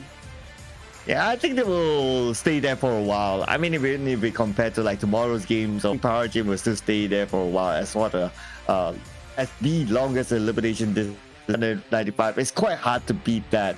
For 400 plus, oh, that would take quite a distance. But nevertheless, you know, at least they have someone up there at this stat. But here's the day summary. And so far, 3 of them taken by a Vietnamese team, 2 from the Asia team, and we had to end the day with a Mongolian team. Bomb Rico vibes. Oh, yeah. And of course, I would love to see the Xavier bring in the energy that they have shown us today to tomorrow for our grand finals. I mean, back-to-back winner chicken dinner. I feel like they were the only team that was able to do this one. I mean, 2 chickens in a row. I mean, T2K, yes, they won 2 chicken dinners in a day, but that was like from a different, like a different sequence. Yeah, so... Okay, so these teams are teams that we don't expect to get a chicken dinner. Like we won't be talking about them getting chicken dinner as much as like T2K or Paul Miracle vibes. So I think I will get feeling that this will be a trend tomorrow. So hint, tip. When you do your predictions, you might want to look at these teams that we don't always talk about. Yeah, I feel like aggression is going to be the name of the game for the grand finals. I'm pretty sure a lot of teams would want to make up for the lost points, for the lost opportunities right inside day number 3. And again, I've mentioned this a while ago, whatever the outcome for tonight's game will then dictate the pace of the game for tomorrow. So you guys better watch out what's going to happen. Better tune in tomorrow. Yeah, and since this will be my last day casting for this tournament, I would like to take this moment to thank everyone for watching this tournament. Do support Ruthless Esports, because without this wouldn't have happened. And of course, without you viewers out there, all this wouldn't have happened as well. Everything has to be aligned. The stars have to be aligned. Thank you so much for Ruthless Esports for having on the show. And thank you, Raccoon Gaming, for being a fun casting partner. It was a pleasure. Yes, you're very much welcome, Sir Cloud. And you know what? Having said that, I also having said that, I also love the fact that, you know, we are doing this kind of thing. I mean, who would have thought that we could have this kind of event through online? As you mentioned during day number 1, we are actually moving on across the globe, visiting areas through digital. So how fun is that? But anyways, yes, thank you guys for showing lots of love and support, not just for the Ruthless Hype Esports, but also for your casters. Again, my name is Red Queen Gaming, together with Sir Cloud, and we would like to tell everyone and wish everyone a very good night. Hope you guys enjoyed. See you guys tomorrow.